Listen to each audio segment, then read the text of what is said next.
go ahead and open this joint meeting of October 16th, 2013.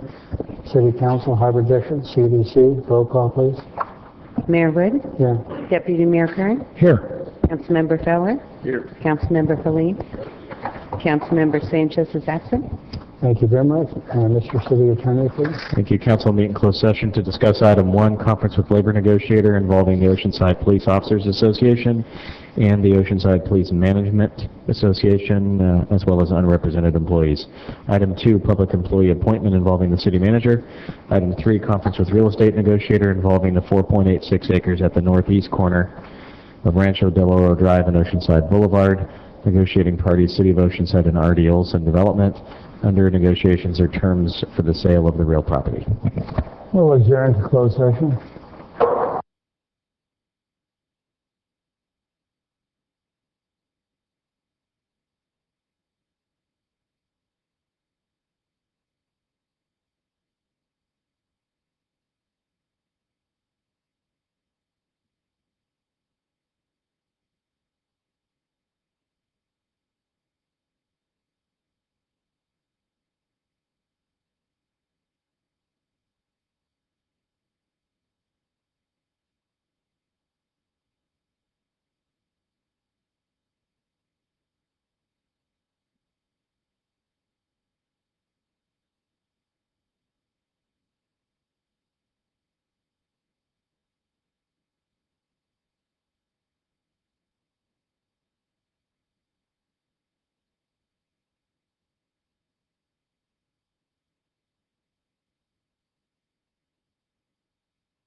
Good afternoon, ladies and gentlemen. We'll get started in the first half of the council meeting for October 16th, 2013.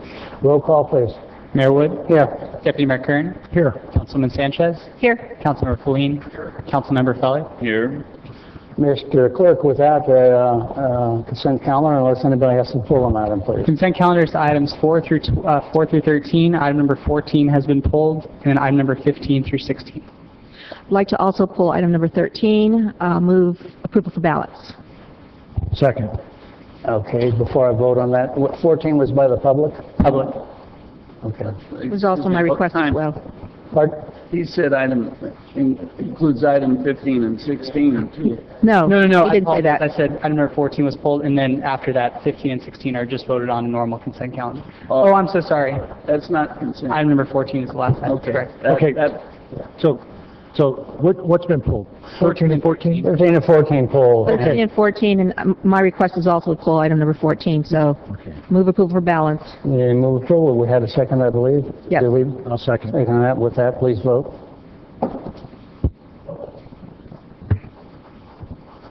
Motion approved, 5-0. Thank you very much. Let's go with item number 13, please, and go ahead, sir. Item number 13 is adoption of 4 resolutions establishing the 2014 meeting schedule dates and times for regular meetings of the City Council, Small Craft Harbor District Board, Community Development Commission, and Oceanside Public Financing Authority. Thank you very much. With that, Councilman Sanchez, this item you pull. Yes, thank you very much, Mr. Mayor. Thank you also, staff, for outlining the additional requirements that we have with the city in terms of the mayor's DC trip, as well as the League of California Cities. I believe we're still missing the Sandag retreat, but that's usually at the beginning. That doesn't cover a Wednesday. There is one day that I was hoping we would move. There are 2 days, in fact, twice that the Coastal Commission meets and that the council also meets. One time in September, and in September it's usually all the way the farthest north that they can go, Eureka, September, and they usually don't do a whole lot of Southern California things there. It's usually a 2-day meeting. So that September, even though there's overlap there, that's something that I don't anticipate would be a critical day for us in Oceanside. But there is something in May. There is one time that the yellow for the city council meetings is also circled for a Coastal Commission hearing, and there are 2 other Wednesdays that we could have a council meeting. So I would move that we approve this, except that move the May meeting to either the 7th or the 21st, whatever staff would feel most comfortable with. Feedback from the council? No, it works for me. I mean, that's fine. No problem. Just for the record, with her comments, I don't know if we have to vote on it, but it's I think we do. That was understandable. a motion. You're going to make that your motion? Yeah. Those dates? I'll second that. Second, then, any comments? Please. We need to pick which one, the Which 7th day or the would be better? 21st? The 7th, hearing for the city manager, that would be the 7th. So the 7th and then the 28th for May. Okay. With that, there's a motion on it and a second. When you finish, gentlemen, please vote.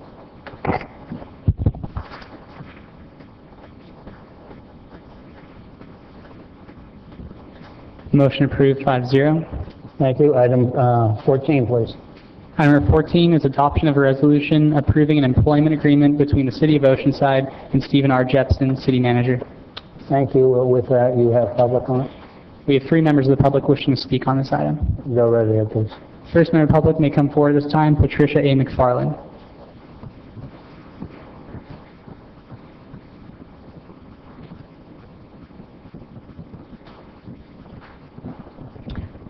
Yes, hello. I'm Patricia A. McFarland. I live at 3538 Parablossom Drive in Oceanside, and I'm here representing the Democrats of Carlsbad Oceanside Club. And we've been wondering about this hiring process that's been used for Mr. Jepson. It seems that there's been no countrywide or nationwide attempt to see who might be available for this job, who's qualified, and who would be a good person. And that instead, apparently, you're looking at someone who's had a rather checkered past in terms of the city of Oceanside. So we question what you're doing and wonder if it might be wise to see what else you can do in the selection process, because this is probably one of the most important jobs in the city of Oceanside. And we have had a very competent person doing it, and it seems that we would want to replace with the best possible candidate we can find. And so that is our question to you. Thank you, ma'am. Next, we have Bob Spencer. Hello, good evening. My name is Bob Spencer, 1202 North Pacific Street, Oceanside. First of all, I want to thank the council for the tough jobs they have to do. It's oftentimes thankless, and I just want to throw my vote of thanks in there. I too rise to the appointment of Stephen Jepson as city manager. I want to preface my remarks. I do not know the gentleman at all. I have no preconceived feelings on his personality at all. My concerns are three. Number one, echoing Pat McFarland, the process. I understand that you initiated a national search, but then maybe abbreviated it. It seems to me the most important hire that you can make, I think we can agree with that, is the city manager's position. The most important one. I would just hope that you would keep that talent pool open and that you would look throughout the country and maybe not at somebody who used to be here, who may have had ties earlier. The process is very important to keep clean. And I have a bit of concerns on that. Second one, I may address it to Councilman Feline, because you are somewhat of an expert sitting on the council as pension funds and those kinds of issues. And I'm wondering, if we hire Mr. Jepson, does the city of Oceanside incur all of the pension liabilities when he retires, or is it spread out to each of his previous employers? And if we had to do another contract, how would that relate? And lastly, again, the potential cloud, it was in the news, it was media-wise. Why start with a new manager that has an aura of a little bit of cloudiness of why he left? Those are my three basic concerns. Thank you. Next, we have Mr. Robert Markley.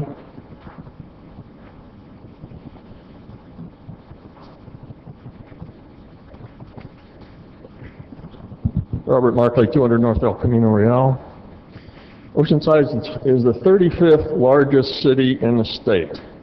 Yet the contract proposed for this city manager is going to be paying him more than the governor gets. And in fact, it would pay him over $100,000 per year more than the average of all governors in the U.S.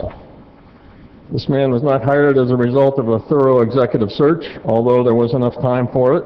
I can attest to that, being a retired executive search consultant.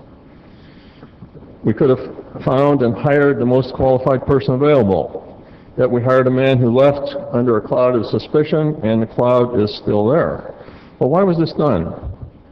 Could it be that Kern wants someone to take the blame for trying to replace our paramedics with less trained and less skilled EMTs? If so, the City Council will have to man up and vote to do so and pay the political price, which will be severe and swift. Could it be because 4 years ago Kern was in regular email contact with Jepson on the subject of how to limit firefighter compensation? This was done even though Jepson was supposed to be working full-time for Yuba City, another cloud. Now, what schemes will Jepson be working on back in Yuba City after he starts working here? The subject is not over. Thank you. John Brubaker.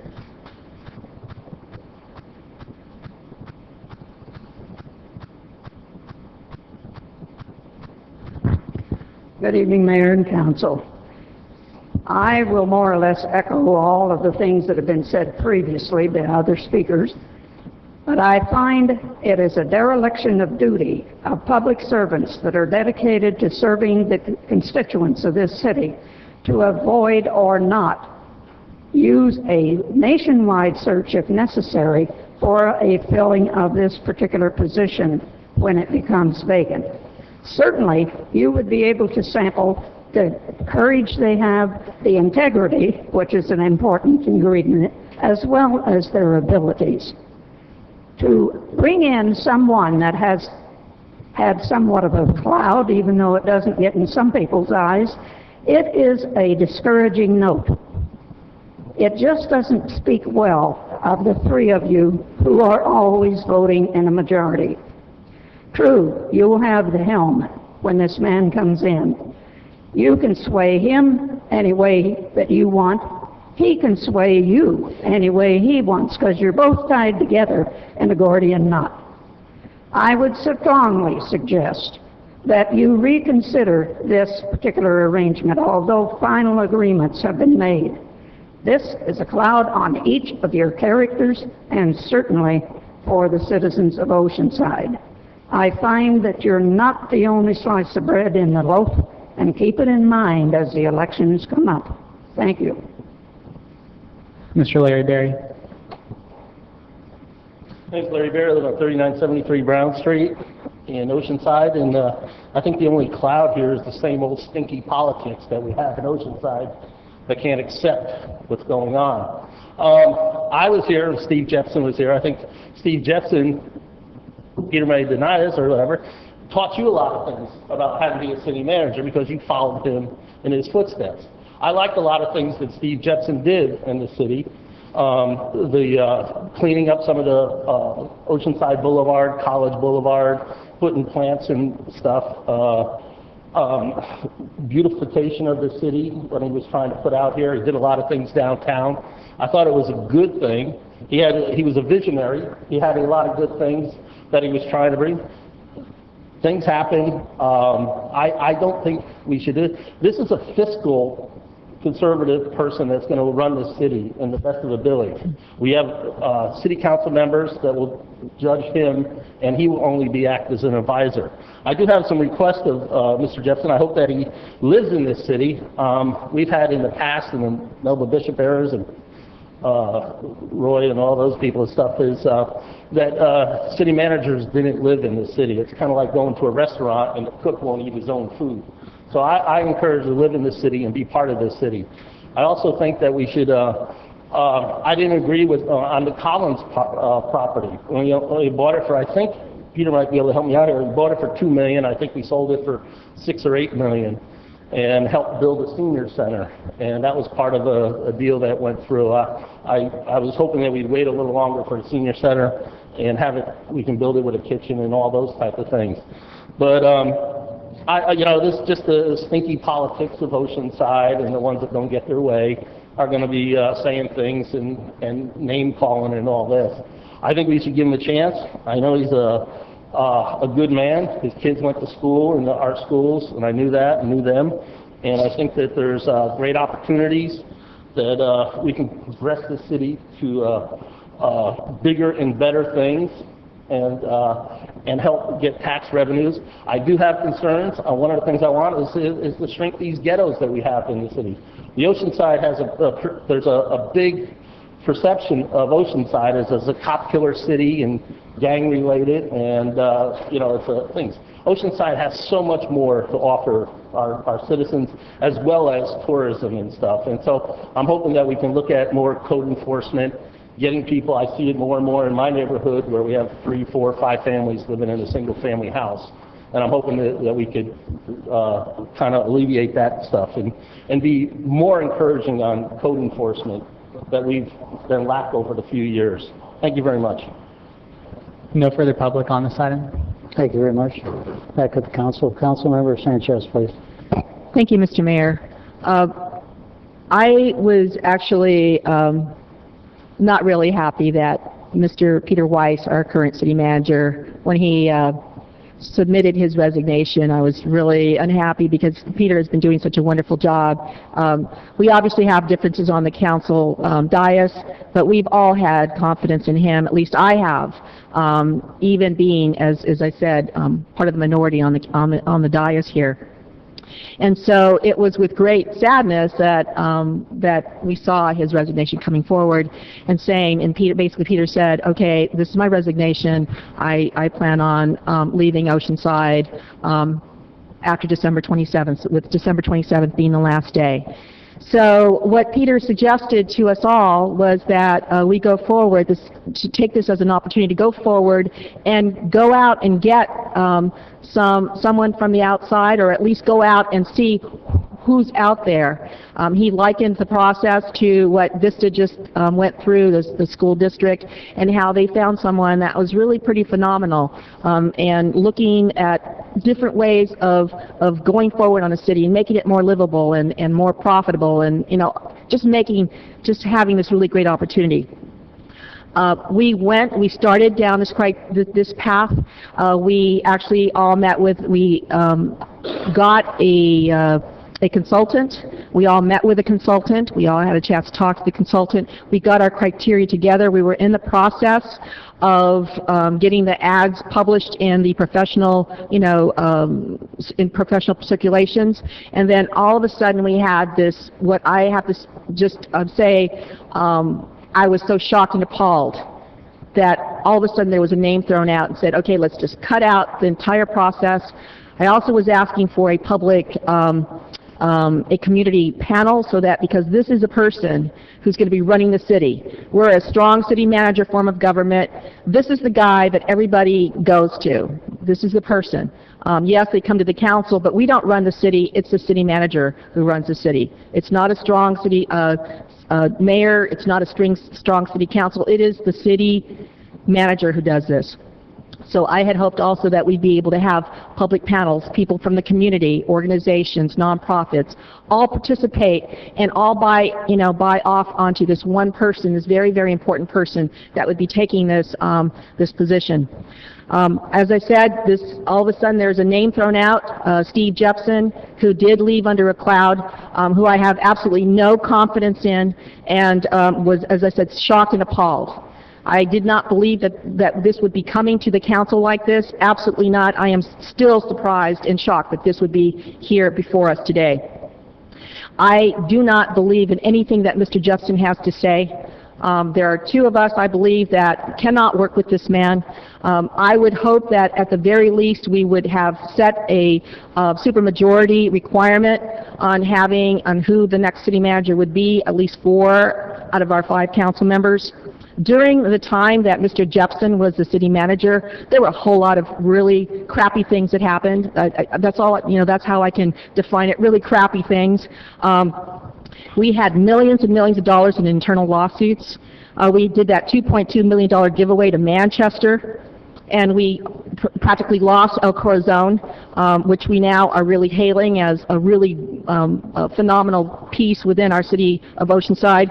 He was responsible.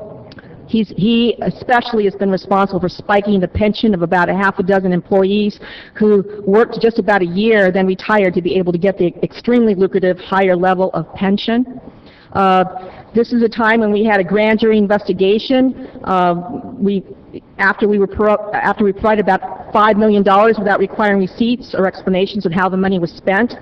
We hired a fire chief with the understanding that he would be receiving full-time pay and pension, by the way. I think this is his 3rd or 4th pension, but only working for 60% of the time. And this is a direct quote from him when I said, I understand that our chief is working only 25% and he's out there building his house during the rest of the time.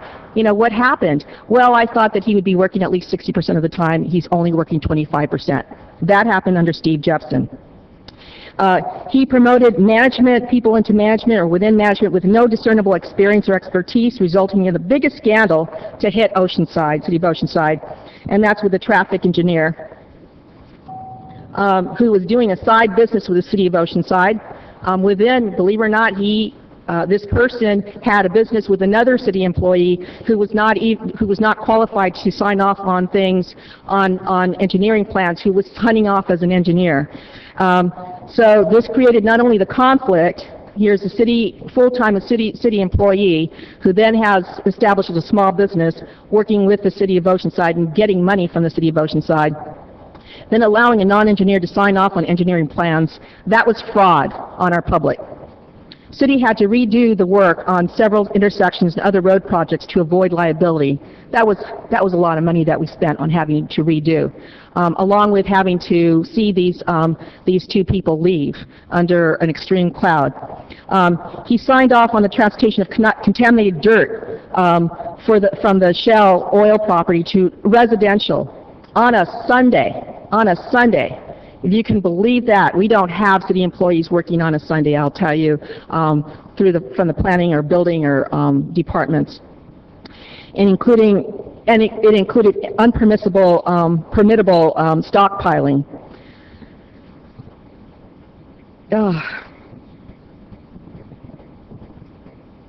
This is a very, very controversial person, not just for members of the public who unfortunately had to deal with this person and had to get the impacts of him, also within the city employees, and also in the private sector.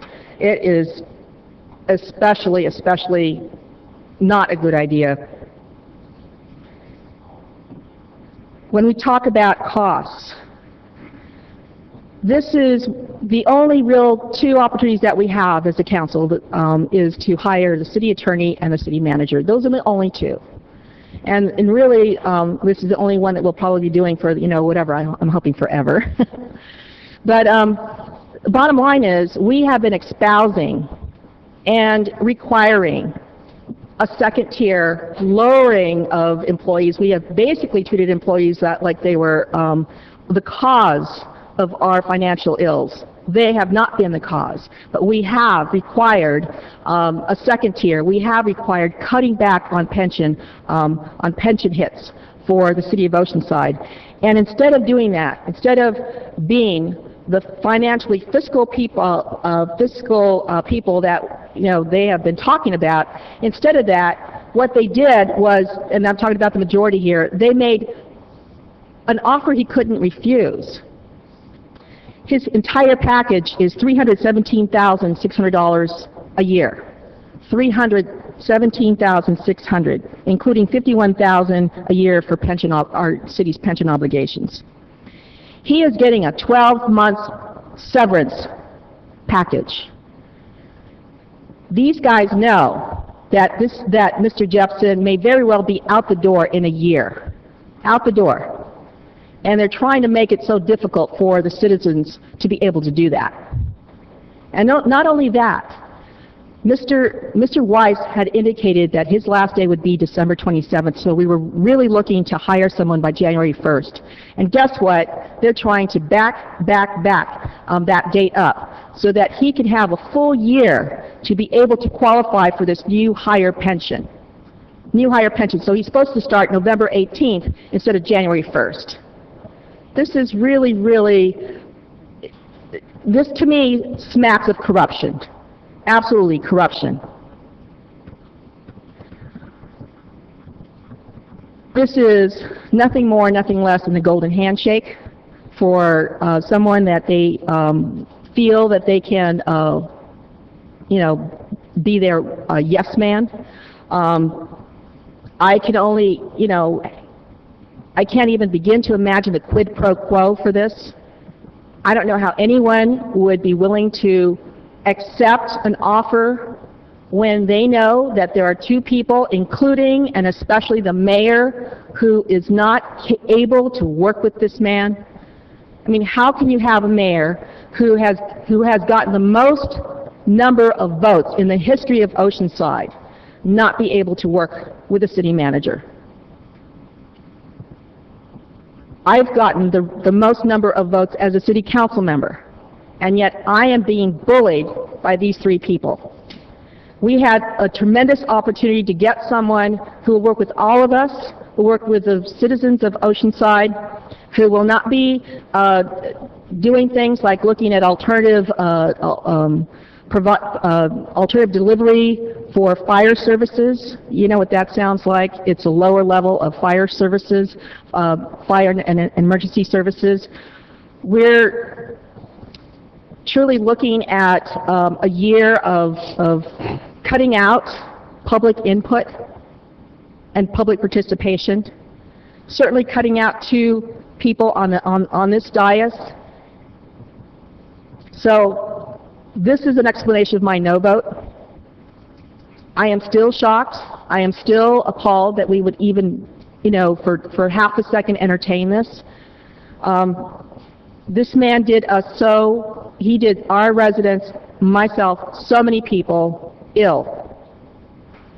And I spent about a year trying to talk to him before all of this surfaced. I believed in him until I realized that the guy was doing all of these underhanded things to us.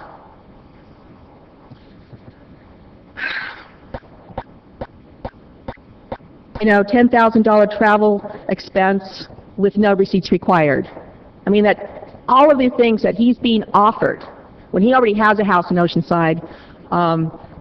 Mr. Barry, he already has his house in Oceanside, so yes, he's going to live in Oceanside. And yeah, by the way, the senior center at El Corazon, that was me pushing it. So I'm still hoping that we get the kitchen.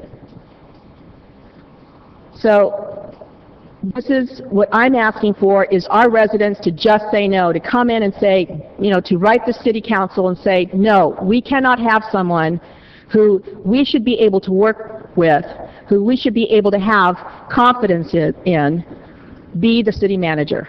Let him finish out his time in Yuba City, that's where he is now. Let him finish out this year. Let him retire from there and not from here. The other special things is that as soon as he comes in, he's going to be considered a 20-year employee for purposes of vacation time. I mean, all of these things that have been offered to him were cut and cut and cut, or actually were not even in the realm of possibilities for our current employees. This, pure and simply, is a bribe to get a man here who's going to be able to be a yes man for these guys and be able to push through projects in the next year. And I say no. Thank you, Mr. Mayor. Thank you. Councilmember Fellow, please. Well, I hope you're all scared.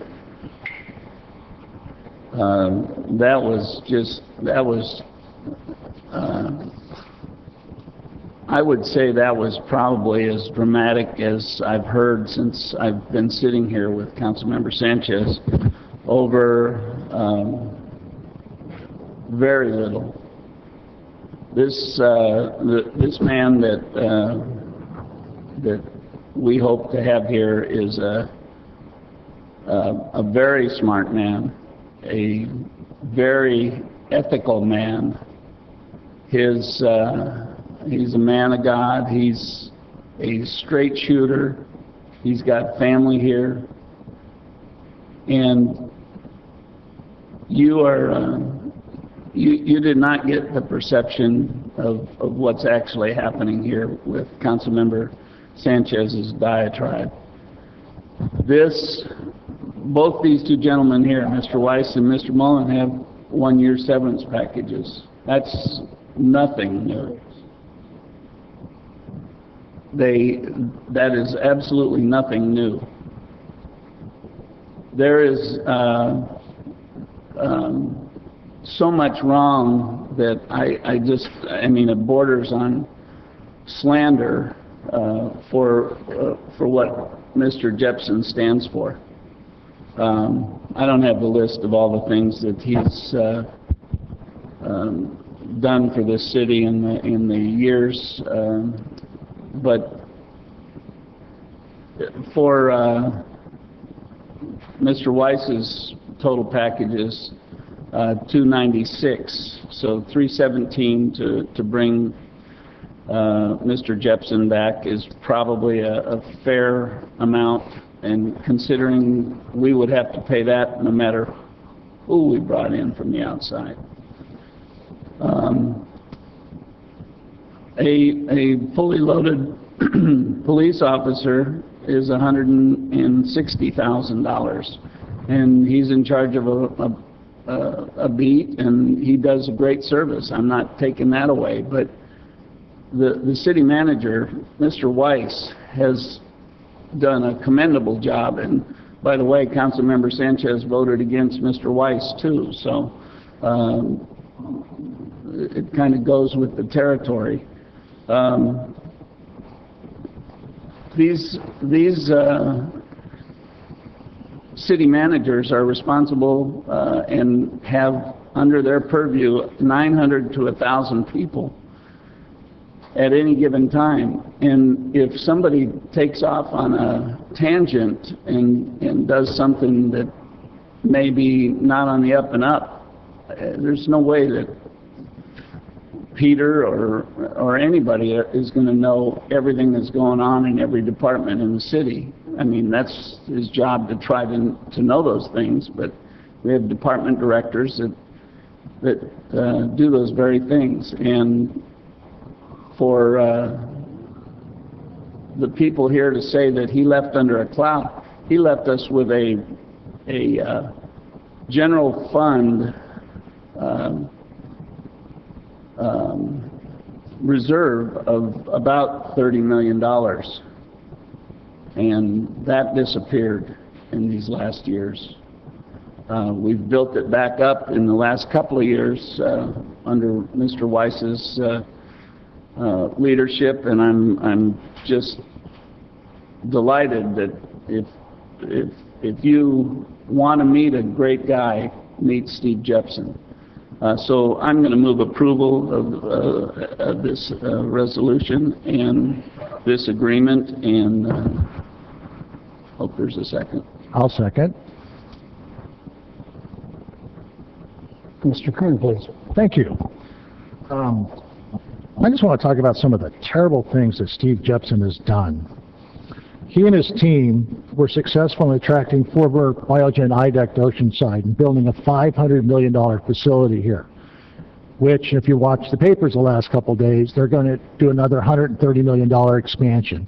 A lot of high-paying jobs in the city of Oceanside, and Steve Jepson was directly responsible for that.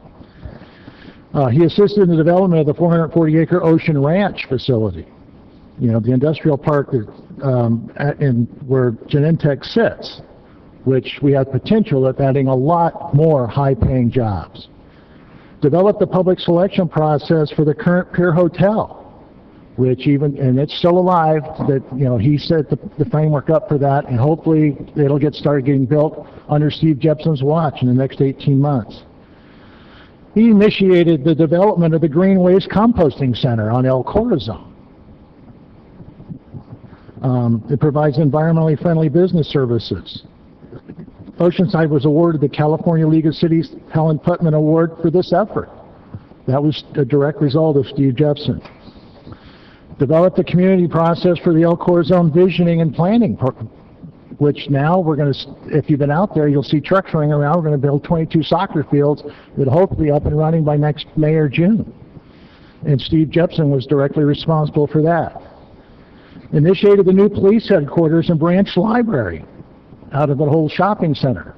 So if you go there today, you will see a library in the center of the city next to the police department. He was instrumental in the Oceanside Museum of Art. Now, if you can take all the other stuff and add that up, that is the one thing that's going to make us different than anybody else. Every city has police departments, but not many cities have a museum of art like the city of Oceanside has. And Steve was directly responsible for that and working out the deal for that. He implemented focus programs of coordinated city services in economically challenged neighborhoods, including streets and alleys and lightings and sidewalks. I think, Mr. Berry, I think that's part of the things that you remember. Responsible for the Shine Critical Hours program in conjunction with OUSD and the County Office of Education to establish school programs in select elementary and middle schools, which brought together tutoring, sports programs, and most importantly, transportation services. And I can go on and on to do that. There was a couple questions asked. I think Councilmember Sanchez already answered one of them, that Mr. Jepson will live in the community. And I think the last one, and Pat, if I can ask you to come up and explain how the pension works, working in multiple agencies, and I think that will, I think that was the only other question I think is left hanging. So if you don't mind explaining how that works. The time spent in each agency and the contributions made by those agencies contribute to his ultimate pension.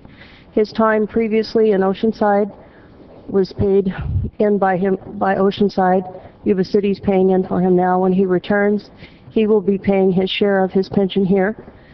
He will be here as long as he is, and his ultimate pension is a combination of all of his different services. Yeah.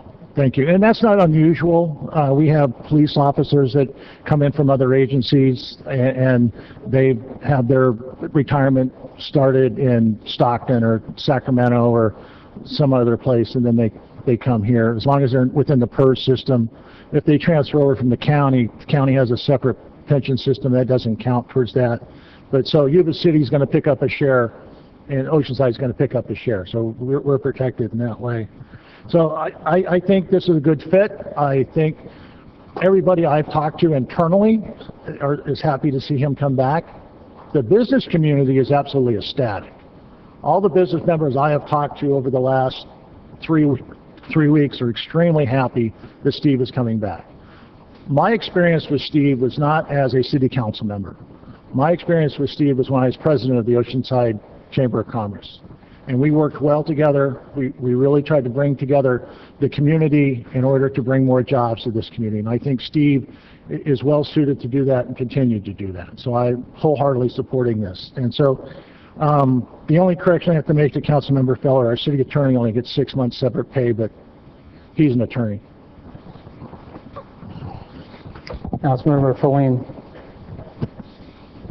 Thank you, Mayor. I certainly wholeheartedly support Steve Jepson coming to the city. And before I get into specific remarks, I'll start with a small story. When I worked at Far West Savings and Loan, I was told by my direct supervisor that the board of directors was sitting around one day, and they were looking at the superstars that were within the company who were rising up through the ranks. And they identified the 10 up-and-coming employee superstars. Well, when they dug into their background, they found out that I had hired 9 out of those 10 individuals. That I, through my interview process and my technique, was able to identify the executive talent that helped move that company forward. And in all humility, I'd like to think I also did just as good a job of hiring at the other positions I had. Now, as was mentioned, we did start off wanting to do a general search, and that was recommended because that's the general procedure that you follow. But also, at the same time, Steve Jepson's name came up. During that period, I was inundated with positive comments regarding Steve. So we had agreed to go on a parallel course that we'd explore the possibility of whether Mr. Jepson was interested in coming back to the city if, there was something that was worth pursuing there. While at the same time, we continued moving forward with the option of having a general executive search if that's the direction we wanted to go, or if, for some reason, there wasn't going to be an agreement with Mr. Jepson, if basically that wasn't going to connect. Well, I had an opportunity as part of that process to speak with Mr. Jepson, and I was extremely impressed with that conversation. I can say, in all honesty, I spoke with him for 4 hours, and that I felt I was speaking to the type of city manager I would want to come to the city at the end of a national search. That he had the attitude of fiscal responsibility that I wanted, combined with the ability to bring a vision to the city. The only supposed cloud over his background is dishonest claims being made by some of the council members. And I have to say, it's nice when people making these claims make it so easy to disprove them. And one only has to focus on some of the absurd comments regarding the pension, that somehow that something was dishonest or was some kind of bonus. He's simply getting the pension that CalPERS entitles him to get as someone who's been on CalPERS. There was no extra bonus tossed in by the city council. In fact, one of the main criteria, which possibly was going to interfere with Mr. Jepson even being interested, was our demand was that his total pay package was going to be no more than what our current city manager receives. And we held to that line. The only expenses are ones that relate to his transfer down here.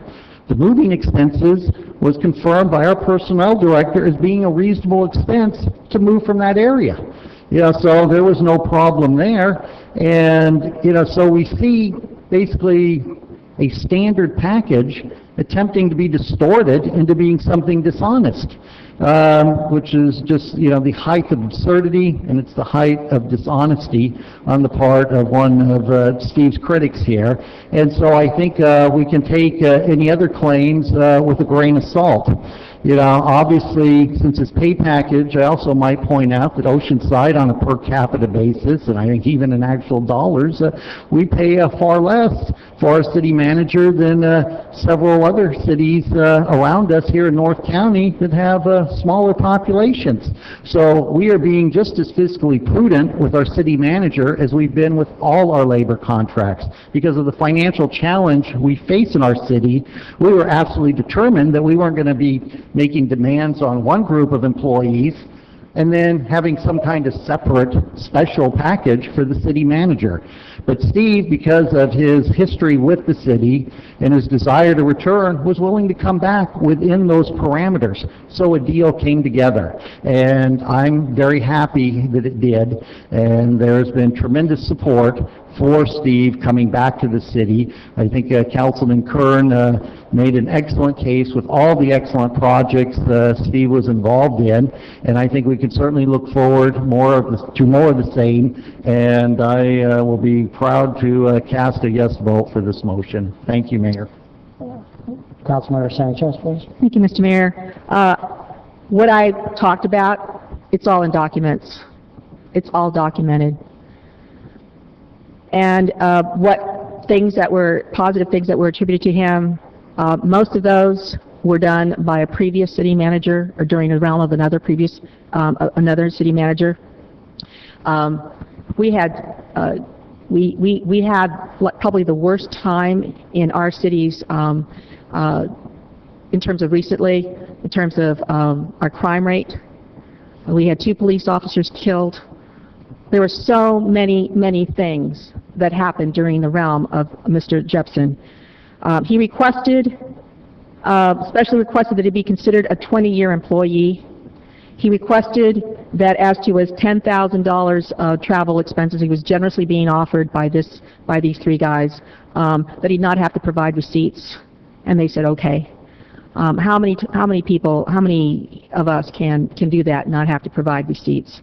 I am appalled, as I said, I am really appalled that we'd have someone who has the kind of history that this guy had. In a very short period of time, by the way, he became a city manager just before I got on here, so all that other stuff, I basically have known him just about the entire time that he was a city manager. And to have a severance package knowing that there are 2 people who adamantly oppose him have a 12-month severance plus 3 months notice, so a total of 15 months severance pay, over $250,000. And by the way, earning during that time he would have full benefits, health benefits. How many of us can do that? This is the end of his realm as a city manager. He's coming back here to retire, and he's getting such a phenomenal package that we should not be saying yes to. everything that I've said, except for the comment that he and I had regarding, how could he have a fire chief who was gone for 75% of the time. I will swear that under penalty of perjury, what he said, and I doubt that he would not remember that, because that was a conversation that I just could not understand how we were having a fire chief who wasn't doing his job. So, Mr. Mayor, I know that you're going to be saying some things, and this is just a travesty. Today, this is a travesty for the city of Oceanside. Thank you. Thank you, ladies and gentlemen. My comments on this will be brief because we break at 5 o'clock so we can get some things done. I don't need to go into great detail because I feel like anything I say or do, it's going to be a 3-2 vote. It's over. I'm wasting my time and your time. It's going to happen no matter what I say. There's only 3 people up here that were able to work with Mr. Jepson. And which 2 of those 3 said no to him. We don't want him down here right now. So it's amazing. With that, I won't repeat a lot of this that Councilmember Esther Sanchez explained. I remember all those. I do remember this, that when he left, there was a dark cloud. I was fair about it. I felt towards the end of his tenure with us, before he left, I got to the point that I didn't believe him anymore. I felt very uncomfortable that he was telling factual information to the council. That's not a good thing when you're a city manager. So one of the reasons why I said no is that the gentleman, he's moved on, that's fine, for whatever reasons. We had a chance to go out and get a candidate nationwide that maybe all 5 of us would agree with, and we're not going to do that. Most people would not come to a city council where it's split 3-2 because they know an election, and one is coming up next year, that you might lose your job. But if he loses his job, he gets a year's worth of pay, and he gets over $250,000 to leave for being here 1 year. I don't think that's right to the citizens of Oceanside. Again, my point here is I can repeat the good and the bad, but it really comes down to I don't think he should be coming back. The consultant we hired to look into a new city manager said he doesn't remember any place where a city manager came back to a city. So I have my concerns. Whatever the dark cloud was, everybody generally knows about it. My point is I'd rather pick a candidate that we all agree on and have a chance to talk to and get citizen input. If Mr. Jepson comes here, he'll be the city manager, but I figure he's going to be leaning towards the direction of the voting majority of the council, and we know how that's been for the last year or so. Anyhow, with that, I'll make it short and sweet and say, let's vote.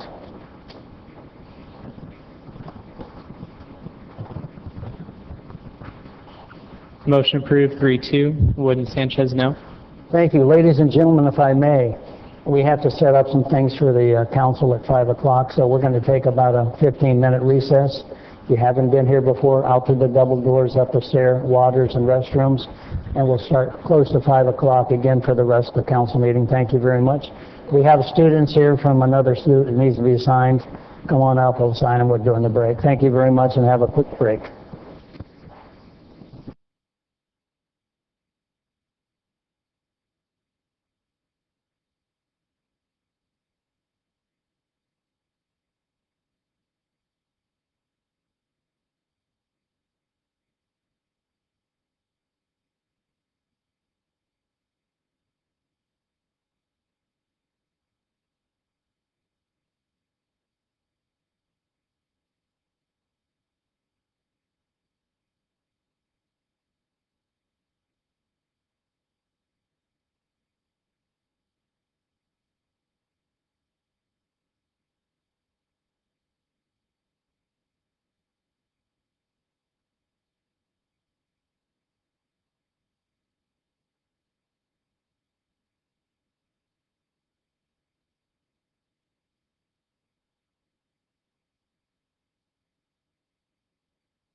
Thank you, ladies and gentlemen. Welcome to the second half of the council meeting.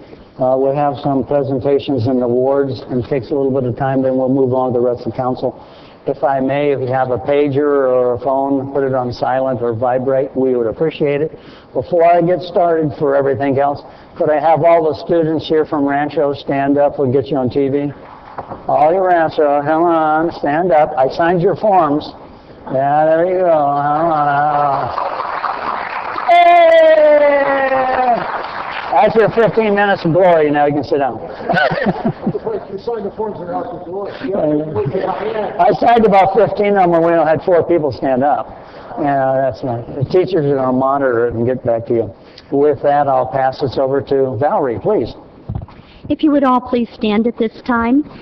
We will have our invocation delivered to us by our city clerk, Zach Beck, who is also the youth pastor for Gateway Community Church. Let us pray. Father, we come before you today, grateful, thankful, and hopeful for the privilege and blessing we have to live in an incredible city. We seek your guidance, your wisdom, and your discernment during the deliberations this evening. And as a community of a diverse belief system, diverse backgrounds, diverse opinions and beliefs, God, we just come before you right now to thank you for the blessing that you've given us to live here in the city of Oceanside. We thank you wholeheartedly, and we say things in your name. Amen. Leading us this evening in the Pledge of Allegiance and presenting us with the color guard, we would call forward the Eagle Young Marines.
Now please join us in our Pledge of Allegiance. I pledge allegiance to the flag of the United States of America and to the republic for which it stands, one nation, under God, indivisible, with liberty and justice for all.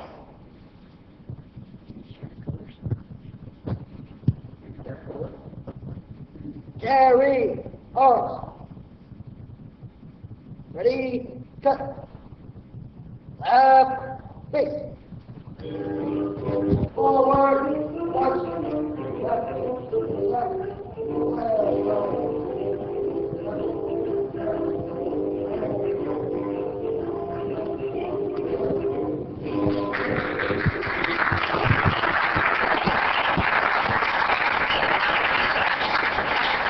You may all be seated at this time.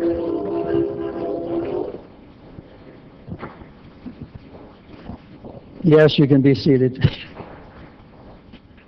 For our first presentation this evening, we have the Lions White Cane Days, and we'd like to call forward from the Oceanside Sea Lions Club, first, Secretary Ed Ash, and with him, Vice President Jackie Knapp.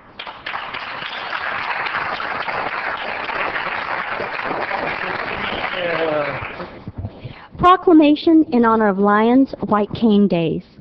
Whereas Lions International, with over 45,000 clubs, 1.35 million members in 207 countries and geographic areas, have for over 99 years dedicated their time, talent, and money to serving men, women, and children throughout the world who have sight problems. And whereas the Oceanside Sea Lions Club has been outstanding in the city of Oceanside in helping the needy with sight problems through the use of its White Cane Days donations. And whereas the Oceanside Sea Lions Club, through its members, provides the necessary leadership to sponsor beneficial events for residents who are seeing impaired or blind.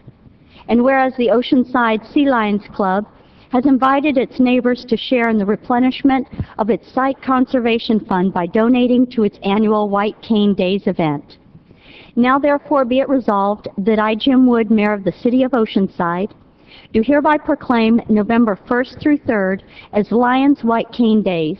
I encourage all residents to join me in sharing the Lions' concern for our sight-impaired and blind neighbors in need by giving generously during White Cane Days. Each donation is a true gift of sight.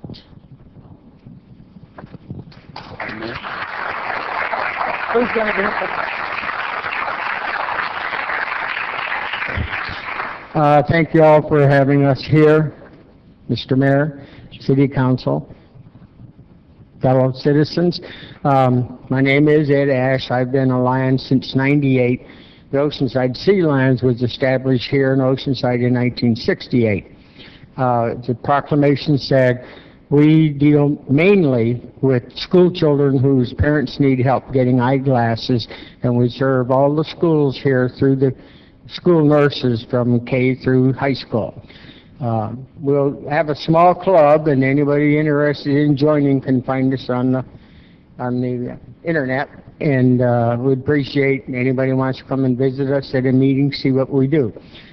For our White Cane Day, we have a small club, so we'll only be at 2 stores. Walmart's over off of Jefferson, and the Albertsons down on, oh boy, I'm 80 years old. I just celebrated my birthday. But anyhow, any donations we get, we'll give you a little white cane like the military people used to. Some cities still do give out, you know, the poppy. But anything that you people, if you see us, please be generous. And all the money stays in Oceanside. None of us get a salary, so we'd appreciate it. And we thank you all for your support. And throughout the years, people have been very generous in helping our club. And our Lions International has really done a lot of wonderful things. And so you can actually see a lot of things on the website about what they have done. And we thank you very much for your support. Thank you, Mayor. Let's hear for these heroes. Thank you very much.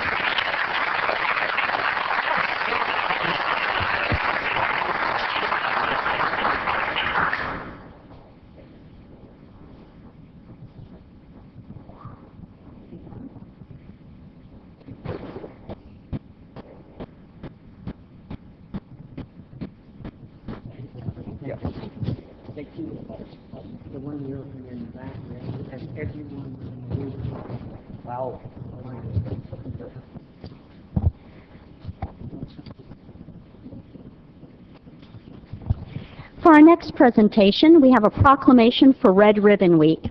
At this time, we'd like to call forward from the Eagle Young Marines, their Executive Officer, Patty Siegemann.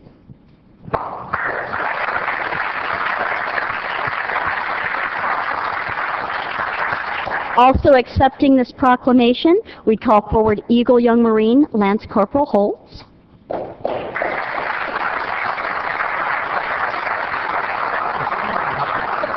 And we'd like to invite all the Eagle Young Marines and the staffers with them tonight to please come forward into the dais circle.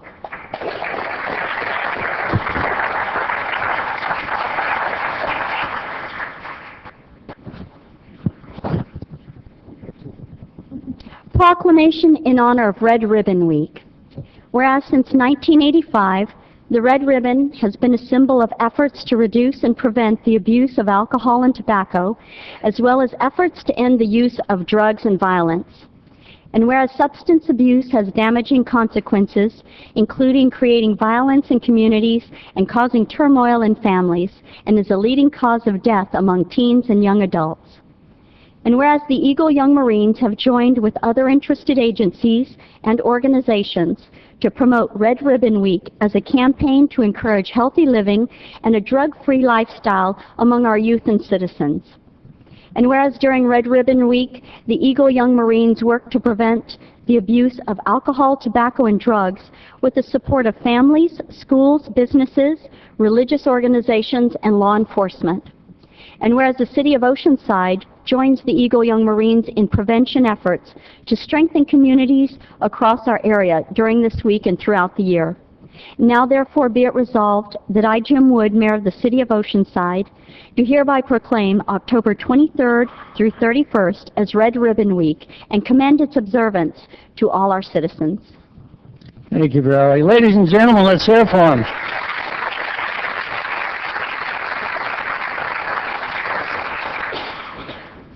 I'll come around here. First off, before I pass the mic, ladies and gentlemen, if you hadn't heard the word yes sir, no ma'am, thank you, you'll hear it every time you make contact with these young people. I was thrilled to death. That's why I keep going to them. It's what you hear is respect. And sometimes I miss it somewhere in this world, but this is not from this group. They were down at Harbor Days the other day doing a lot of wonderful things for our community, and they do give back. But I'll pass the mic to important people.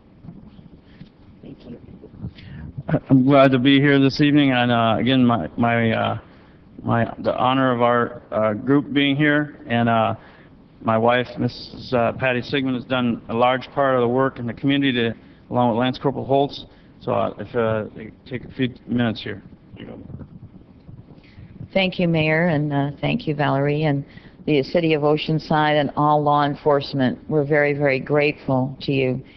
The Red Ribbon Week is it's a major mission of the Young Marine program. The Red Ribbon Week is the oldest and largest drug preventing program in our nation, reaching out to millions of Americans every October by wearing red ribbon, red t-shirts, actively participating in community drug prevention and awareness events. Young people pledge to live a drug-free lifestyle and pay tribute to a real American hero, DEA agent, Special Agent Enrique Kiki Camarena. He worked for a drug-free America. Kiki Camarena, he was a Marine and an 11-year veteran of the DEA.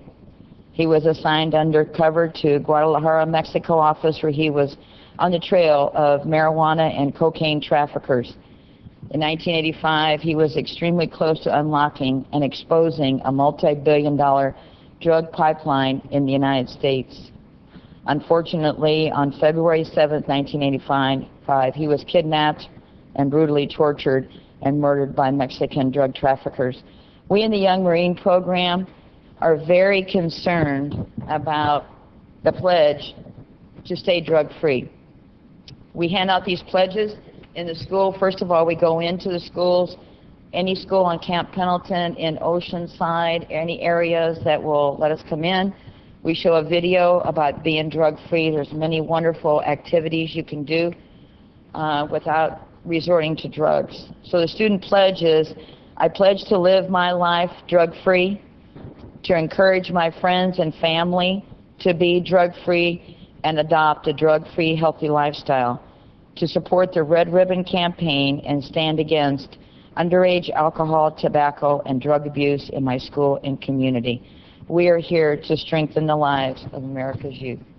Thank you very much, Mayor. Stay here, everyone.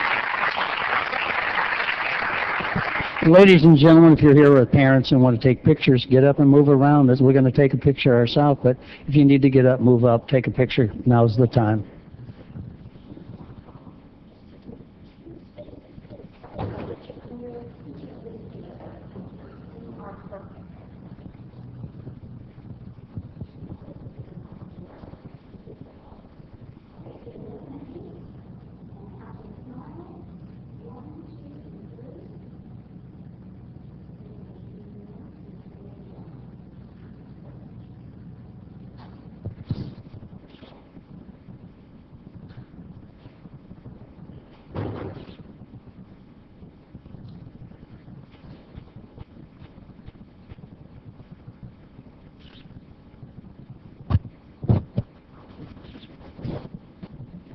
This is a reminder of the past, present, and future military of the U.S., and I'm certainly proud of these future military personnel and their attitude towards the community and their future. So I'm happy to hear them. We'll say thank you in a second, but we have mothers with cameras. Thank you all, as usual. I appreciate it. That's it.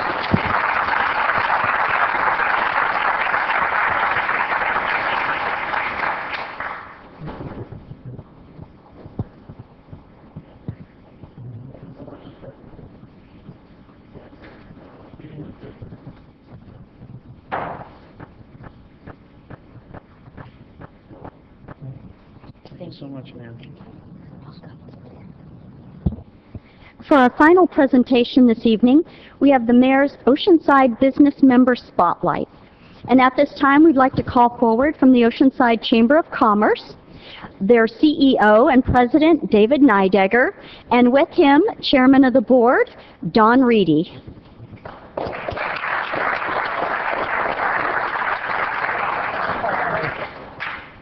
And tonight, the valued Oceanside business owner that we're going to call forward is Kevin Widowich of U.S. Bank, along with his wife Kendra and his beautiful family, the rest of the Widowiches.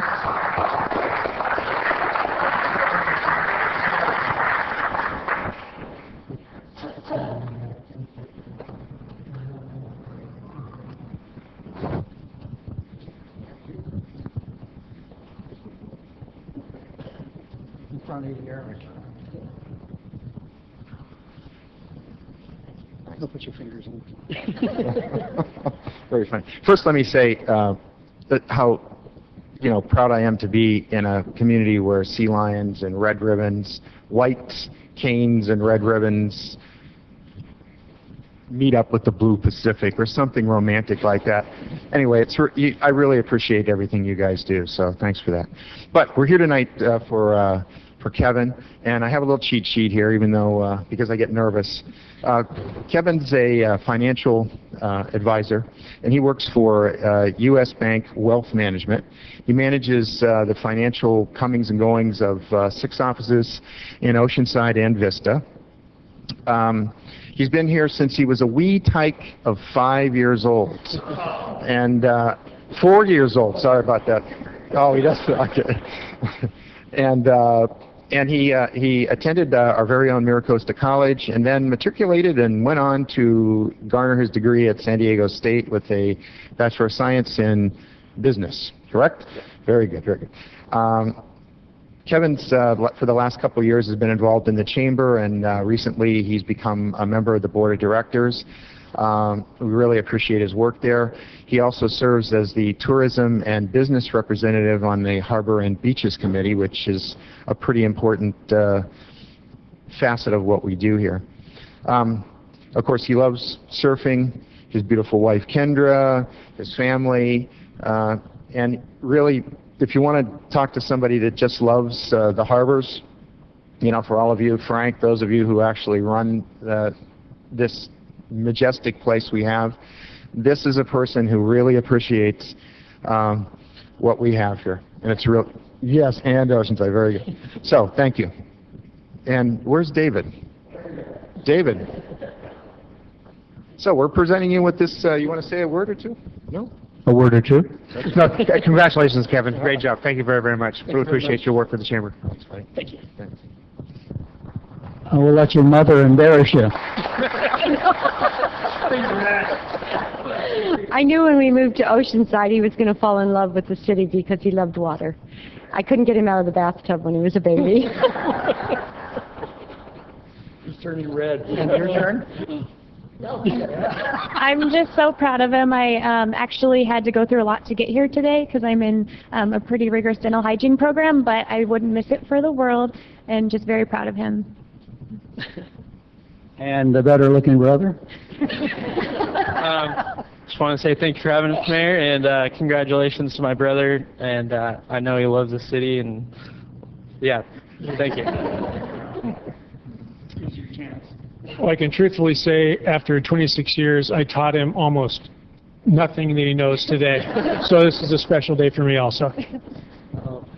I want to thank the Chamber for being involved in the city of Oceanside, giving out these awards to people within the community that give back.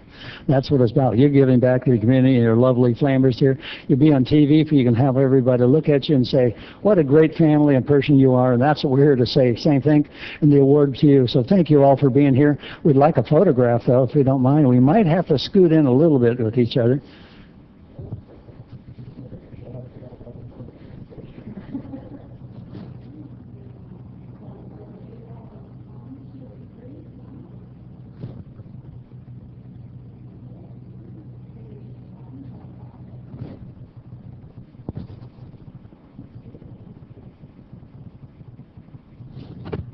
Thank you all. We appreciate it. Thank you all. Thank you.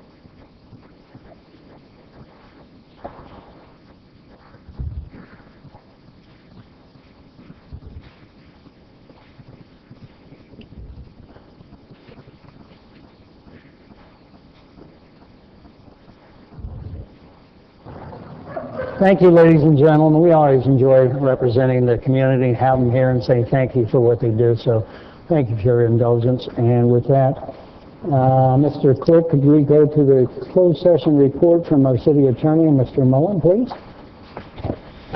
Thank you. The council met in closed session to discuss item 1 on the agenda, conference with labor negotiator involving the Oceanside Police Officers Association, Oceanside Police Management Association, and unrepresented. There was discussion, direction, but no reportable action on item 1.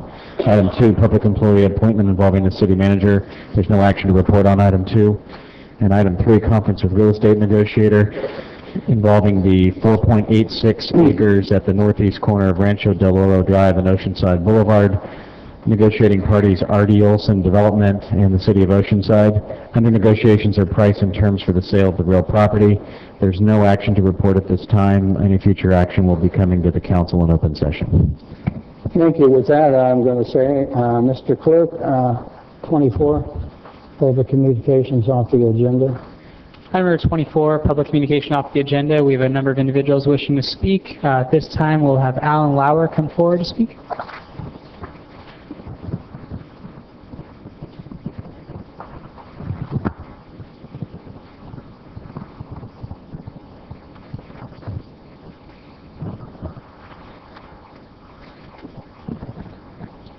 Good evening. Good evening.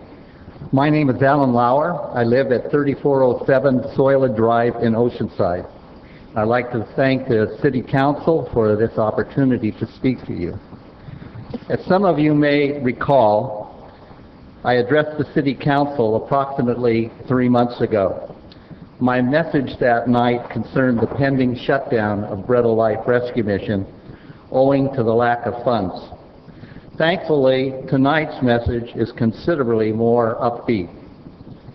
Owing to an outpouring of support, particularly the very generous support of one family, Bread of Life will continue to operate at least through this calendar year and into the winter shelter season.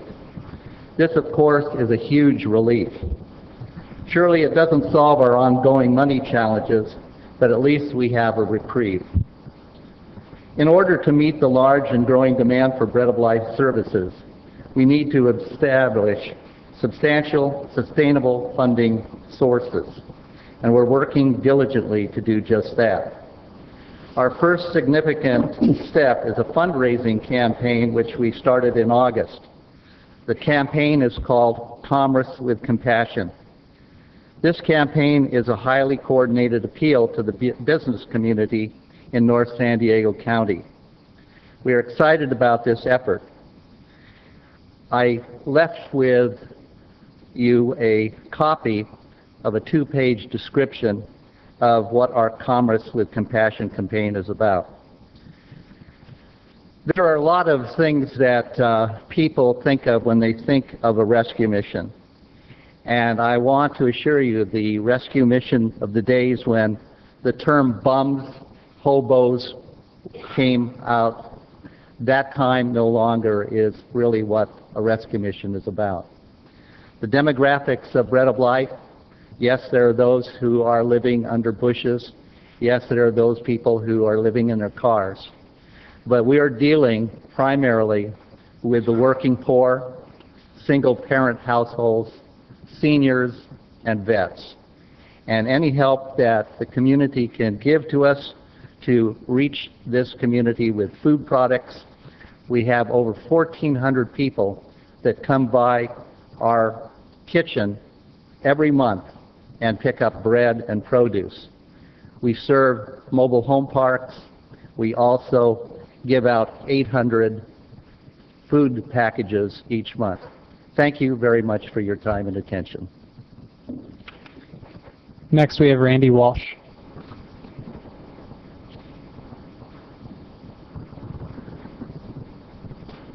Good evening, Mayor, City Council. Thank you for the opportunity. My name is Randy Walsh. Do you want me to spell my name? R-A-N-D-Y-W-A-L-S-H. I'm with A little more, Mike, will help you. We're kind of breaking there. Thank you. I'm with San Diego Energy Desk. Much better. Some materials have been distributed to you. I'm here tonight just to raise the profile of Energy Star for commercial buildings. As you may know, Energy Star is a program that's available through the Environmental Protection Agency. It's free to use. There's a little bit of a learning curve, but it is a pretty robust tool. So I'm here to encourage the use of this Energy Star platform for reporting, measurement, and verification of your energy use, your water use, and your greenhouse gas emissions at all your city-owned properties. Hopefully out in the neighborhoods and communities also. Again, you can track your energy, your water, and your greenhouse gas emissions. There's a number of space use types in there that are eligible for the Energy Star label. Some of those that might be of most interest to you are courthouses, office buildings, K through 12 schools. Wastewater treatment plants actually are large energy users. I position this as being pre-audit and a more cost-effective means of understanding the energy performance of your building before you actually do an audit. The paperwork I shared with you tonight shows San Diego is in 15th place in 2012. According to the EPA, San Diego includes the metropolitan statistical area used in the census, so your city is included in that tally. And frankly, it's quite low. It's 123 buildings. We're up from 19th to 15th place, but I got to believe there's more energy efficient buildings in this area. We also have a legacy with Energy Star in that the very first building that received an Energy Star label is in the city of San Diego at the Ridgehaven building. So it's coming up on 15 years. So we have a pretty interesting relationship there. So I just encourage a fresh look at it, and I'm available to answer any questions. And thank you again for the opportunity. I see none at this time, but thank you for your time. Appreciate it. Thank you. We got your literature also. Thank you. Johnny Swanson, they come forward this time.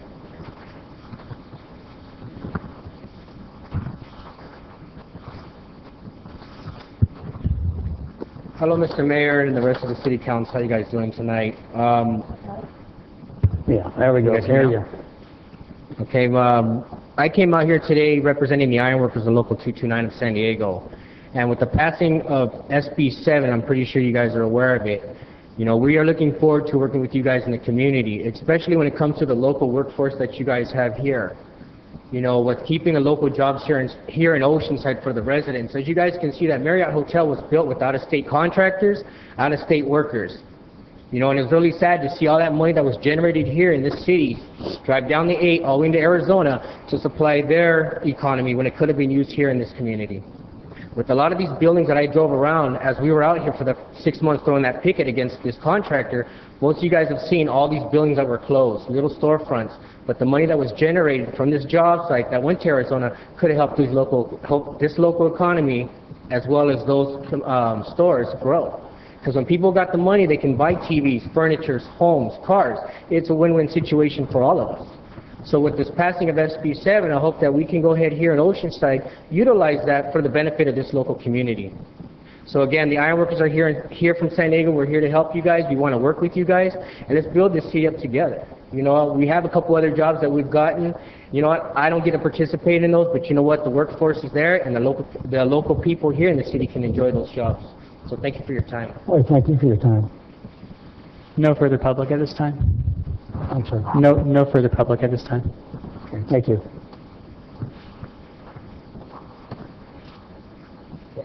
Any priority? There was one more public. Oh, one more public?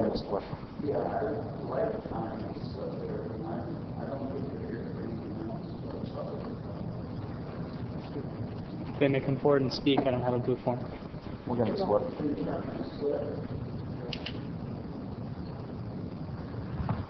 Thank you. We didn't have a slip turn in. I thought you had gave it to the city clerk, but that's fine.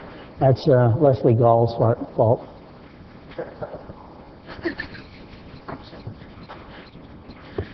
Good evening, everyone. Mr. Mayor, how are you? council members. Amazing. Great to be here. My name is Scott Hoopmacher. I go by Hootie for what it's worth, and I represent Lifetime. Lifetime is a health club company first and foremost. We have 105 locations across the country. And our newest club is coming online here in the Southern California area in Laguna Niguel. Part of our mission is to become the healthy way of life company and inspire people to be healthy, to make better decisions in their life. And as part of the health club side, there's an extension of which I am a part in the athletic events world. So we had a triathlon series of which Oceanside is now our championship race. We have 11 other races across the country, starting in South Beach, Chicago, New York, Minneapolis, and the culmination of this series is now here in your city. And our race is Sunday, and we couldn't be more excited to promote you and promote this destination, which is pretty special. Been working with Leslie and the Tourism Commission, and we're just all smiles. So thank you very much for the opportunity. We have a lot of things happening. We have a lot of great beneficiaries, Oceanside American Little League, the Oceanside Swim Club, thank you, Gina. And between all the Marines and all the other volunteers who will be on site, it's just been all in. So we are ecstatic about what's about to happen. And our goal is to send at least 500 athletes who are registered right now home with amazing smiles and amazing stories. And the next 2 years of which we're contracted with this event, we want to grow up to 2,000 athletes. So the economic impact we want to bring to Oceanside is going to be huge. We're starting small and simple right now, and we're going to make this an amazing experience. To my left here is Gina Thomas, who is our local race director and our connection to you. So without Gina, we wouldn't be here. But Gina has a couple of comments about the logistics of race day on Sunday. Thank you. Yes, I am a local Oathsider and live just near Buddy Todd Park. Woohoo! And yes, we have a triathlon. It is our championship series race. The swim will be in Oceanside Harbor, and the bike course, we are actually going to be on the 76 westbound. And so, of course, that was logistically, I'm looking at that, and fortunately, we have back to old school Mission Avenue, but of course we have a lot of communities on the north side of 76 that either get in through Benet Road or through Fusat. So fortunately, we were able to go through the backside of the swap meet, the Valley Drive-In, to be able to guide them out, and they can come out at a signal light, which is Ocean Point, right on Mission Avenue. We had a group of Marine volunteers, along with my volunteer coordinator, a month ago, and then a week ago, hand out flyers to each and every single house that was out there.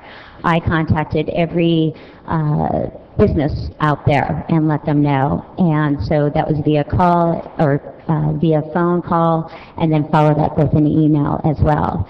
We are going to have volunteers at each of those exit points, so in case somebody for some reason doesn't have the flyer or they accidentally go down, they will be able to guide them out, as well as they will have a phone number for a Go phone that the Visitors Bureau will have to also help assist them to get out as well. So just trying to cover all the ends there. Having been a former liveaboard in the Oceanside Harbor, I know how events can impact your home. So also too, this is on a Sunday, so we are fortunate that approximately 10:30 or 11, we should have the last athlete off the course, and then be able to reopen it once it's safe for the traffic control company to pick up all the cones and get all our volunteers back to our base. And then, of course, our run course is along our gorgeous strand and a little bit on the pier, and it is a 2-loop bike course for the international distance and a 2-loop run course. So my biggest concern was this area here, and so I have spent several hours, countless nights, trying to take care of that. And so with that, any questions that I can help you? Well, I'm amazed that you don't have more riders. I know you're just starting small, but in Southern California, with the attitude and the weather, usually, like say, we get 2,800 people at the harbor for the half a marathon. Yeah. But I'm sure the chief and the lieutenant over there will be right in the front of the pack when they're moving out and running the marathon. And the other healthy people will probably be all the iron workers. It's only a marathon. And the thing is, too, there are several other races going on, like a Challenge Athlete Foundation that is the same day as their big fundraiser. So for next year, we'll look at the time frames. And you're getting the military to help, but are they also notified out there that it's going on? Because they're usually big participants. Yes, they are. We have our own military division for them. No, mobile zone. Thank you very much. Anybody else on the council? Please, go ahead. Thank you, Mr. Mayor, and welcome to Oceanside. I guess for you, it's welcome back, home girl. You know, I had asked the city manager to ask you to present today because I understand that it was Caltrans that you had to petition for 76, so we didn't really get the big picture, and here we are, we're getting it. Yes. You're calling yourselves Try Oceanside for Oceanside, right? So this is Try Oceanside, and as I understand it, this is the third triathlon in a series.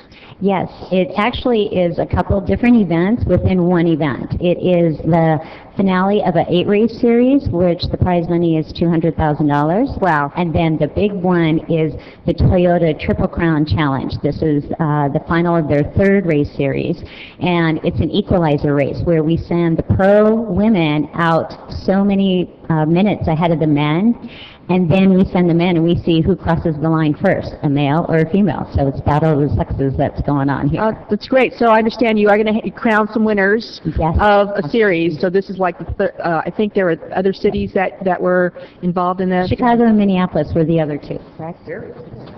Yeah. Well, and you also have a fitness expo on Saturday at the pier area. And that's this Saturday, 10 to 5.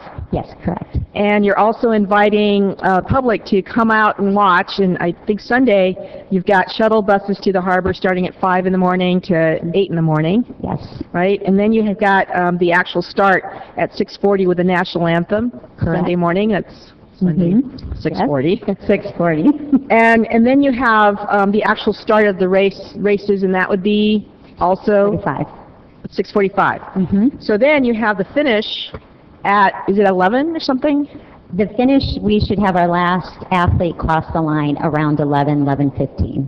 And then you have the festivities. Then it's just hanging out, having fun. So you're asking everybody to come out to the harbor at before 6:40 in the morning and catch one of those shuttles. And then you're asking people to come on out and celebrate with the winners and the staff, and it's real. And I'm hoping, is this going to be a tradition in Oceanside? I hope so. I hope so. And I really want the spectators to know that I kind of like the idea of breakfast in the harbor, lunch at the pier. So kind of spread the wealth around. And I did get a chance to see, I sound like I went to your website, right? I did. And you have on the website 10 great things about Oceanside. You narrowed it down to 10. And I want to tell you that I loved it. It was great PR for our city. I love the pictures that you took. I love that you loved us. And I'm really hoping that we're going to continue this relationship. So thanks for that wonderful website. It's like there's a whole lot there. I invite everybody to go, and it's oceansidetry.com. Correct. So everybody just go out to that website, check this new event out. Here we go. Another really wonderful thing for Oceanside. Thank you. It's good. I think Councilmember Feller would have entered, but I think he's busy that day, because I know he was shopping for a Speedo last week.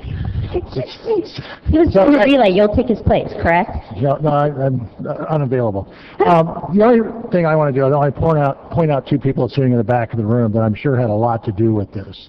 It's Terry Goodman, who is our special events coordinator for the City of Oceanside, and Leslie Gall, who is the executive director of Visit Oceanside. I know they work very, very hard to bring all these events to the city, and it's very beneficial to us. So I know they're sitting back in the corner in the dark, but I just want people to realize that these things don't happen without the help of the city and the Visit Oceanside people. So but thank you for coming. And are both of them going to be running? Of course they are. Yes, and I am just fortunate the fact that I live in this city, I love my city, and I love my job in taking care of athletes, and I get to marry it all and let the volunteers, if it wasn't for our volunteers, these races don't happen. You're right. And we have the most amazing volunteers from school units to the military groups, and so I am truly blessed. Councilmember Feller, please, I'm sorry. I just wanted to say that when we did the first triathlon out, and it was out at Camp Pendleton, and there wasn't the 3,000 that we had in that beginning either. So I hope you don't give up after 1 year, because it's just like the turkey trot. That started out with 1,500, and now it'll be 10,000 this year. So absolutely. Welcome to Oceanside. Yeah, Hootie's been enjoying it while he's been here for the past month. He doesn't want to leave on Wednesday. Maybe we'll turn him into an O-sider. Thank you all. I do appreciate the input. Thank you. Thank you.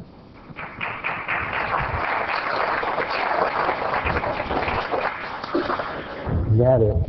That's all the public. Oh, okay, back to us. Let's see how we're going to do. Let's go to item 15, please.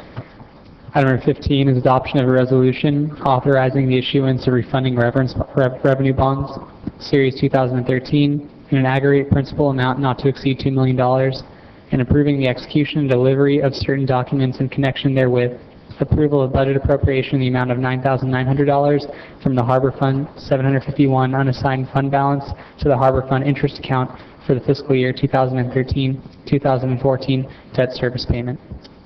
Good evening, Michelle. Good evening, Honorable Mayor and members of the City Council. I'm here before you tonight seeking approval to refinance 3 Harbor District loans through the issuance of up to $2 million in revenue refunding bonds on a private placement basis. Over the past year, the Treasurer's Office examined the city's outstanding long-term debt portfolio, looking for refinancing opportunities to lower debt service expenses in this currently historically low interest rate environment. During our analysis, we found that by refinancing the Harbor District loans, we would produce some cost savings for the Harbor District. The outstanding Harbor District debt consists of 3 loans with the California Department of Boating and Waterways, totaling an outstanding par value of $1.86 million. The interest rate on the 3 loans is currently 4.5%. 2 loans were issued in the mid-1980s to rehabilitate and construct docks and piles. The 3rd loan was issued in 1991 and was used to modify the harbor entrance. Because of the relatively small outstanding par amount and with a maturity date of just under 10 years, the decision was made to issue the debt on the new refunding debt on a private placement bank qualified basis. An RFP was issued in August to 5 banks. The city received one very favorable response from Compass Bank, and we accepted the proposal. The city executed a commitment letter with the bank on September 24th, locking in an interest rate of 2% with an interest rate lock of 60 days.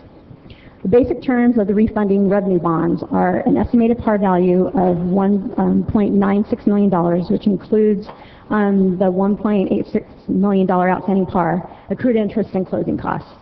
As I mentioned, it's a 2% fixed rate interest locked until November 25th, and a maturity date on the bonds of August 1st of 2023. There is no reserve fund, and there is not an early prepayment option. The estimated net present value savings over the life of the refunded loans is just over $100,000, or approximately 6%.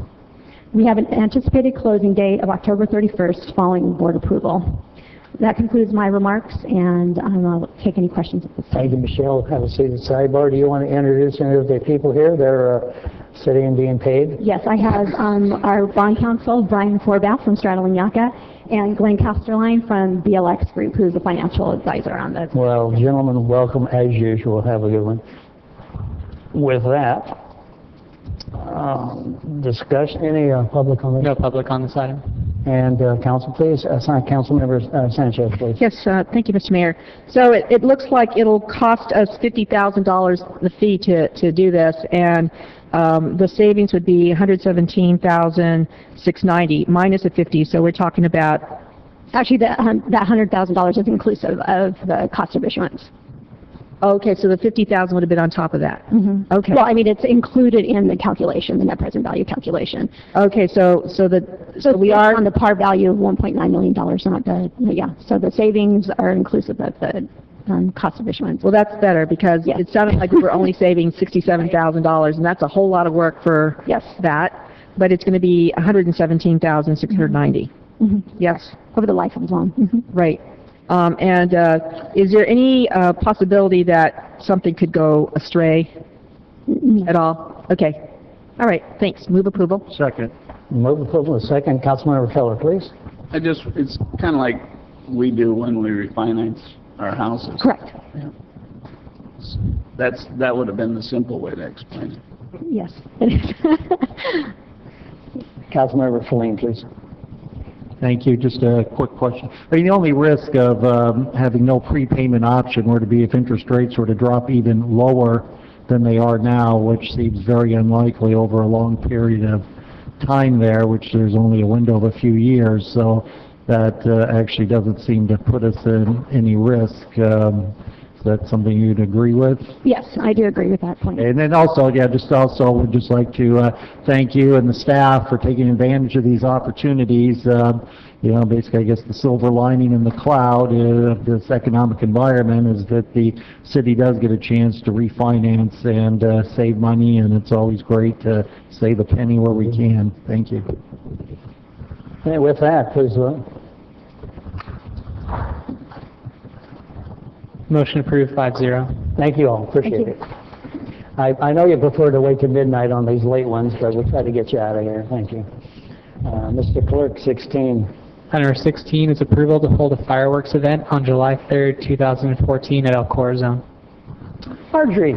Good evening, Mr. Mayor, members of the council. Marjorie Pierce, Neighborhood Services Director, and this is a joint report with my colleague, the Chief of Police, Frank McCoy. Basically, at your August 7th meeting, you asked staff to determine what the cost of the fireworks event was this year that were held on July 3rd in celebration of the city's 125th birthday, and to put together what the cost would be to have fireworks in 2014. And we've done that, and basically it's a cost in the $50,000 range to have this same type of firework display that you had this year. And that's assuming that we wouldn't have to supplement Oceanside Police Department with outside agencies. The other thing that the council asked us to do was to survey the local businesses in Rancho Del Oro, and I sent you an email yesterday correcting the staff report that the businesses in the Rancho Del Oro area all prefer the July 3rd date versus the July 4th date. And with that, staff is recommending that if the council desires to have a firework display in 2014, that it be held on July 3rd, and that if directed so, the respective departments would put that in our budget for fiscal year 2014-15.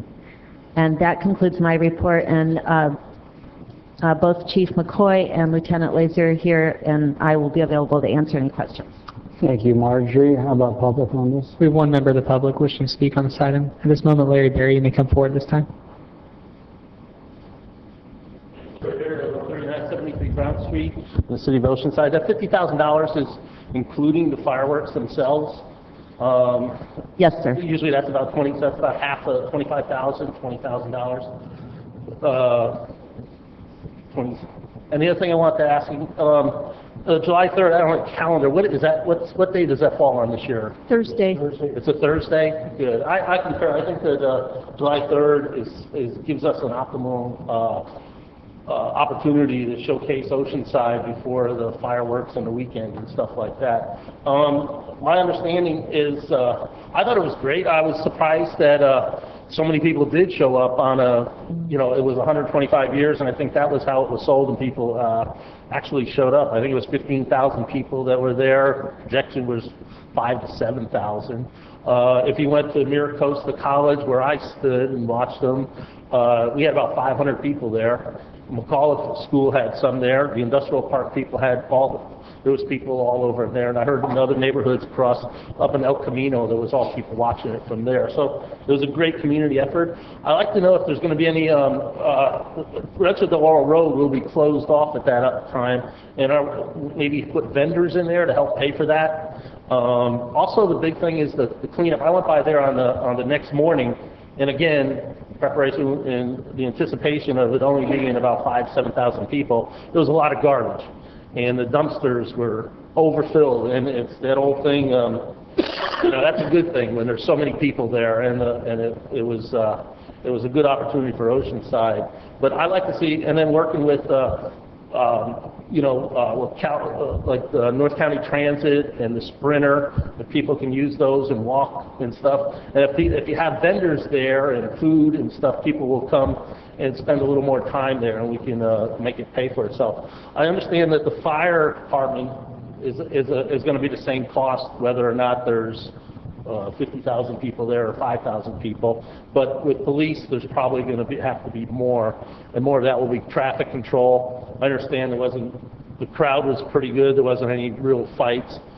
Years going down to the beach, crashes, traffic was a mess, fights, drunks, the whole 9 yards, and so it really was sour in Oceanside. So I think this is a good family event, and it's good for the people to get involved. But I really strongly somewhere emphasize vendors, kind of carnival type of thing, the roads wide open, and people coming together, music, it would be great. Thank you. No further public on this item. Thank you very much. Councilmember Sanchez, please. Thank you, Mr. Mayor. It was a great family event, and it was staff put it together on a shoestring budget, asked Oceanside and El Camino High School bands to get together, and they all wore the same shirt, the 125-year birthday of the city of Oceanside. Staff did a pretty good job. Unfortunately, as you said, Mr. Berry, I don't think we had anticipated so many people to come out. We had, was it 4 food trucks? I think it was 4 food trucks. 4 food trucks. They all ran out of food. The businesses loved it, but I think they also were starting to run out of food. And we have to make sure that the sprinklers don't go on. I forget what time they went on. But definitely more porta potties. I think that what we're looking here to do is start a new tradition for Oceanside. The old one we've outgrown because of our size.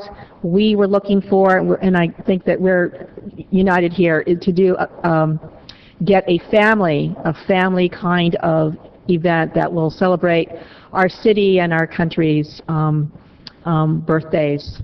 This is a very patriotic city. We love, and a city that loves, the residents love this place. So I want to thank you, Ms. Pierce, for correcting the staff report, because I had been up there talking to some businesses for something else. And I then said, hey, by the way, what did you think about the fireworks? And they loved it. And I asked them also their preference, and they had also said, the hotels and a couple of the restaurants said July 3rd. So when I saw July 4th, I was wondering if something had changed. But July 3rd would be, it would be a day that we would have during the day. We would have, of course, or the evening market until the sunset market until 9. We would also have activities out at El Corazon, and we will also have parking. Hopefully, we'll have parking set up because of where we're going to be in terms of the process for the 20 fields, soccer fields. So it looks like it's going to be a much better, bigger event, and that it probably is the best time is July 3rd. So I would move approval for that and then give direction. I did have a couple of questions though. Is this going to be a partnership with say anyone else, or is this still going to be Oceanside, City of Oceanside, moving forward? We brought this forward as the City of Oceanside, but the Friends of Oceanside Parks and Rec did participate this year in helping us. Yeah, they were already collecting for on July 3rd last year or this past year for next year. I saw they had a booth saying, okay, here we are, we're going to do this again. So, thank you.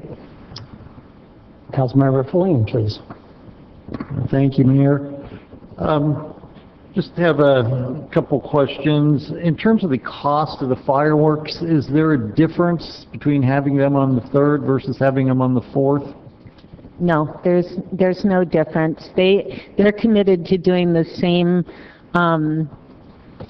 event, and they told me that they actually had kind of up the ante, so to speak, because they wanted to get Oceanside's business back, and so they're committed to having it the same level for the same cost as they did for this year.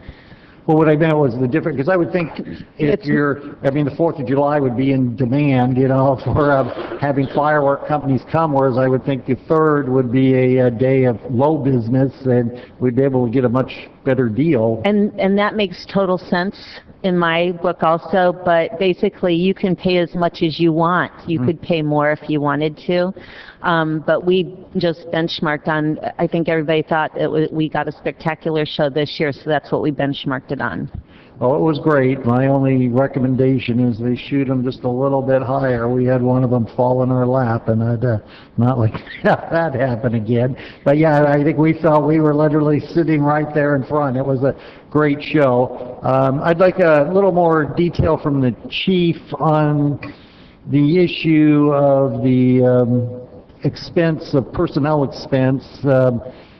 The 3rd versus the 4th, because I would think, that the beach issue, does that go on into the night as well, and so we're overlapping, and the 3rd basically involves no overlap, or is it just the issue of hiring people on the 4th versus the 3rd?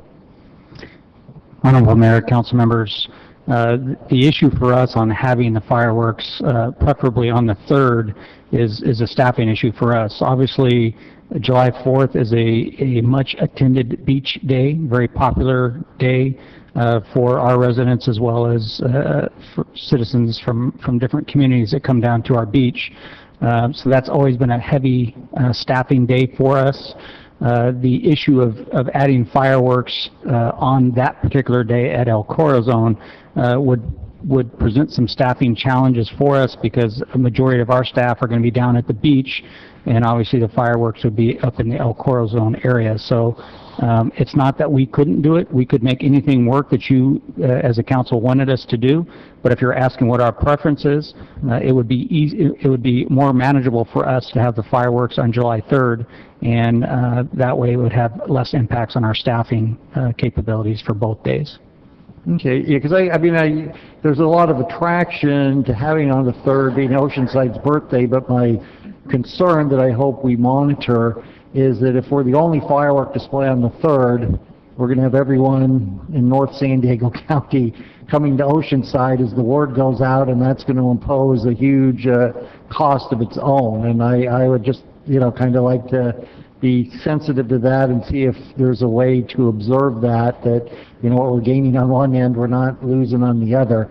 The other issue, too, that I felt made the idea of El Corazon such a great idea was that you'd be able to view it from multiple points throughout the city, so that if you didn't want to come directly to Ground Zero, which was, it was spectacular with the bands and the vendors, it worked out great, but not everyone's going to want to do that. They're going to be, it's a great appeal to be able to drive to some park knowing you're going to be able to pull in, get out, set up your chairs, watch the fireworks, and go home. So have we done any kind of analysis of where the fireworks were visible from, so when we advertise the event the coming year, we can basically point out, multiple options of where the fireworks will be visible from? We haven't done an analysis, but we did receive a lot of anecdotal information from neighborhoods throughout, even down to Jeffrey's Ranch, of course, Oceana, Eaton Street, all over. Couldn't think of from the beach, though.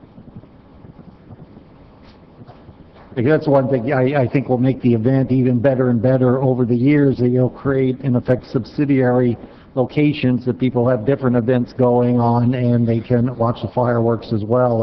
I guess my sentiment is to have them on the 4th with the nation's birthday, but if it makes a big improvement for the city, to have them on the 3rd, and I guess we can advertise the first 4th of July fireworks in the nation come to Oceanside on the 3rd. That, I guess, has its own marketing appeal. So I would certainly support staff recommendation. Councilmember Feller, please. I second the motion. Thank you. Somewhere along the line it had to be done. I think, Chief, you need to put up extra patrols for illegal U-turns. There was, I mean, the highest level of illegal U-turn I ever saw was over there, your boss. So keep a special eye on him.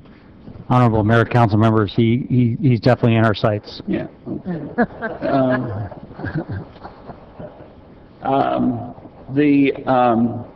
You can call it come celebrate the city's birthday and the country's birthday on the 3rd. I mean, it's pretty simple, just going forward. The feedback I got was they could see it from just about everywhere. Maybe not laying on the beach, but certainly many of the neighborhoods that are on the crest of the hills, as far away as even Horn Street up here. So we had, I think we had a great event there. I think the sprinklers came on so that we put the fireworks out that landed in Gary's lap. But your Captain Beckler was sitting right in the middle of it. He enjoyed the shower, so. And he needed one too, thank you. So I think those areas that Councilmember Feline is referring to that were good viewing areas will evolve into gathering places as well. The gatherings away from the central or ground zero were just unbelievable. People made a big deal out of it, and the people in Oceana, they thought it was the best thing that they've ever had. So. And they deserve it. So I'm happy that we're going to do it. I know this is going to make Mary Cathy a little upset across the street because she wants the 4th of July. But it'll make Bunny happy, my wife. It's her birthday on the 3rd of July. So anyway, thank you. Councilman. Deputy Mayor Kern, please. Thank you. And actually, I got right in the middle of the fireworks, I had a call from Mayor Matt Hall in Carlsbad thanking us for doing the fireworks. And he lives on the lagoon down by the power plant. I don't know exactly where he was at when he called, but he could see him from Carlsbad. So he was quite happy we did that. But that brings up a logistics question because, and I think the city manager is going to have to tell us, where will we be as far as the El Corazon grading and parking? Because I think the part where they shot them off out is going to be graded, and it may be a grass field by then. Honorable Mayor, council members, there will be plenty of room for them to shoot off the fireworks that will not interfere with the grading. But as of June or July of next year, it is unlikely that we will be able to use that site for any parking or use. There will not be, the fields will not be in a condition where we will be able to use them. Okay, so the traffic plan, Chief, I guess is the same as this last year. So I was just... Honorable Mayor, council members, as you all indicated, we did have larger crowds than we anticipated, and so our traffic plan may be modified because of those crowds, but we will project that and have a good traffic plan in place for this event. Well, and the only other thing I had, how are you going to replace Ken Gow? He's the traffic guru here, so, and he's leaving at the end of the year. Make him stay through the 4th of July. You may have to bring him back as a consultant or something. He does a good job, yes, sir. Thank you. That was my only concern. I think the only thing I have to say is I got to compliment Councilmember Feller. He was the driver on this. He was the one that really pushed to bring 4th of July fireworks back. I got to admit, I was a little skeptical about El Corazon, and I know Jack and I have had that discussion, but it seemed like it worked out really, really well. And as much as I hate to admit that Jack was right and I was wrong, I think Jack was right on this one. I think it's going to be a great event going forward, especially once we start all the other activity in El Corazon. So with that, I'll support the motion. My only comment is I need to thank a lot of people from every department that got involved, and all the volunteers and everybody that went out there and turned into a first-year great event. I had a great time out there. We did all talk about how the fireworks went off. It seemed like we were so close. We were actually getting all the debris on us standing there. It was that close. And it was amazing. And I really enjoyed it. And like you said, Marjorie, I don't know if they put on a great show to say, let's do it for Oceanside, will call us back. But the fireworks themselves were outstanding. I was really impressed. So I noticed the catering trucks ran out of food. The restaurants up on the hill were running out of food, and I don't think they expected the turnout. Like all big events in Oceanside, it was great except when it's over and everybody tries to leave at the same time. And then that's when you get involved, Chief, with your staff. I know the fire department was out there in every corner of Rancho del Oro, making sure there wasn't any fires. They were out there, and great staff, and I want to thank all those people that got involved and made it a great event, because that's what it was, a great event. The only concern I have is like we've had in the past. We have it on the 3rd, and other people that were not necessarily happy show up from other counties on the 3rd. We don't need that big crowd or problem crowds, and hopefully that's what we're going to have to monitor, make sure it doesn't start off to be like we used to be at the beach. And that's caused us the problems. But for right now, I think shutting down the road, allowing the people to sit in the road, and it was mainly families, and it was fantastic. And again, all I can say is thank you to everybody else that put it on, and that means a lot of people. That's all I have. And Mayor? Yes, sir. I just wanted to add that last year when we had the discussion about the fireworks, they really wanted the event. They were the ones that put on the big bang in San Diego. You know, they wanted to... The 1 minute fireworks? Yeah, like the 30-second fireworks show. But they really wanted our business, and so I think they probably really committed themselves to a great show for us every year going forward. So.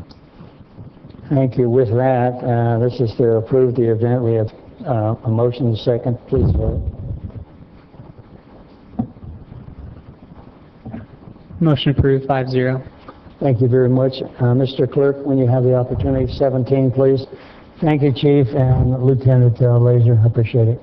Item number 17 is adoption of a resolution declaring a temporary shelter crisis from December 1st, 2013 through April 15th, 2014, and suspending the zoning ordinance requirement to allow public facilities and churches to shelter up to 50 homeless persons without obtaining a conditional use permit. Thank you very much.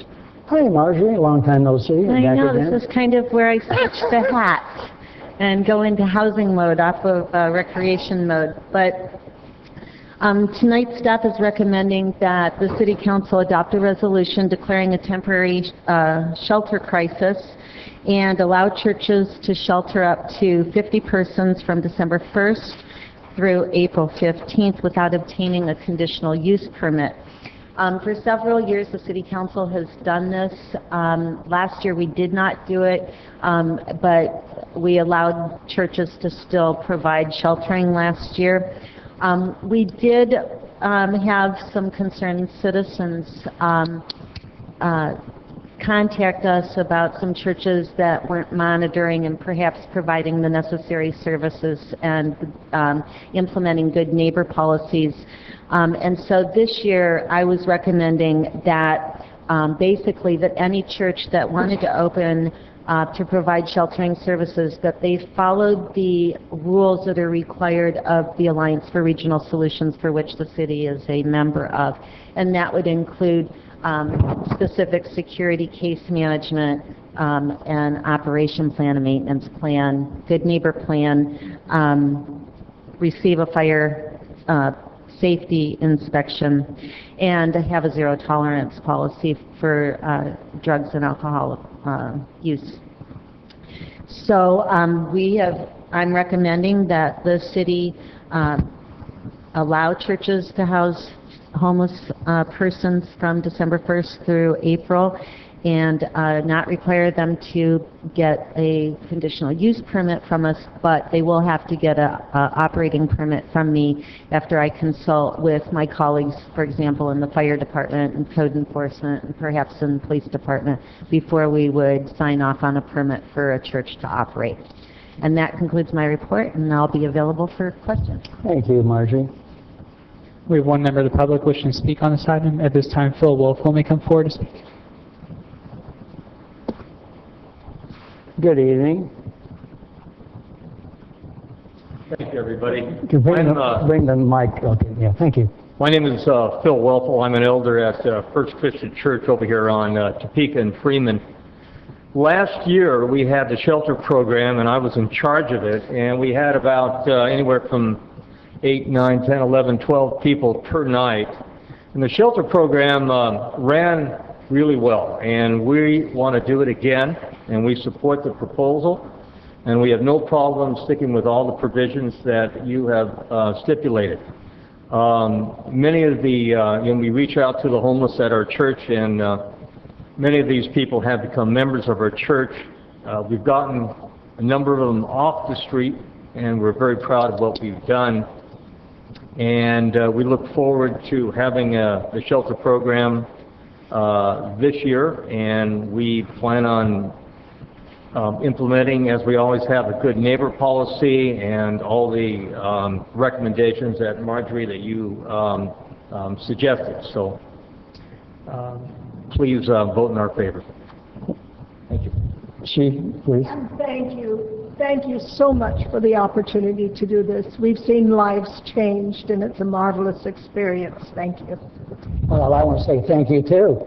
I was over there for that big event with the military, and I remembered a lot of the people who were homeless were doing a lot better, and so thank you for having big hearts. Appreciate it. No further public Let's comment. back to council. Councilmember Kern, please. Thank you, Mr. Mayor. Mayor. I'm going to make a little bit of adjustment to this because, the complaints I got, Mimi, you should have turned it in. Oh, excuse me, I'm sorry. What's this for, young lady? Is it on this item? Please go right ahead. I'll go back. We have one more member of the public wishing to speak on this item. Mimi. We look like we have another slip coming too, so I'm back to the public comments, so we got 2, I guess. Yes. Mimi. 3?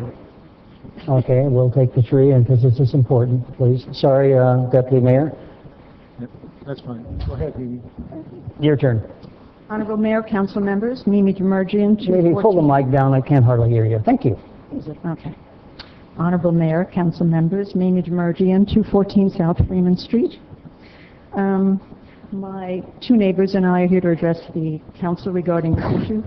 We are very much in favor of homeless people and helping them out. There's no reason why they should be denied a place to sleep, clothes, food. Absolutely none. It's just part of our responsibility as citizens. However, the issue here is not a homeless issue. The issue here is an enforcement issue and how this has affected neighboring properties in the community. And as I look at this staff report, I find a lot of things that I can say are faulty and not worthy of the council approving at this meeting. I feel the background information is false regarding the resolution. There was a resolution in 2009 that allowed for temporary shelters on an emergency basis. Since then, there's no other resolution. We know that. We've experienced problems relating to that. So why in 4 years has there been no progress made in moving forward on the shelter?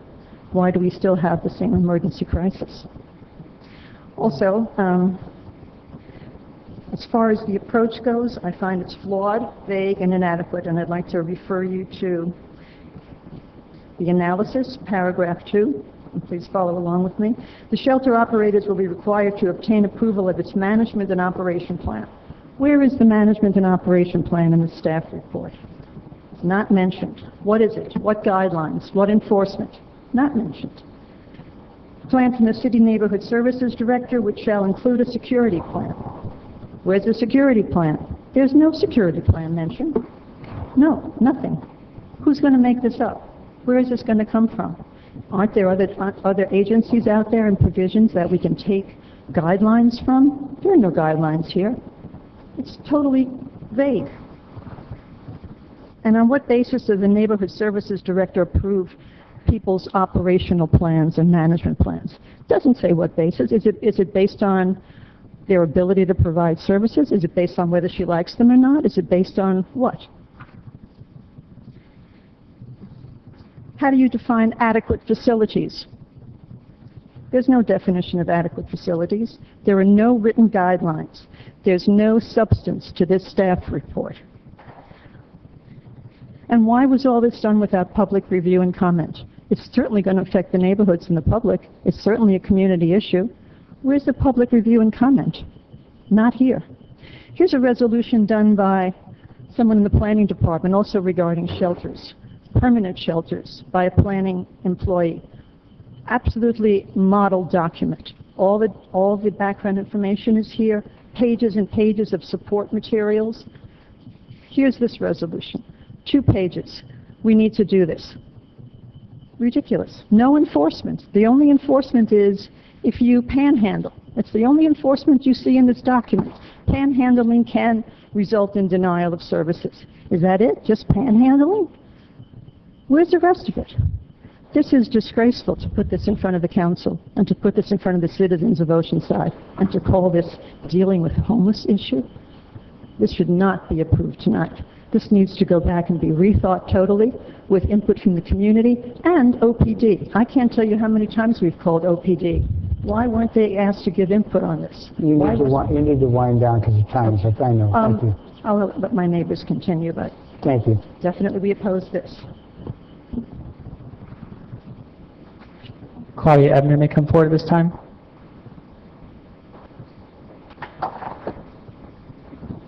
Hi, my name is Ken McCormick, and I own a fourplex 2 doors down from a church. The address where I live is 218 South Freeman Street.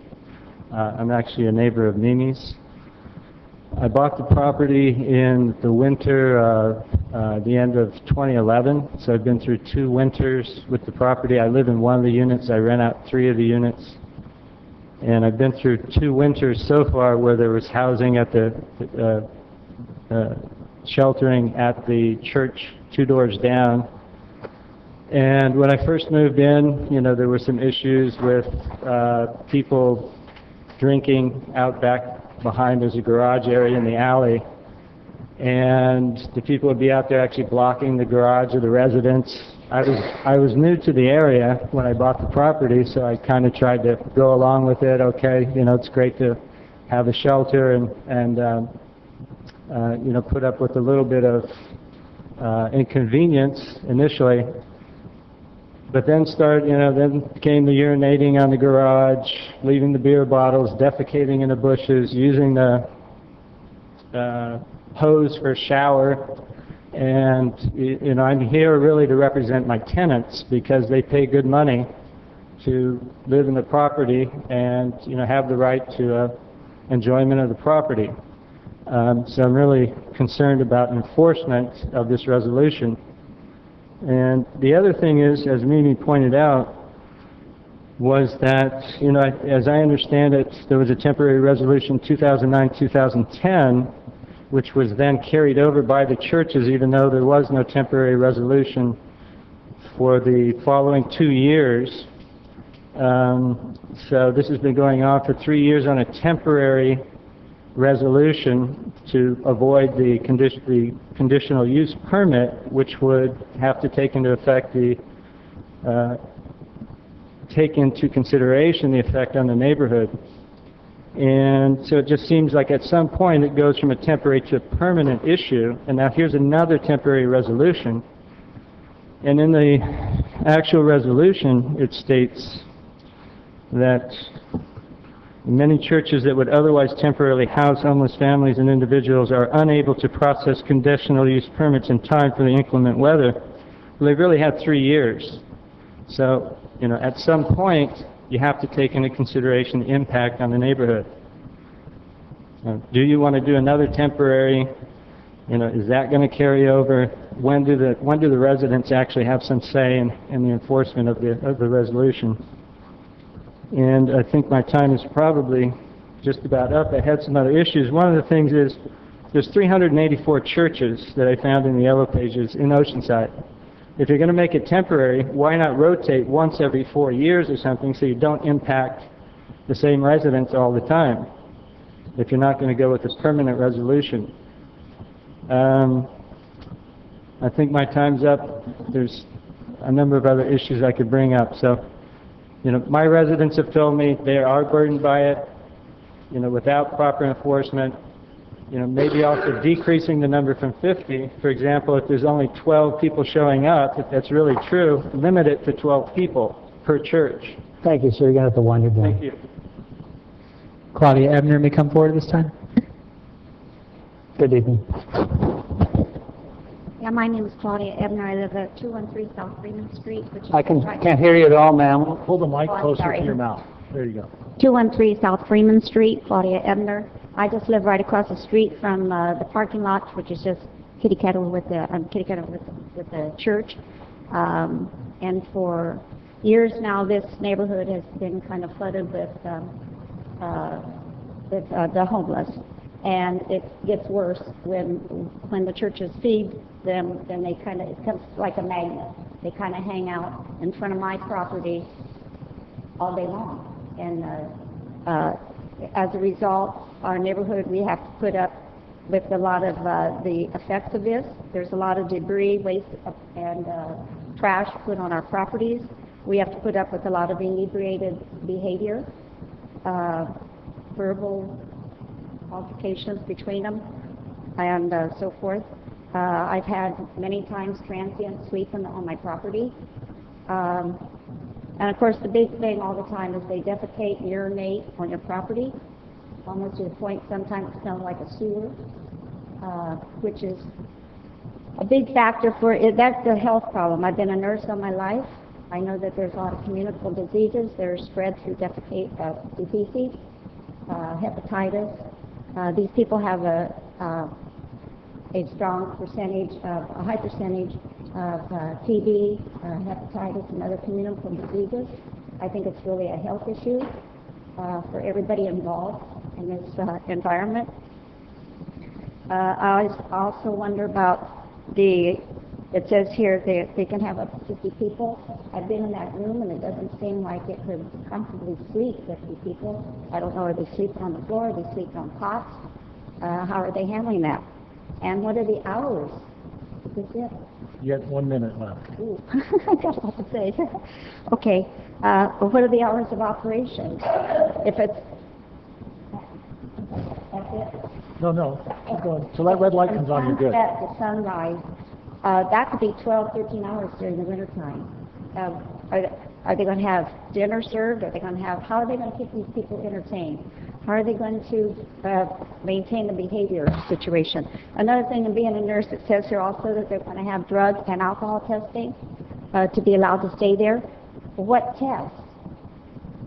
It doesn't mention, and you can't take blood or urine from somebody without their written consent. Are these people going to give consents for drug testing?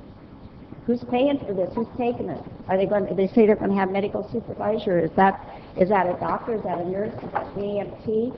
It doesn't say. And they're going to be case managed. Many of these people are mentally ill and they're not taking their prescribed drugs. They're very prone for psychotic behavior. who's going to manage this? And, No, that's it. that's it? Yeah. Thank you. And it's only going to get worse with the felons being released from prisons. We're going to have lots more worse problems. No further public on the side. Thank you very much. With that,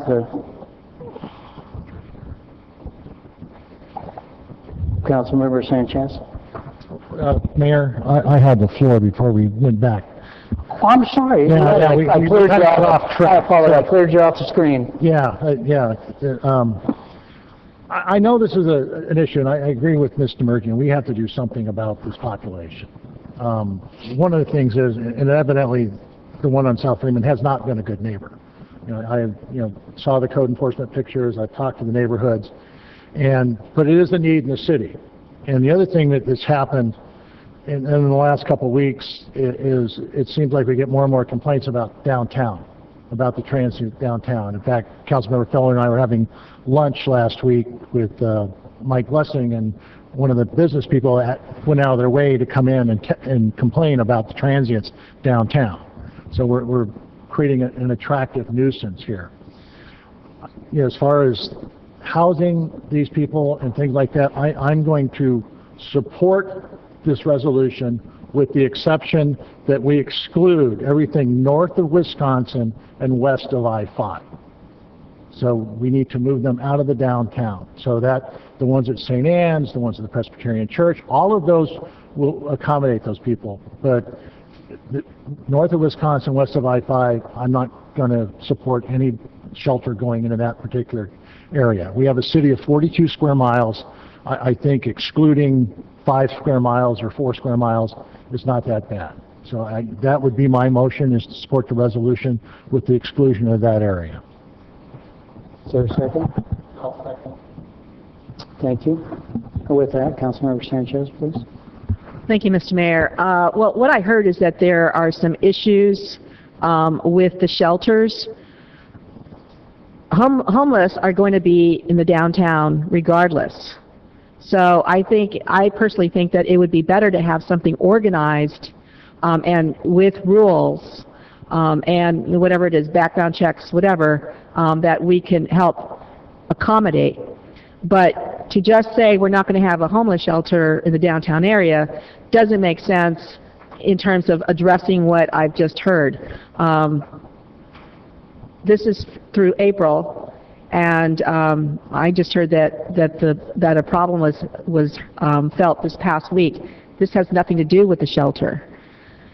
Every city has an issue with homelessness. We, as a city, decided that we would, in terms of being a regional player, that we would get more permanent solutions by partnering. And the project that we've been supporting is the project in Vista. So in terms of trying to come up with what Vista can't handle, especially during a time when it's very cold, and especially when we understand and realize that most of our homeless at this point are families. We're talking about kids. We're talking about people who actually work but can't afford to have a place. So we've actually been doing this since about, 2002? It's been a long time. To hear that these are the problems that are happening right now, or have been in the last few years, this is the first time I'm hearing about it, honestly. I would prefer to see if we can work out a way that we can address whatever problems have been felt by the communities. We can't fix every problem with homeless within the Constitution. You can't just arrest someone because they look like they're homeless. And again, we're talking about families, kids, some very young kids. So I would prefer, we've got a couple of folks who just spoke today, this evening, who said, you know what, this is a work of love, and we feel that we help a lot of people and we turn their lives around. So what we're saying is, number one, we're not willing to put our own efforts into creating a solution. We're passing the buck to our churches and seeing, you know, which churches will stand up and help on this issue in terms of being, you know, caring for our brothers, our sisters, our kids. And then we're saying, oh, sorry, we can't accommodate every request to help the city because, you know, we don't think it's, we're trying to get rid of homeless downtown. We'll never be able to do that. And all we're doing is making it even harder for families to be able to get through this next, probably very cold winter. So I am hearing these complaints for the first time. I'd prefer to work with staff, see what we can do to minimize that. But it isn't going to take care of your problem. We don't have a homeless shelter situation right now. And it sounds like you're having problems now without having the shelters. So obviously the problems that are being described are outside of what is even being presented tonight. So I won't be able to support the motion. Thanks. Thank you. I see no other lights. So I'm going to go to Marjorie for me. Marjorie, we all know that we can't fix the homeless problem because the economy has been terrible, and a lot of people that we normally don't look at and say homeless are some families with children, Bread of Life, Brother Dennos tries to help. We get complaints from every one of those shelters too, folks, that drawn of the homeless to those shelters that feed them, etc. The surrounding neighborhoods complain, or the surrounding businesses. But we try to say, what can we do to our extent as a city, Marjorie? We understand that.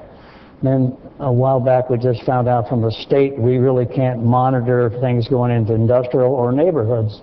And we just had that vote, and it was a mandatory situation from the state, which puts our hands tied to some extent too. So you've heard both sides here. Is there any recommendations from you? I'd rather have you, the experts, neighborhood services and whatever, be involved in trying to resolve this problem, because all it really is, I think we voted in the past to say, it's cold out there, we'd like to see somebody else other than the city step up and give them some shelter.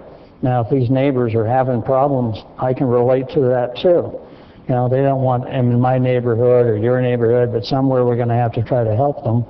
Our warm weather in Southern California brings abundance of homeless people and to our area because they can sleep out except in the winter.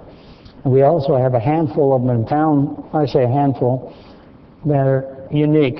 They have either mental or drug problems, and they're not going to cooperate with us, the church, or anybody else, and those are the ones you see living out in the forest or out in the riverbed. We can't do much about it, but I guess that long speech is back to you, Marjorie. I don't know how to fix this for the neighbors, but I'd like to have an expert like you. This is your job. Any input for us, or can you and staff have time to work on this thing with the church or the neighborhoods? I'm looking up and saying, what? Thank you, Mayor. I think that in the past when we adopted the resolutions, there was an inclination to say, this is what churches do, let them do the good works that churches do to help the homeless, to feed the homeless, and to provide for the homeless.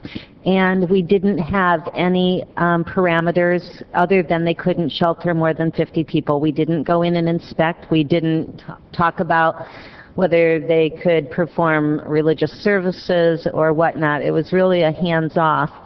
And we did get complaints from Mimi, and we had one other church, local church, that we had people living in that might not have been in safe conditions. And so when we went to write this resolution, we decided that we needed to put enforceable guidelines. And so what the idea would be is that the church that wished to do this would present to us a proposal, their plan, and I would get a fire inspector to go out and check it out.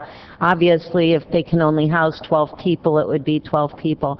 And I kept it in line with the ARS, who has a shelter network in North County that has been successful, and we haven't received the complaints. And as you know, Bread of Life houses 50 people every night at their site.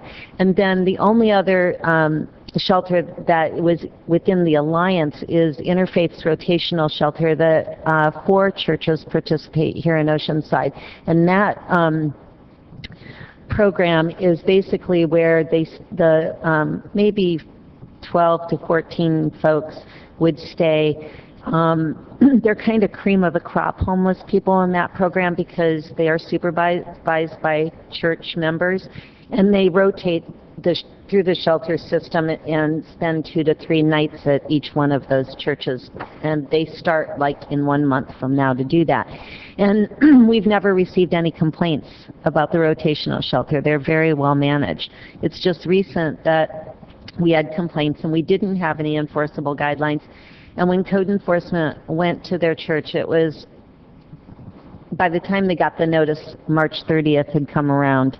And so they were closing their operation at that time anyway. So that's what happened. I did my best to put in some teeth that would be enforceable, that if they didn't cooperate, if they weren't a good neighbor, if they didn't have a good management plan and security, case management, that we wouldn't approve them. We wouldn't give them a permit to operate. Well, this recommendation from the council right now for a particular zone, that's no. What's your feelings on that? And I'm happy to implement whatever the council directs me to do. Thank you, I appreciate that. With that, the light came on for Mr. Feller, so I'll go back to him. Mr. Feller, please. Thanks. We all know that when towns were founded, they built around the churches. That's why those churches are the first churches in the town after the mission. Everything was built around the mission for a while as well. What I think we're only singling out maybe 3 or 4 churches in that general area. But what I am concerned about is that you have what we're trying to do as a city is have churches do the responsible things. And, you know, I appreciate what Deputy Mayor Kern said, but I think there's maybe a way around it. Maybe the churches in the downtown plan around family, the ones that have families, not just anybody. I mean, that might be a little better taste, because I hate to turn anybody away if people are willing to do the work. So maybe their plan in the downtown area is for them to house, you know, 2 or 3 families and get on that list ahead of time. And, you know, the rotational shelters, you know, you're talking about Bread of Life has 50 beds down there. Well, I can tell you I've had many complaints about Bread of Life, and not that is, they're doing what basically needs to be done to handle the situation. I appreciate that. I'm having a tough time just pushing people that are willing to do the work. I don't know what Calvary of the Coast does. I don't know if Grace Chapel does anything. The little church on the corner down on Tremont and Seagaze, do they do anything?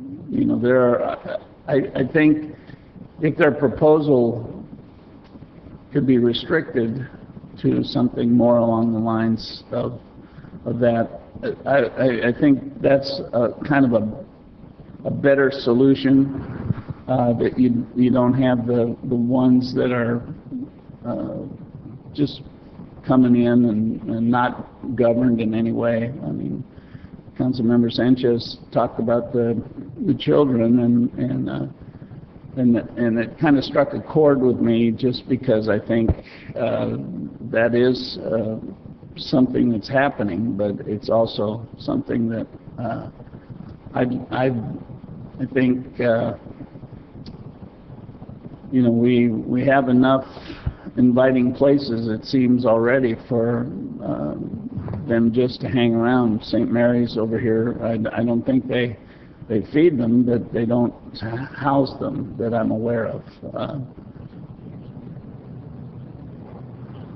I'm kind of at a loss, because I understand what the members of this church are standing for and trying to do. Sounds like they're willing to work, and maybe that's the compromise, where they can feel like they're still contributing, but selecting a family type. We've gone through it for weeks with Brother Benno, months or years with Brother Benno's out in the valley, and I don't know if there's ever a way to solve some of these problems. As long as we have good weather. I'm glad to hear you say that it's going to be cold, because I've heard nothing but about global warming for a long time,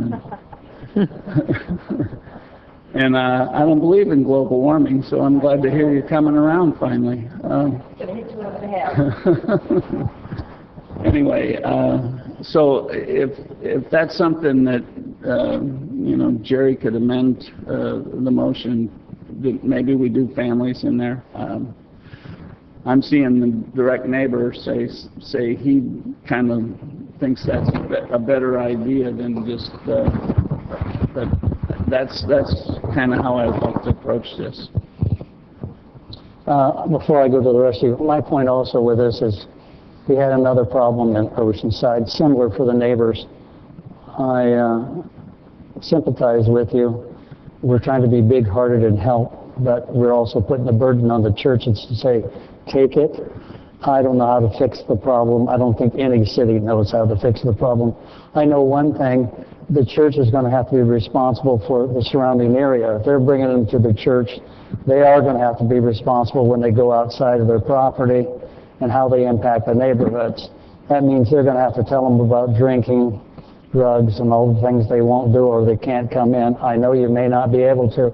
The number one thing that I get complaints from the neighborhoods is, gee, if you had a porta potty that's outside that these transient type people can use, they won't go over to somebody else's yard and use it. So that's something that maybe the churches have to get involved in it after hours, have some sort of porta potty on their premises that they can use. It's a lease or a rent, but I don't have an answer, so that's why we're talking up here. I want to go either way because I have compassion both ways myself. But with that being said, we have to come up with a solution. I don't like closing out the churches in the downtown area for like a zone. It's a possibility. However, I think we're coming up with more stringent requirements on permits, inspections, and et cetera. The police department and the code enforcement, you're right, don't have the time to investigate these at churches. But something has to be done to help the neighbors. But I don't want to say they can't take in people because we're the ones that said, please take it from us and do the job. With that, I'm going to go to other people again. Councilmember Sanchez, you're up, and then there's two more speakers. Thank you, Mr. Mayor. Well, the need is great, and there's always going to be a greater need than people being able to help. The recommendation from staff is that the City Council adopt a resolution declaring a temporary shelter crisis in the City of Oceanside from December 1st, 2013 through April 15, 2014, suspending the zoning ordinance requirement to allow churches to shelter up to 50 homeless persons without obtaining a conditional use permit, incorporating the new rules that have been described by staff. And I think what I'm hearing is also incorporating concerns raised by Councilmember Feller, and I'd be willing to support that motion if the current one fails or is not modified. Thank you. With that, Deputy Mayor. You know, we're here to protect the neighborhoods. You know, that's always been my concern, is the neighborhood concerns and the idea to do this. So the idea of protecting the neighborhood. Now, obviously, this one facility has not been a good neighbor, even though they think so. I've talked to Mr. Tennant, I've talked to the neighbors, and they came to me about 4 months ago about this issue, so they have been talking to the city, and we've been working with code enforcement and police officers, and I've asked for police reports and gotten those things. So, you know, really, I understand the compassion, and I think the neighbors understand the compassion, but we can't allow our neighborhoods to get run down because a church in the neighborhood is compassionate. I understand that. You know, when I first saw this, I went to the city manager and city attorney about the conditional use permit. Why don't we make them get a conditional use permit and have a set of conditions? And then my next thing, and I talked to city manager and city attorney about, is can we just exclude them out of residential neighborhoods? How can we protect our neighborhoods from this? And then, but you know, the Bread of Life and Brother Benno's, people don't live there. Those are industrial areas. So this is not your home that you have to worry about in the morning when you get out and people hanging out in front of your home, and when you try to get into your garage and people hanging out. That's different. That's why the state has designated industrial areas for this type of activity. So I think as a compromise that we just took this one zone out of downtown. Now, will it solve our problem? No. But will it start in solving our problem? Maybe. We have a new hotel going in. I'm getting a lot of complaints about transits in the downtown area. So I don't want to create an attractive nuisance that we have people downtown. Now, I think there's adequate bedding right now. I know St. Anne's, Presbyterian Church, Bread of Life, those facilities and the rotating one. So I think there's adequate facilities for sheltering. But I just can't see, you know, the detriment to a neighborhood in order for a church to do this. I know if it was in my neighborhood, my neighbors would be upset too. So part of it, and I haven't seen the plan, I don't know how stringent it is, they may not qualify, they may not come up for a plan. But the idea is, are we going to write the plan here tonight about certain areas just have families or young children? I mean, that's the problem that we're having now. We're going to try to rewrite this from the dais, and I don't think that's the way we should be doing this. You know, my solution was, okay, we'll just exclude one area, and the rest of it out there is wide open. Probably, you know, 40 square miles of the city is wide open. We're just closing off maybe 4. So I think that's a good compromise. And I think people will be served.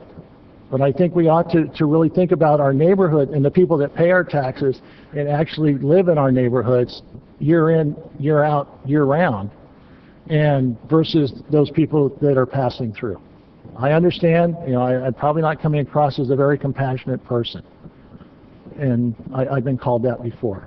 But the idea is that how do we protect our neighborhoods? Because that's my concern. How do we protect our neighborhoods? So that's something that, so I would hope the council on this year, on this particular one, would support this motion, and then next year we can figure out some solution on a permanent basis. I think everybody's right. We've been kicking this can down the road, and nobody's taken it and say, okay, let's solve this problem, because we've always kicked it down the road. We declare an emergency every year.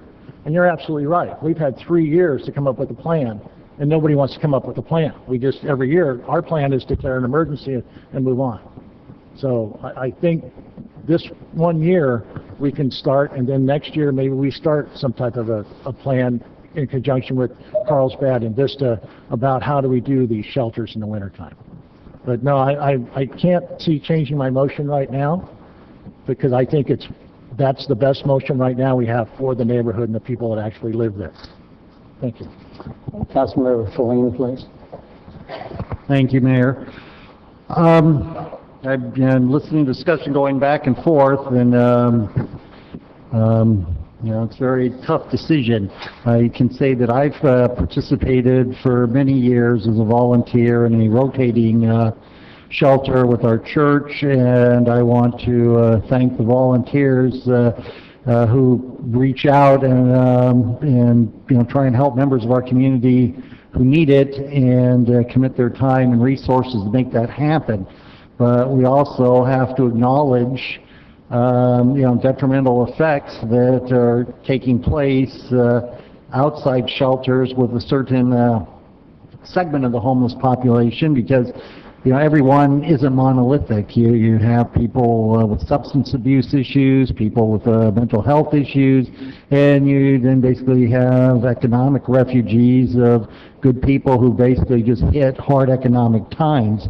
Now, our church, when we did this, because we couldn't solve every problem, we focused on families, and it was a point to make sure that they were tested for drugs and alcohol, and made sure they were not mentally ill. And Margie might be able to help me with this, but the church did not make that determination. We're not experts in that field, and the church got referrals for families from either countywide or North County organization, and they were the ones who did the testing, did the reviews or interviews, if you will, and the church took referrals there.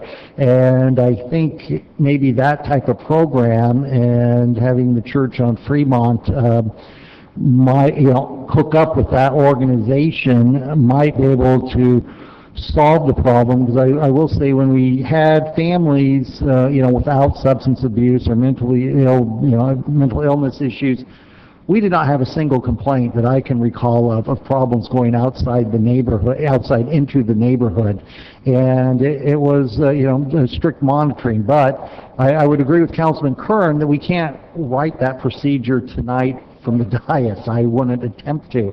What I would hope is we can vote on the motion on the floor that it is. We can address Councilwoman Sanchez's concern and Councilman Feller's concern by inviting Marjorie to work with the neighbors who have issues, the church who wants to provide a service, and see if we can come up with a framework that says this church will focus only on families. This is how we will prevent spillover outside the church in the neighborhood.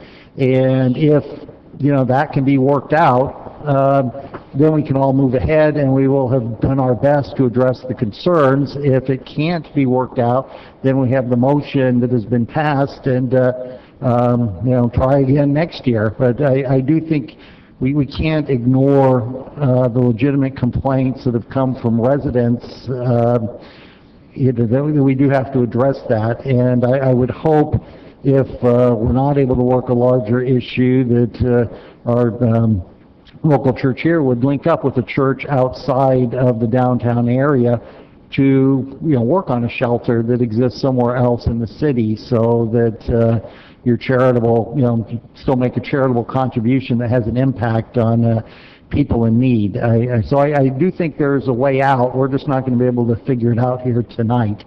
And so I would, for now, like to support the motion that's on the floor.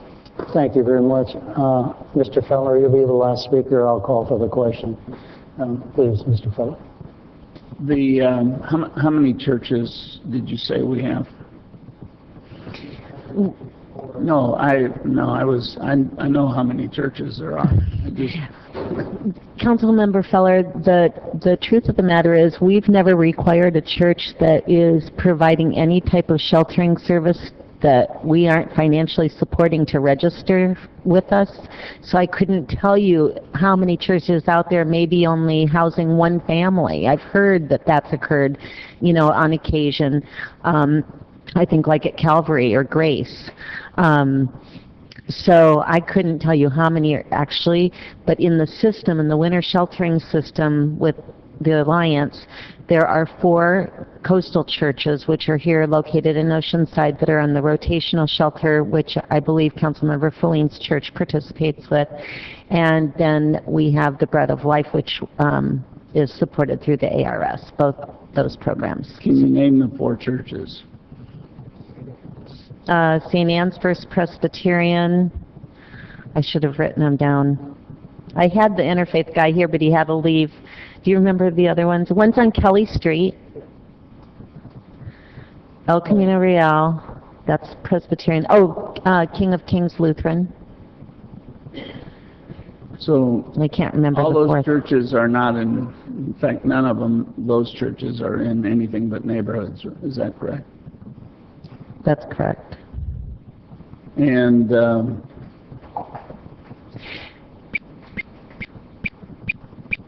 wonder why I made that point.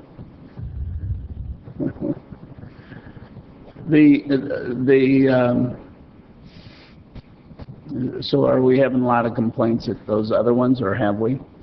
None. They've been operating here for years, and I have never gotten one complaint. So is there a way for First Christian to get in that system? That's something that could definitely be explored. And I think that, you know, that's with the Interfaith Shelter Network, and they may be looking for additional churches to extend the period of time that they can house people.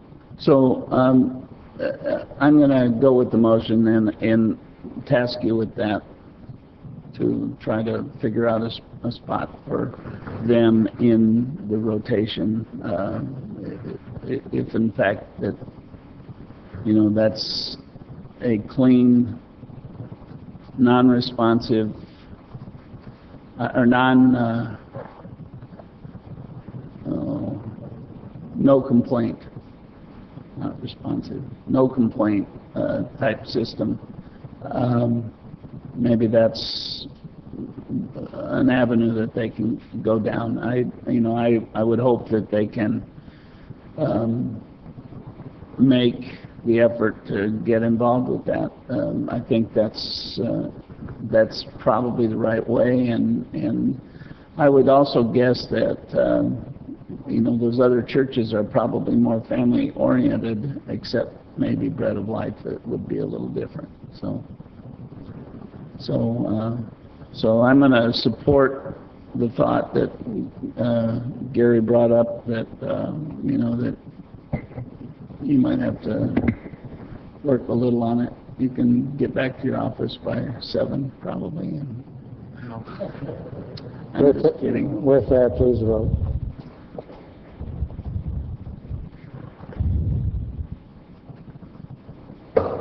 My apologies. The motion was approved 3-2. Wooden Sanchez, no. Apologize. Thank you very much. I appreciate your time, ladies, and it's something that we need to address as a city. Anyhow, with that, if I could have a item number 25 next, please. Item number 25 is a request by Deputy Mayor Kern to review questions concerning fire department overtime and provide direction to staff. Good evening, Chief. How you doing, buddy? Dave, come on down too. You can sit with us. This is your item, sir, please. Yeah, and actually, you know, all this started with a memo by the city manager about the overtime budget, and it deeply concerned all of us on the city council. And so, and there was a lot of back and forth and things that got out in the public that was very concerning. But what I want to do tonight is try to figure out where we're at and where we can go. So, Mr. City Manager, can you explain the reason behind the memo and why you sent it, and your recommendation at that time? Sure, Honorable Mayor, council members, the memo Councilmember Deputy Mayor Kern is referring to was the year-end financial report that we provided you. In that report, we went over the status of not just the general fund, but all of the enterprise funds as well, and the status within the general fund of all of the various departments' revenues and expenditures. On a good note, the city as a whole ended the year with a surplus. However, there was an issue in regards to several departments in regards to their spending more than their allotted budget. For the fire department, that amounted to, on a departmental-wide basis, slightly over $300,000 of expenditures above their budgeted amount. In prior years, even though the fire department's overtime budget fluctuated, the overall budget for the fire department was under the appropriated budget. with this past year, that the overall budget, even with consolidating all of the various revenues and expenditures and additional revenues that were received, they were actually over budget. A concern being that as the year started, the ability to take corrective action grows significantly the longer you delay in implementing some type of corrective action. The Council's direction in the past has been on these quarterly budget updates that I was tasked with coming to you with a corrective action plan for any department that looks like they're exceeding their budget. And even though this was the year-end report, if you recall, at the three-quarter mark, the department had been targeted to be at or under budget.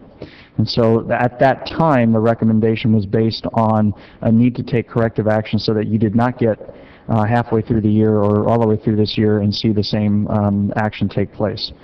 Since that, though, there was a separate memo, and you did approve a SAFER grant that would provide for additional staffing that would reduce the overall amount of overtime. And I believe that the estimate of the overtime reduction on an annualized basis is approximately $350,000.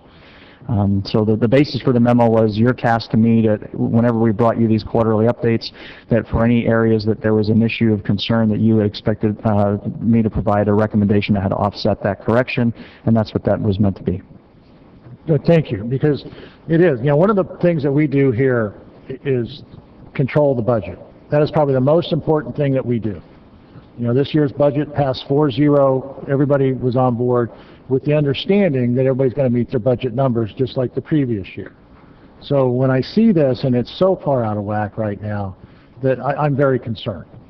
I've talked to Dave Overton, who represents the bargaining unit, and I've talked to the chief about my concerns. And some of it, and I'll just describe Mr. Overton's remark, it was perplexed. He didn't quite understand how they could be over, but I think is digging into the numbers too. And so one of the things that I don't want to go off the deep end and make all those corrections right away. I support the city manager and his attempt to bring his recommendation forward to correct the problem. But after talking to our finance director and talking to the chief and talking to Mr. Overton, I think the best course of action right now, and I'll let my colleagues speak on this, and Mr. Clerk, do we have speakers? We have one member of the public. Okay, but before we go to that, I think my course of action right now is to monitor this closely. I know the finance department sends you your overtime numbers every 2 weeks. My request and direction to the city manager is that we get those numbers too, and I would hope that Mr. Overton gets those numbers too, so we're all looking at this issue. So in my previous life in education, when we presented with a problem like that, the first thing we do is observe and monitor. And I think that's our course of action until probably, I would say, January 15th, that we observe and monitor till that time, and then see where we're at. And if we have to take correction action, that gives us 6 months to bring it back in line. So I know there's some reimbursement issues that were floating out there, and I think that's what Mr. Overton discussed about, and the chief has discussed about these crews that we send on state fires about billing and reimbursement, and they're not quite matching up because of time. So I think hopefully the fire season will be over, hopefully by the end of October. So by January 15th, we should have a good handle on what those overtime numbers are. So with that, I'll defer to the public, and we'll bring it back to council. At this point in time, Joan Brubaker may come forward to speak.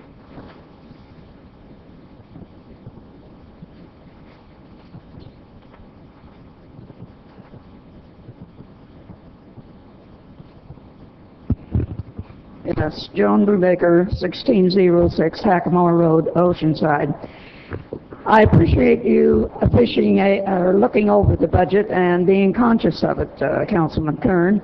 However, I kind of shudder when I hear talk of, oh my goodness, we're having overtime. But stop and think, in spite of the fact you've employed more firemen lately, you have not augmented, the city hasn't, I mean, proportionately to the growth of population.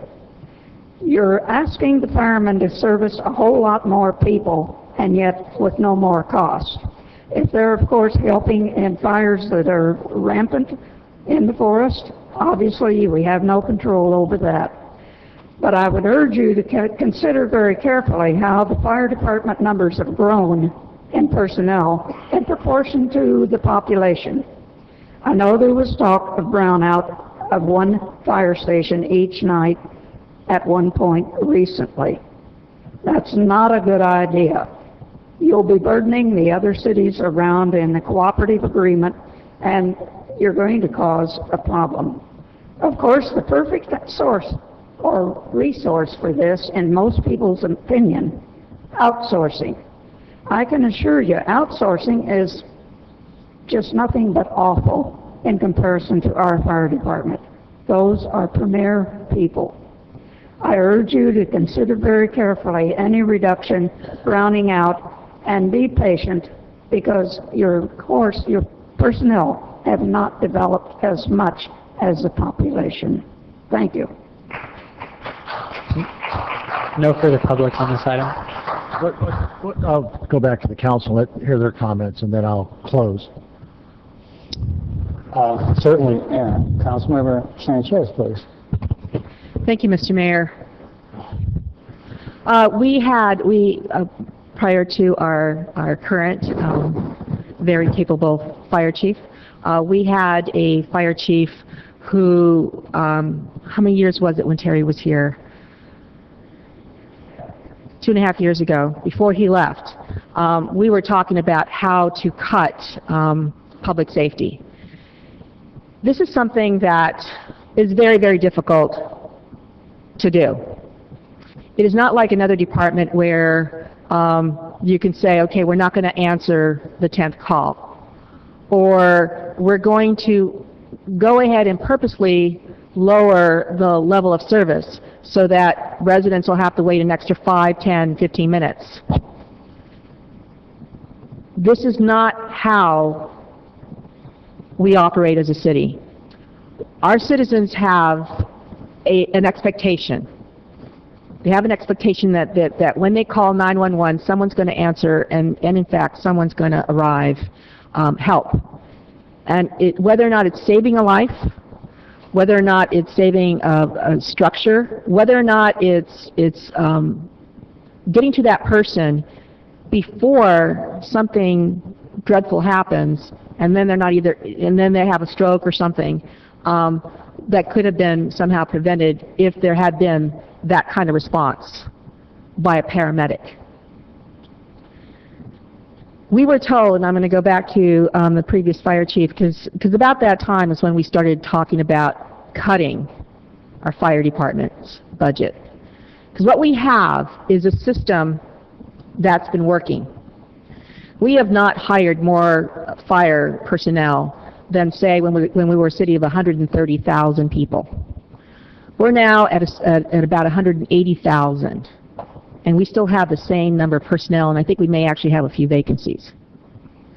So what we do, we can't hire the number of personnel for our worst day in Oceanside. We've got to come up with a way of addressing the costs that takes into consideration something that we call overtime. Now, somehow overtime has gotten a bad rap, a bad name. But guess what? That's how we handle our responses in the most effective, ethical way, is that we don't hire additional personnel to add to the burden of the pensions, our pension obligations, that we in fact are very cost effective, and we handle this through overtime.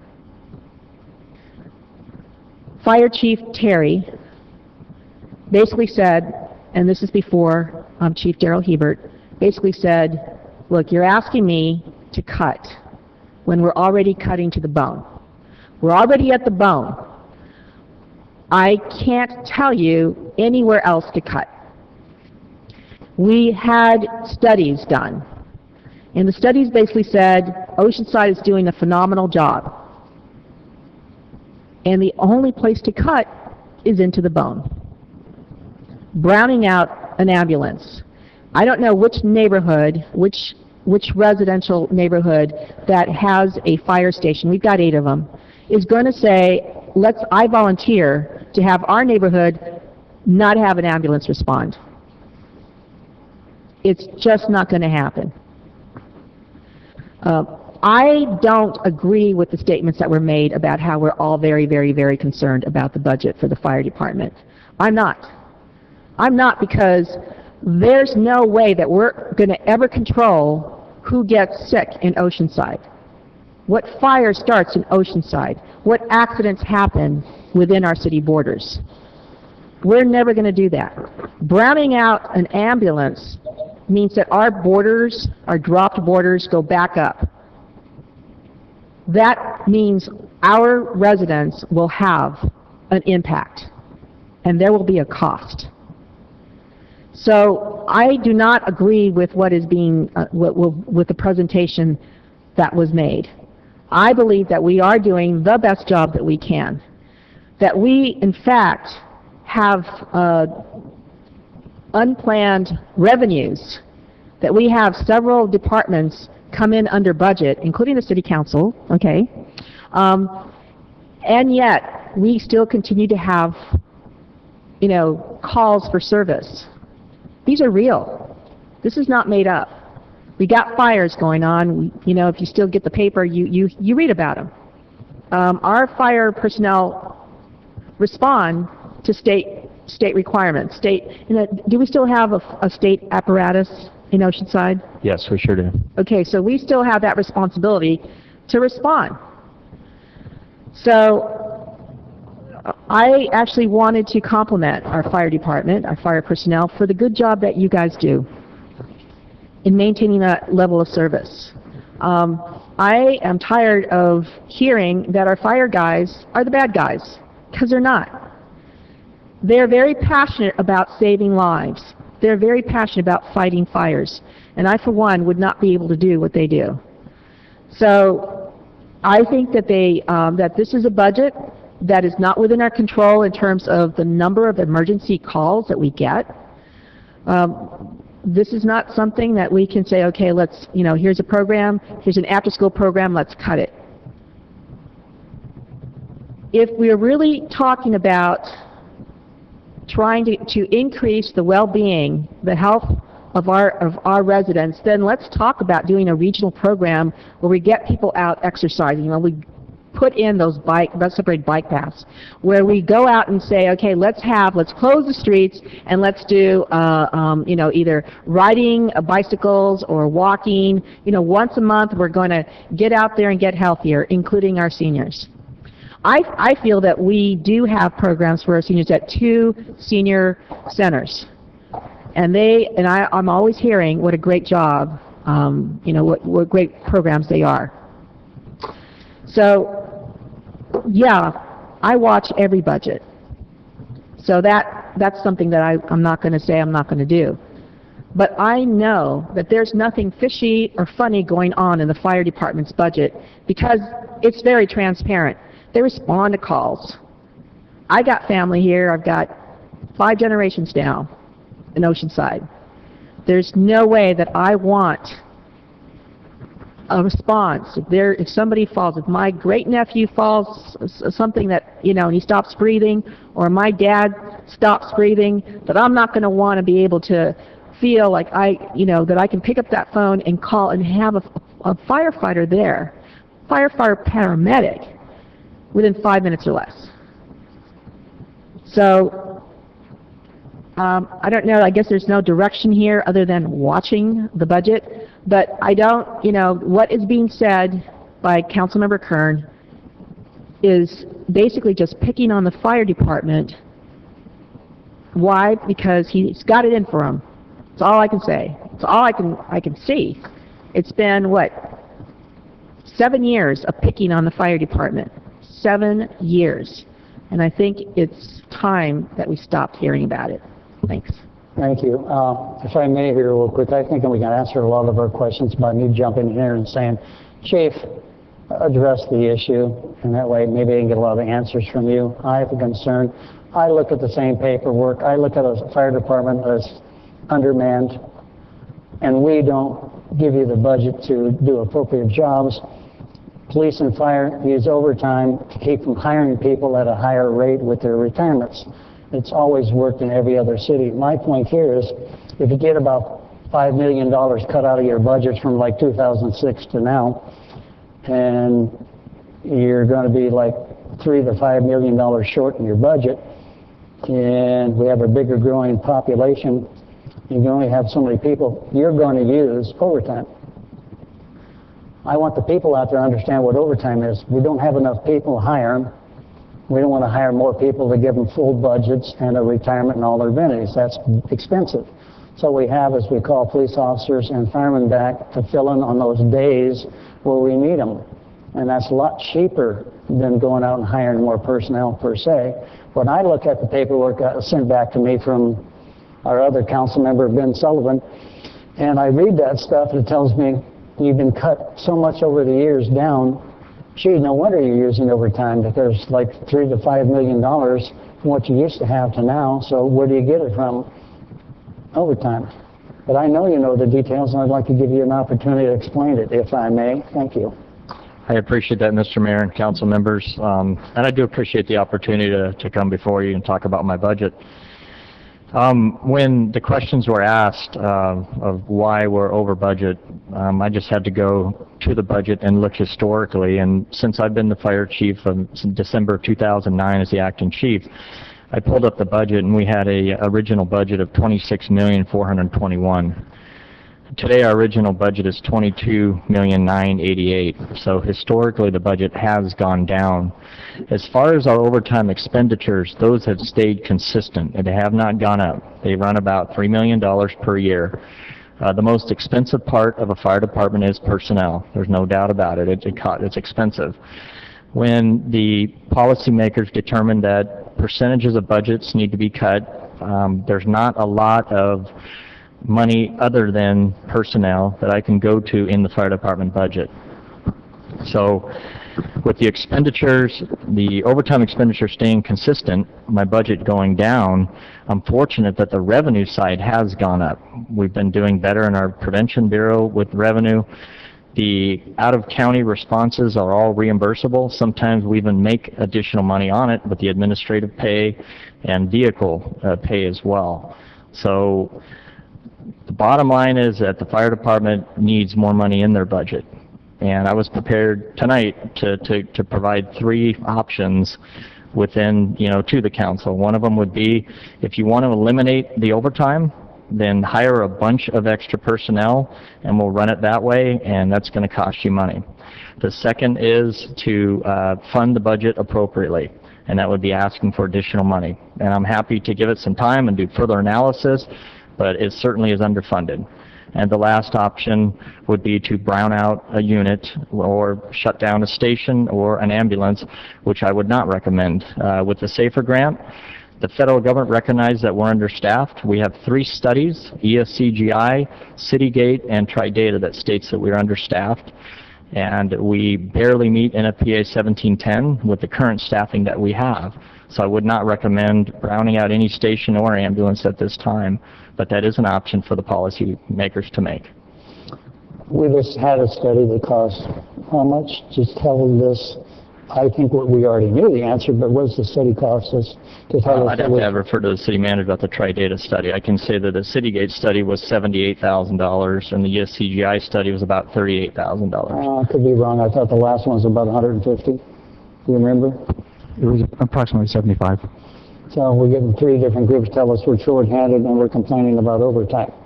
I guess my point here is, like Councilmember Sanchez said, is we're supposed to monitor the budget, and that's our job, and we will. But trying to address the issues on public safety, where everybody knows that overtime is how you run public safety without hiring more people. It's the cheapest way to go. With that in mind, I don't want to constantly see a memo on my desk constantly addressing the fire department and its issues. Are we good stewards of the city's money and the people out there? In my opinion, yes. But to constantly rag on the fire department or the police department for overtime is getting silly at best. Any politician knows that one of the top three issues for the constituents is, number one, usually public safety. That means fire and police. Overtime is something I can't predict in fire or police department, but it's the cheapest way for police and fire to go, we're handling the job here, but if something special comes up, without having to hire more people, you can fill in the gap with people you already have for overtime, and that goes away. And yours is not going away because we're getting to be a big city, and I remember the number. How many calls do you get for service per year in Oceanside? I can't remember exactly. 17,800 calls this last year. And that's a lot of calls, ladies and gentlemen, for the fire department, and I understand that. We've worked real hard to do boundaries, too, with the other cities. Said, we'll drop the boundaries coming to your city, and that pays off for all the citizens, that somebody will be here quicker, or an apparatus will be there quicker than most. I heard, like last week that you heard, we might brown out an ambulance. And I don't want to get into the details because Councilmember Sanchez covered it, but, you know, what part of the city or what neighborhood are you going to take that ambulance out of and say it's not going to run for a while? That's not the way to do it for public safety. It's overtime. But my big point to you, and I think you said it, is if a few years ago you were getting $3 to $5 million more in your budget, now you've been cut that amount of money. I think it's more like three something million. If you're getting that kind of cuts, gee, I'm not shocked that you're using overtime. Matter of fact, if you had your original budget back, that'd be an extra $3 million in your budget. And you wouldn't be using the dime's worth of overtime because it's the same amount. Gee, what shock am I here? I'm not. It's just, I feel like you're getting picked on at this particular time for public safety, and I don't want to hear that anymore. So let's try to address it. As for monitoring it, we always monitor what's being used within the city. That is the job of the city manager and excuse me, and us to look at it, but this is not the area. We're $7 or $8 million over budget right now and doing well. So why this is coming up tonight, I have no idea, and I don't want to see it constantly being brought up, because for the ladies and gentlemen in the audience, I'm tired of seeing it come across my desk from the same councilman and his aide. Being a good steward of the money is nice, but not in this area. I've done my thing because I thought maybe you could answer questions for save everybody else time, but with that, Councilmember Feline, please. Thank you, Mr. Mayor. I think the issue isn't any attack on the fire department or anything like that. I certainly, when I went on my ride-along, I had nothing but respect for what I saw and the work that was being done and the commitment to the city.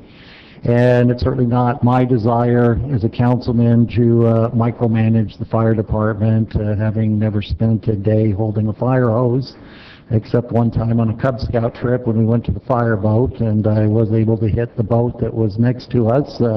But I don't think that makes me an expert, so I'm not going to pretend to be. But budgeting does allow a non-expert to try and make some attempt to analyze whether or not we're controlling our costs, because the initial budget, of course, comes from the fire department itself. Now, the issue of overtime has lots of moving parts, one of which is the decision to deliberately incur overtime as opposed to hiring personnel, because the pension expense is actually more expensive than the overtime expense, which of course is a debate for another day, but that is the reality we live in. And the decision and the desire to have overtime instead of hiring extra people benefits both the city and is requested by the personnel themselves as a chance to earn overtime.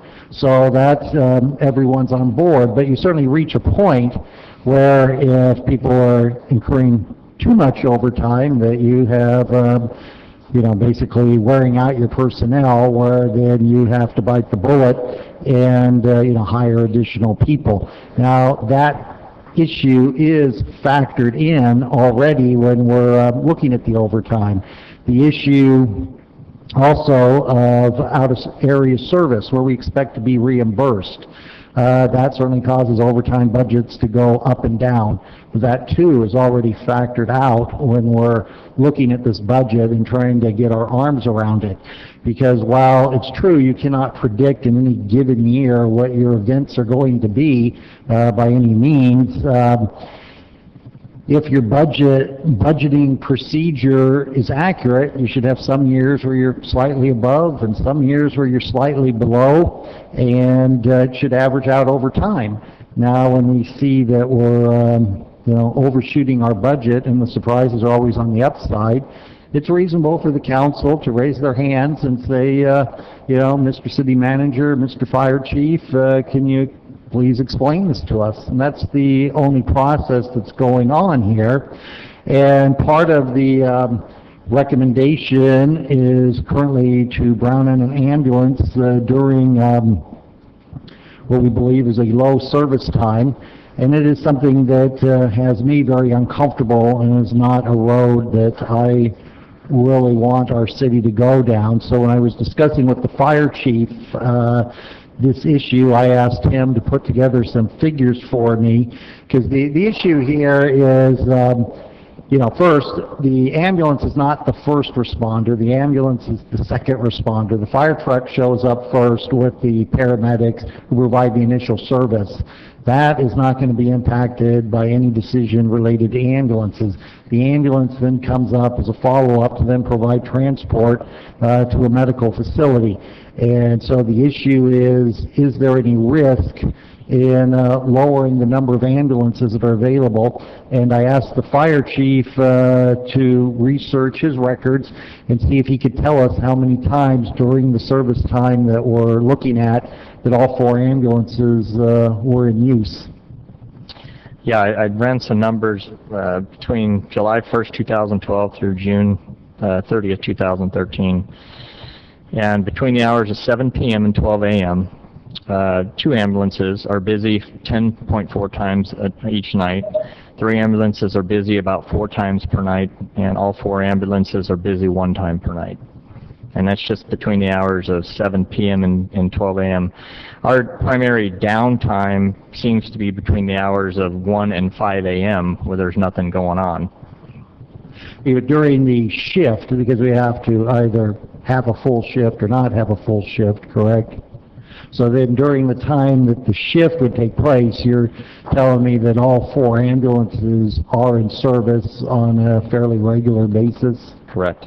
Okay, now then, how does that issue, if we were to brown out an ambulance, how does that affect the no-drop zones in our relationships with our surrounding cities?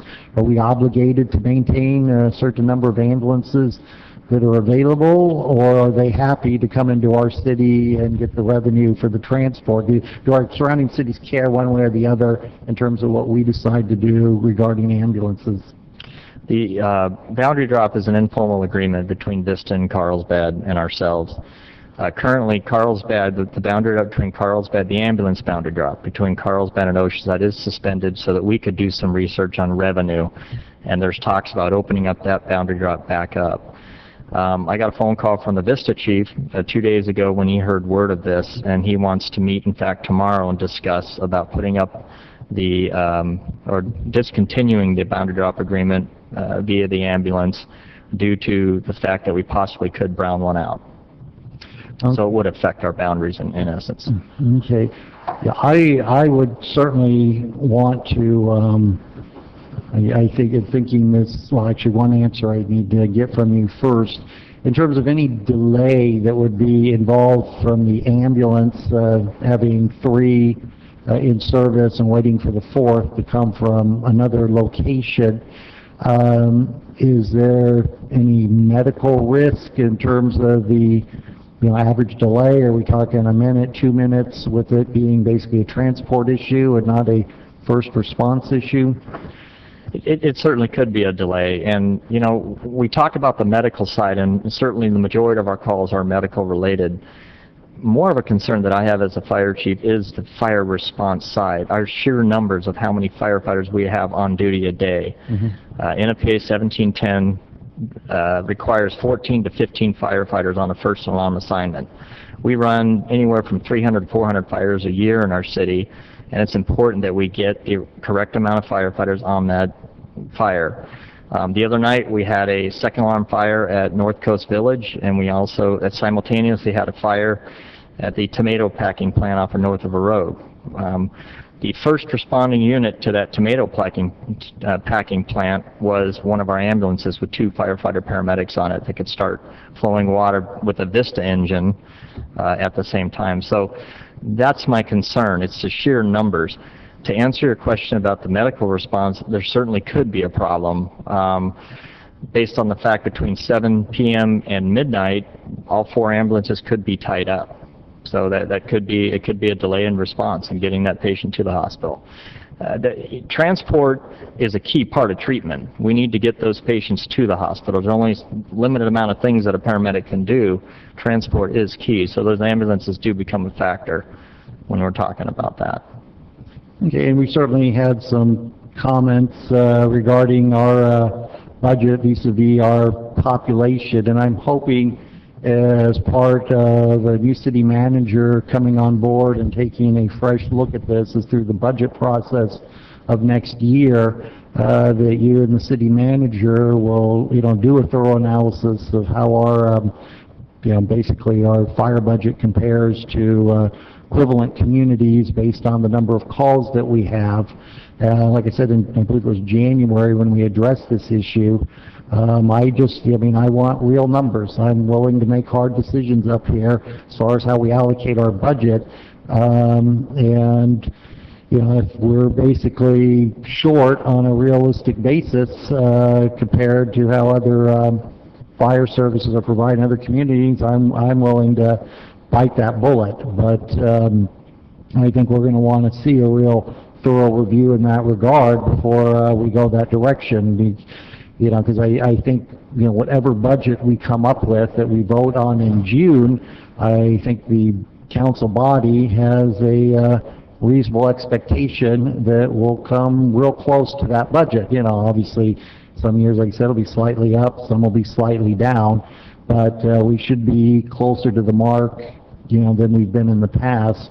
And I'd certainly also like to invite our labor representative. If you have any comments on this or anything you'd like to add here that'll help us get our arms around it, I would certainly welcome any comments that you'd like to make. Thank you, Chief, for taking care of me. I would just like to echo the sentiments of the fire chief. We have talked about the overtime, and the overtime budget for this side of the city is what it is, and it has gone slightly up and slightly down over the past 6 to 8 years. Recently, the fire department has given up a holiday, and there's been changes in the sick leave use, which causes those vacancies to go down, which should be a smaller cost for the city. Our city manager, Peter Weiss, had also mentioned the SAFER grant coming in and eliminating one shift or approximately $350,000 a year. And the Firefighters Association takes pride in the city, and they understand that their well-being is tied up in the well-being of the city. And although we don't like it, we understand where that comes from. And what we don't understand is on the heels of that comes a possible brownout. I'm going to go ahead and stop there because I think the fire chief he's got the numbers in front of him, and I'll let him answer the technical questions. Thank you.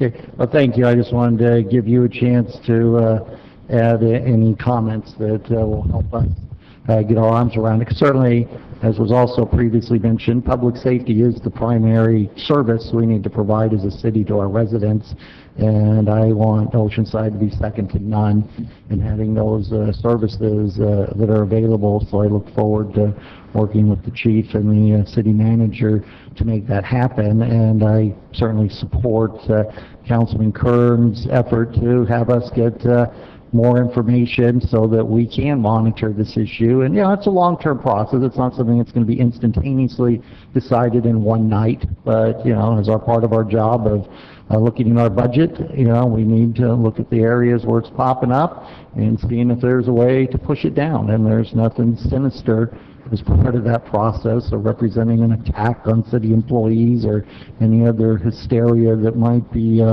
directed that way. It's part of the management oversight, the city council, if we're doing our job that we're supposed to provide. And that's all that's taking place here. And thank you for your time, and appreciate you coming tonight. Thank you. Councilmember Feller. Thank you. To be honest with you, I know where you can get 350,000 right now. We just gave up our legislative aids and give them to the fire department, give the money to the fire department. I'm on board right now, just like that. Are there false alarms included in that 17,000? Chief? Yes, certainly they are. What's that percentage? I don't have those numbers in front of me, but a false alarm would be actually wheels turning. Those were included. The ones where we don't turn any wheels, those aren't included. So I could get that number for you, Councilmember Feller. I'd like to know. I do know that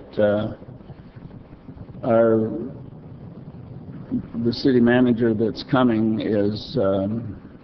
They have a city of 70,000 up there, I think, and they have, I believe it's 5 or 6 stations for that amount of people.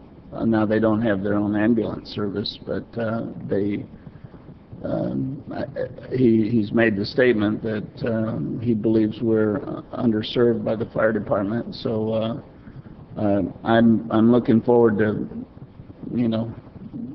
manage the budget, but also figure out how to remain number one. And I don't think we're not number one in anything as far as public safety, even as we sit here. I think there's opportunities for all of us to cut. You certainly have brought your budget down considerably in the last few years. It's creeping back up to where it was before the Great Depression, so we're getting up in the 122. What are we? 124 now, or something? 121 as far as the budget. 121. So we were down as low as 109, I think, or something in that vicinity not too long ago, and so.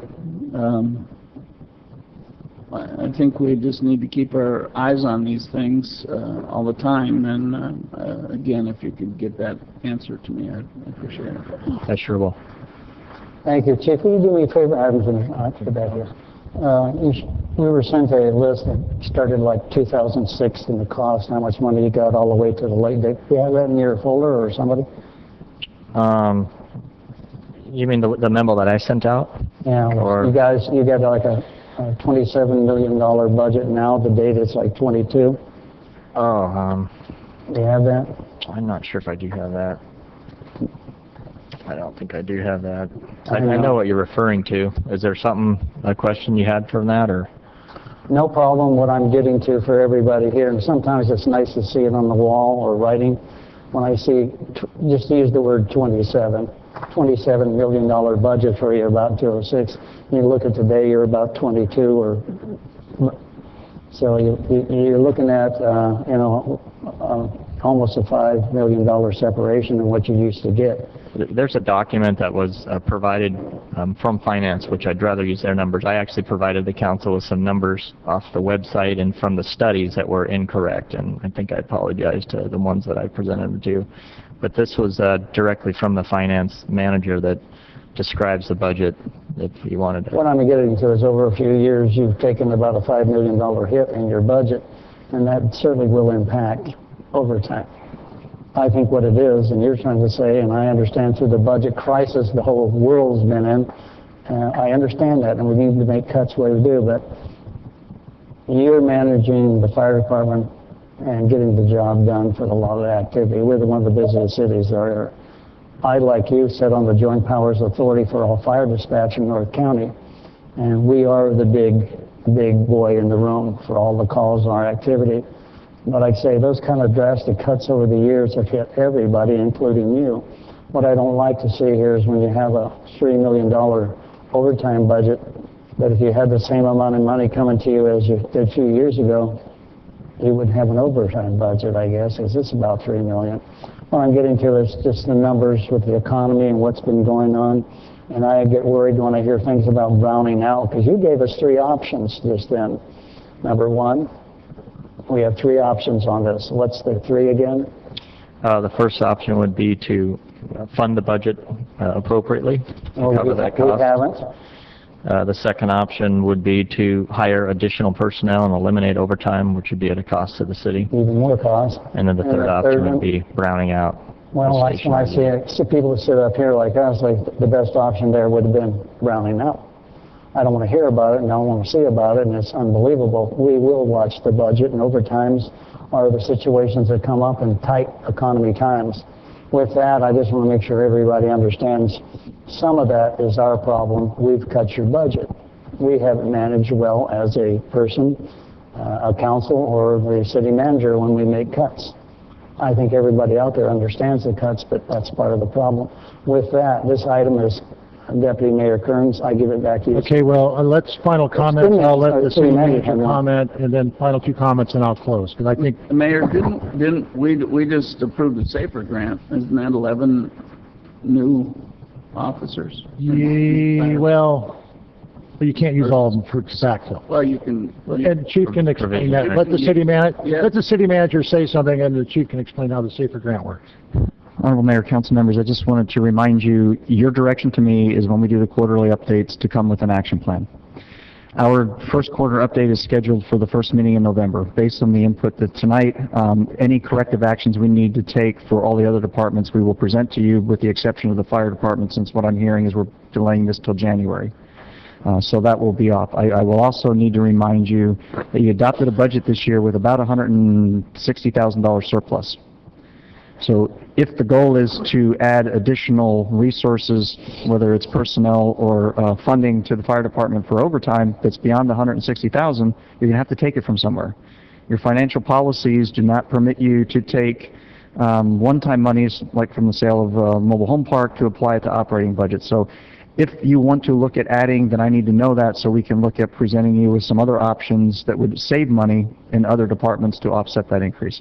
So, but for the November, first meeting in November for the first quarter action plan, you will not see any corrective actions, even if there's issues with the fire department at this point. So it doesn't come as a surprise. Okay. So, Chief, can you explain the SAFER grant and how that works with the overtime? Yeah, we were awarded 6 positions that are slated to staff the trucks, up to 4 positions. Those 6 positions, if they call in sick or they take a day off, we will not be backfilling them, so our trucks will just drop down to 3-person. 3 of the positions out of the 11 will be used to backfill for firefighters that take leave time, and the other 2 positions will be used to upstaff engine companies as whatever we determine to be the most needed area. So that'll be 11 positions. I will remind the council they are provisional, meaning that once the grant runs out, they will not remain as Oceanside employees. They'll be released, and hopefully we'll find jobs other places. Okay. Captain Overton, do you have any... Pardon me? We could, and we certainly will apply for another one, and hopefully through attrition we'll be able to pick up the majority of them. That's my hope, anyways. So, Captain Overton, you have any final comments that you'd like to say? No, I think the Chief covered the SAFER grant just about right. Okay, thank you. Councilmember Kern, can I add one more piece to this Go ahead. that I think might just help the council out with the issue? There was something that happened in the federal government back in October of 2011 with AB 678, which now is changed to GEMT, Ground Emergency Medical Transport. This was basically a certified public expenditure that was put together by the state to try to reimburse some of the cost for Medi-Cal transports that occur. Our city is a high user of Medi-Cal patients, and we transport quite a bit of them. And finance, through the fire department's initiative with jumping on board with finance, we're estimated to get from since 2009 all the way up to 2013 about $990,000 in reimbursables that are coming from the Fed. So that will be coming back to the city from the fire department transports. Okay, thank you. And so a lot of this has to do with when the money comes in, when the money goes out, things like that. Because looking at your budget now, and tell everybody, fire department's right on track for total budget for the year. They're about 25%. We're about a quarter of the way through the thing. They're over on their overtime. And the concern for me is that you're cannibalizing other parts of your budget to pay your overtime because your total budget is at the right level. So you're taking that money from someplace and putting it in overtime. I know you can't do that all year long. At a certain point in time, we're going to have to figure out what to do, and that's why I'd like to get on top of it now and monitor it. So I'm just going to close here. A couple other things that were said, and I want people to understand. I agree with Councilmember Sanchez that the citizens have a high expectation of our services. All of our services, parks, recreation, libraries. If we take money out of one department to pay the overtime budget, to backfill somebody else's budget, we may have to cut parks or recreation facilities or library hours. We've done that in the past few years, and it's just as unpopular as browning out ambulances. There's only a finite amount of money, and that's why we have to manage this, and that's why I brought this forward, so to everybody understand that we're watching this. You know, I did not make any suggestions tonight other than let's monitor it. I didn't talk about service adjustments for ambulance or anything else. You know, Dave and I had a long conversation, wide-ranging. I can tell you right now, he is as concerned about the city as anybody else I've talked to. You know, I think they have a good leader at the Oregon unit, and I'm really thankful that he reached out to me and we talked about that. And so I think as we go forward, we will work this out. But I just want to make everybody aware that at a certain point in time, we're going to have to make a hard decision. Now, is it that we shorten library hours and take those monies and to pay the fire department? Now, there was some talk about how we reduced your budget. That was council policy. That was everybody up here saying, you know what, we don't want to cut one department completely to keep the other departments whole. We wanted to shrink the whole pie. So it just wasn't the fire department that got shrunk. It was the police department, it was parks, it was neighborhood services. And we have fewer recreational facilities today than we did 5 years ago. Landis is gone. The one out on the Vandergrift is gone. So we had to make the hard decision as we went along. So, you know, all the power to you, Chief. I know you've been working on it. But we've had to work on that because we have a restricted budget. So hopefully, as times get better, and hopefully they will, then we can do these adjustments. Hope you're actually focused on revenue enhancements or whatever, and I think that's very important to manage the whole budget. And that's what we're trying to do. This was not a fire issue. If this was Parks and Rec, or if this was the police department, or if this was water and sewer, we would have the same conversation if they're over budget. It just happens to be the fire department. And hopefully we can get that back online. Because if we give them more money, we have to decrease services someplace else. I would love to keep the Marshall Street pool open. You know, people demanded that. But if we don't have the money to keep it open because we're paying that money to another department, then so be it. But that people have to understand why that pool is closed. That we run out of money in our budget and we have to transfer it. Other departments work hard to come under budget. I don't think they'd be real thrilled about we're coming under budget to give money to a different department. So I think that has to go with. There was one comment made, and I don't think the mayor meant it the way he said it, that we should be good stewards of all the money, but every area but this. I think we should be good stewards in every area. I think maybe it just came across wrong, but we are trying to be good stewards of every area. Every person up here is concerned about the budget. And it was, you know, $371,000 overrun. To me, that's a significant amount of money. So I think we really do need to monitor it. So the only direction I ask is that we do monitor it. Chief, I thank you for your time. Captain Overton, I thank you for your time, and we'll talk in the next few months, and we'll just keep going. Because I think now, with everybody focused on this, I think we can actually get a handle on it. But that's really my concern, is we get a handle on it. We don't wait until we get to March and say, uh-oh, we have a real problem. So a little adjustment now, and however how you want to do it, doesn't mean we have to take a big adjustment at the end of the fiscal year. So with that, I'm done. Thank you, Mr. Mayor. Thank you, I appreciate that. The other thing is, correct me, item 26? Item 26, and then council report. Item 26 is consideration. There was one other thing I wanted to say. On the last one? Yeah. I said it was the last speaker. I'm sorry. Yeah, because I said he'd be the last speaker, so I went. Well, you forgot to come back to me before him. No, I went by the lights. I don't know. Ladies and gentlemen, you were the last speaker. I told you you would. Is that it? Thank you. So I'm going to Yeah, have to I'll go by just do it that. under council reports then. I'm sorry. Item number 26 is a consideration to allocate $30,000 to perform a preliminary engineering evaluation for proposing beach nourishment and its retention from Tyson to Eaton Streets. Thank you very much. Mr. City Manager, this is your item. Honorable Mayor, Council members, at your last meeting, you had a presentation by Deputy Mayor Kern in regards to an item that was brought up at the Harbor Beaches Advisory Committee meeting, and you had asked that we agendize that item for this council meeting. So that's what this is. In your backup material are the the proposal for the $30,000 to update studies. There's 2 studies in your packet that were done in the early 80s addressing a series of beach sand retention structures. And so at this point we would just ask what your direction would you like to do in regards to either updating those studies or looking at some alternate direction to staff.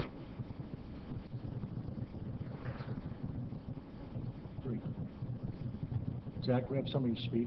We have one member of the public wishing to speak on this item. Carolyn Kramer may come forward at this time.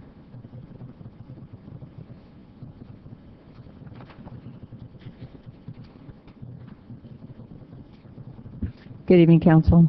Thank you for hearing me tonight.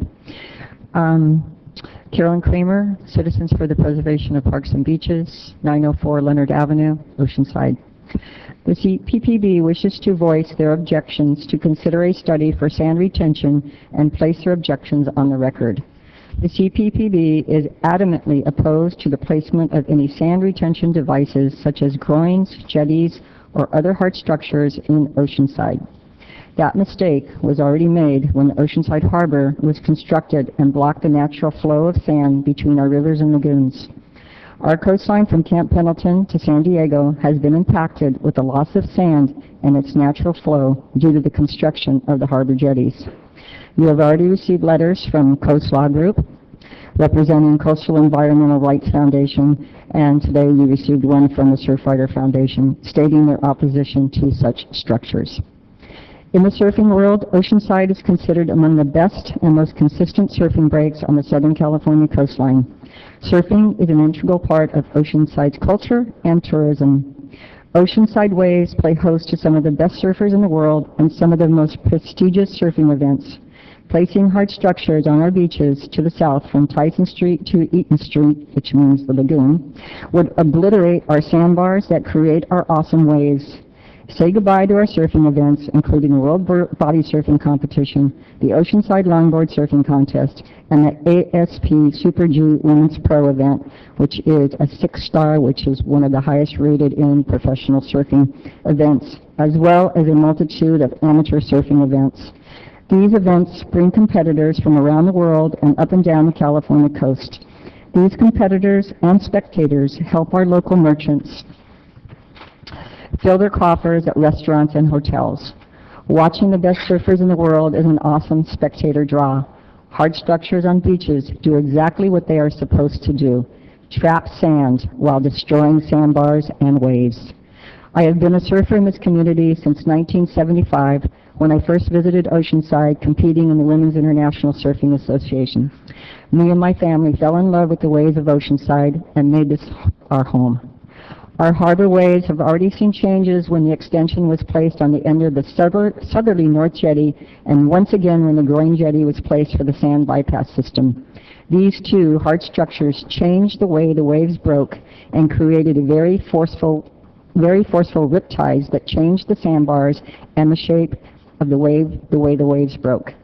Many stories are told by the local surfers who, like me, were fortunate to be able to surf these waves before these hard structures changed them forever. Sand replenishment is one thing, but to armor the beach with hard structures is not acceptable and will end up in a violation of the Coastal Act and a long fight all the way to the Coastal Commission. I am sure Oceanside can find a better way to spend their money, like $30,000 I'm sure the fire department could use for their budget. I'm sure Mr. Noble from Noble Consultants, who did the study, would love to take our money, but even he states, even though traditional coastal structures such as groins and breakwaters have been used effectively to stabilize beaches in the past, their use now is unlikely to be favored. Thank you for your consideration. And I would like to, I'm not sure if this is Peter's last meeting or not, but I would like to say a special thank you to Peter Weiss for his service to this community, and I, for one, will greatly miss him. Thank you. Next, we have Kevin Byrne. How you doing? Mr. Mayor and Council, we talked a lot about money tonight and a lot of ways to spend money, but I'd like to take an opportunity to talk about making some money. And tourism has long been Oceanside's draw, and it's a proven fact that our beaches make money. However, they're deteriorating. And there's been a huge study done by Sandag talking about the benefit to cost ratios of beaches, and they're all positive for this community. Now, I'm a longtime body surfer in Oceanside. I've been in the contest many times and have never really got out the initial heat, but I've been here since the 1970s surfing, and I think I know these beaches as well as anyone else. Oceanside is a unique community. Our beaches are unique as well, and we can't paint all beaches with the same brush, in the sense that we can't compare our beach to Encinitas. We can't compare Encinitas to Del Mar.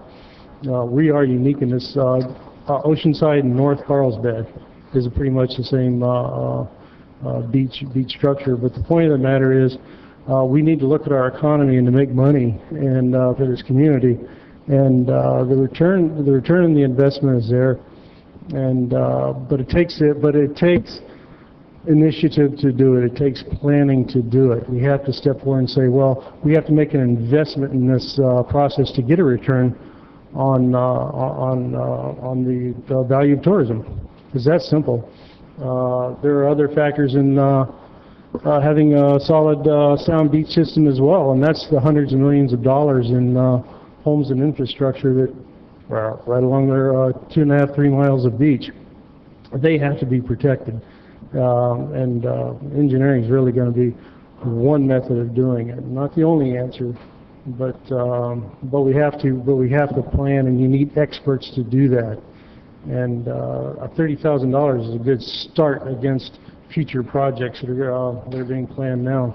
Thank you. Thank you. No further public on this item. Thank you. Councilmember Sanchez, please. Thank you, Mr. Mayor. I have been working, I have been the council member on the Shoreline Preservation Working Group for Sandag, and I can tell you that putting groins on the beach is not even on the horizon.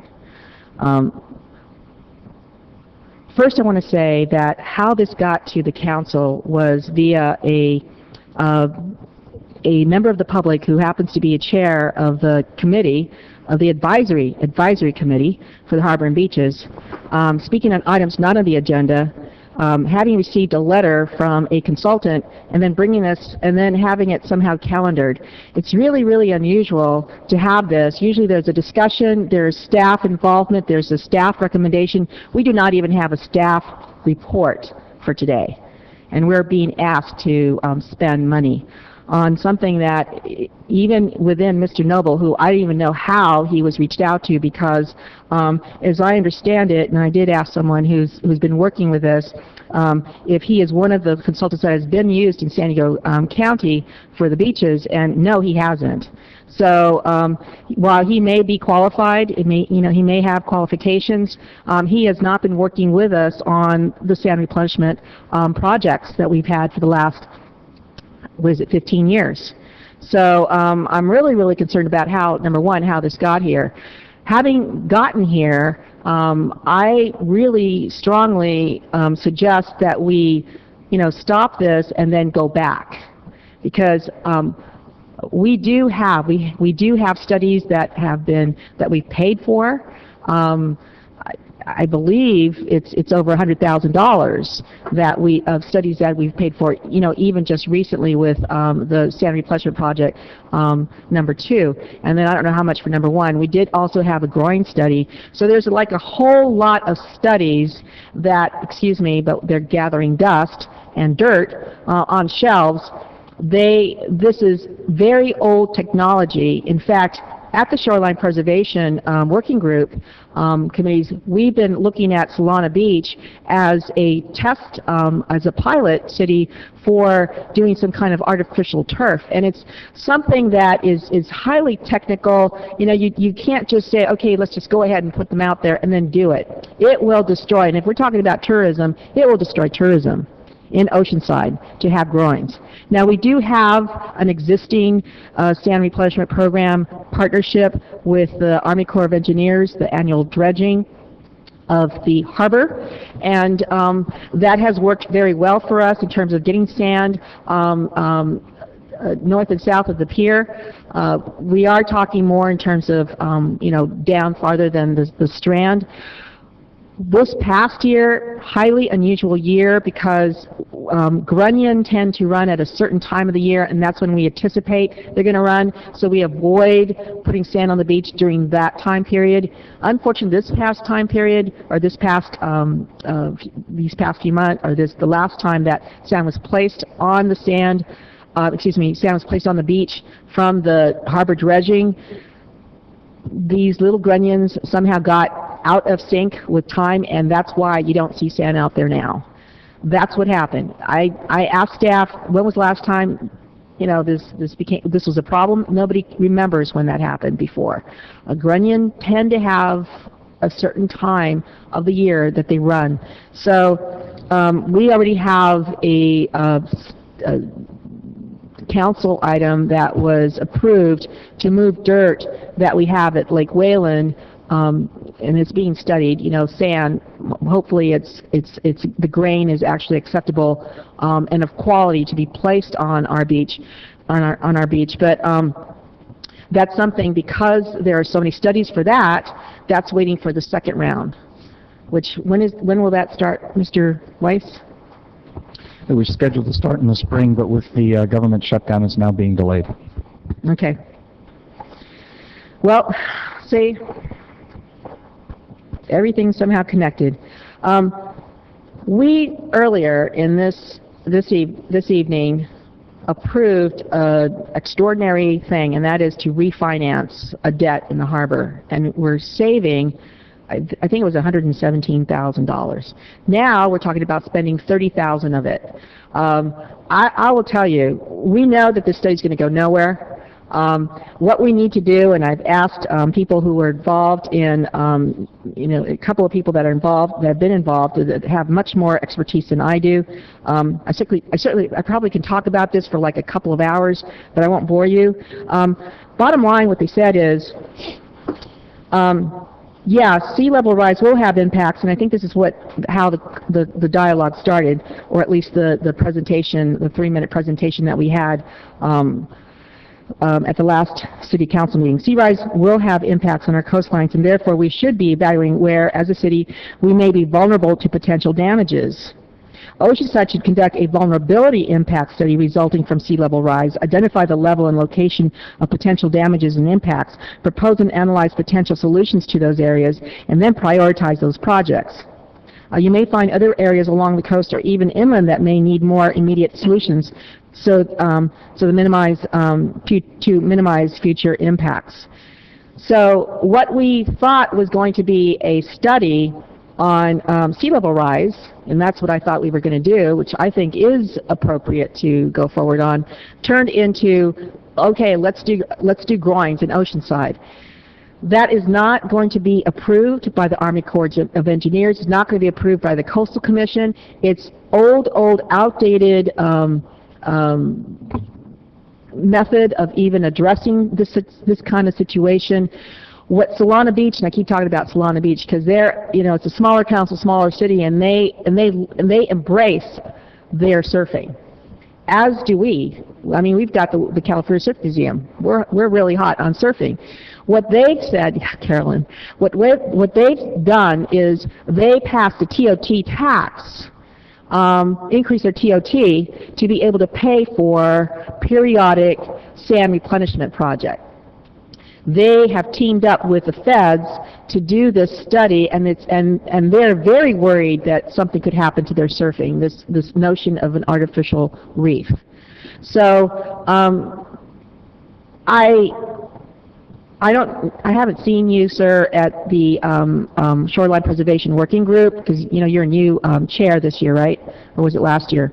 But bottom line is, this has been studied, and we're trying to do something that is going to be the best for Oceanside, and putting groins on there is not a good idea at all.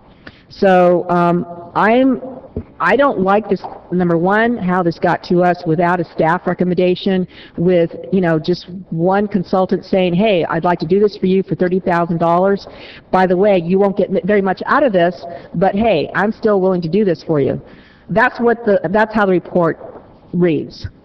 So I would appreciate that we get staff more involved in a recommendation that is going to be based on sound facts, based on what is happening in the region and how we can partner with the region. This is not just an Oceanside problem. This is a regional problem, and this is a quality of life problem. We've been talking at Sandag, as I understand it, about doing a quality of life initiative that is going to hopefully include this, the notion that while our beaches are wonderful, they're socioeconomic, they're a huge economic boost to tourism and all, that it is in fact a free resource that you can't just, you can't say, okay, if you want to go to the beach, people from Riverside, wherever you come from, you got to pay $25. We don't have that. This is a free resource. We pick up all the trash. We keep it clean. We're very proud of our beaches. We're redoing the rest of the pier maintenance. Maintenance is a high cost. We have to come up with that.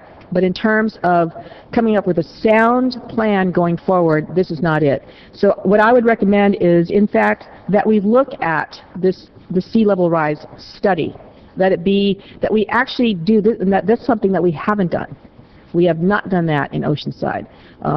Groin study, been there, done that. I don't even want to venture to guess how much money we spent on that, probably over a couple of $100,000.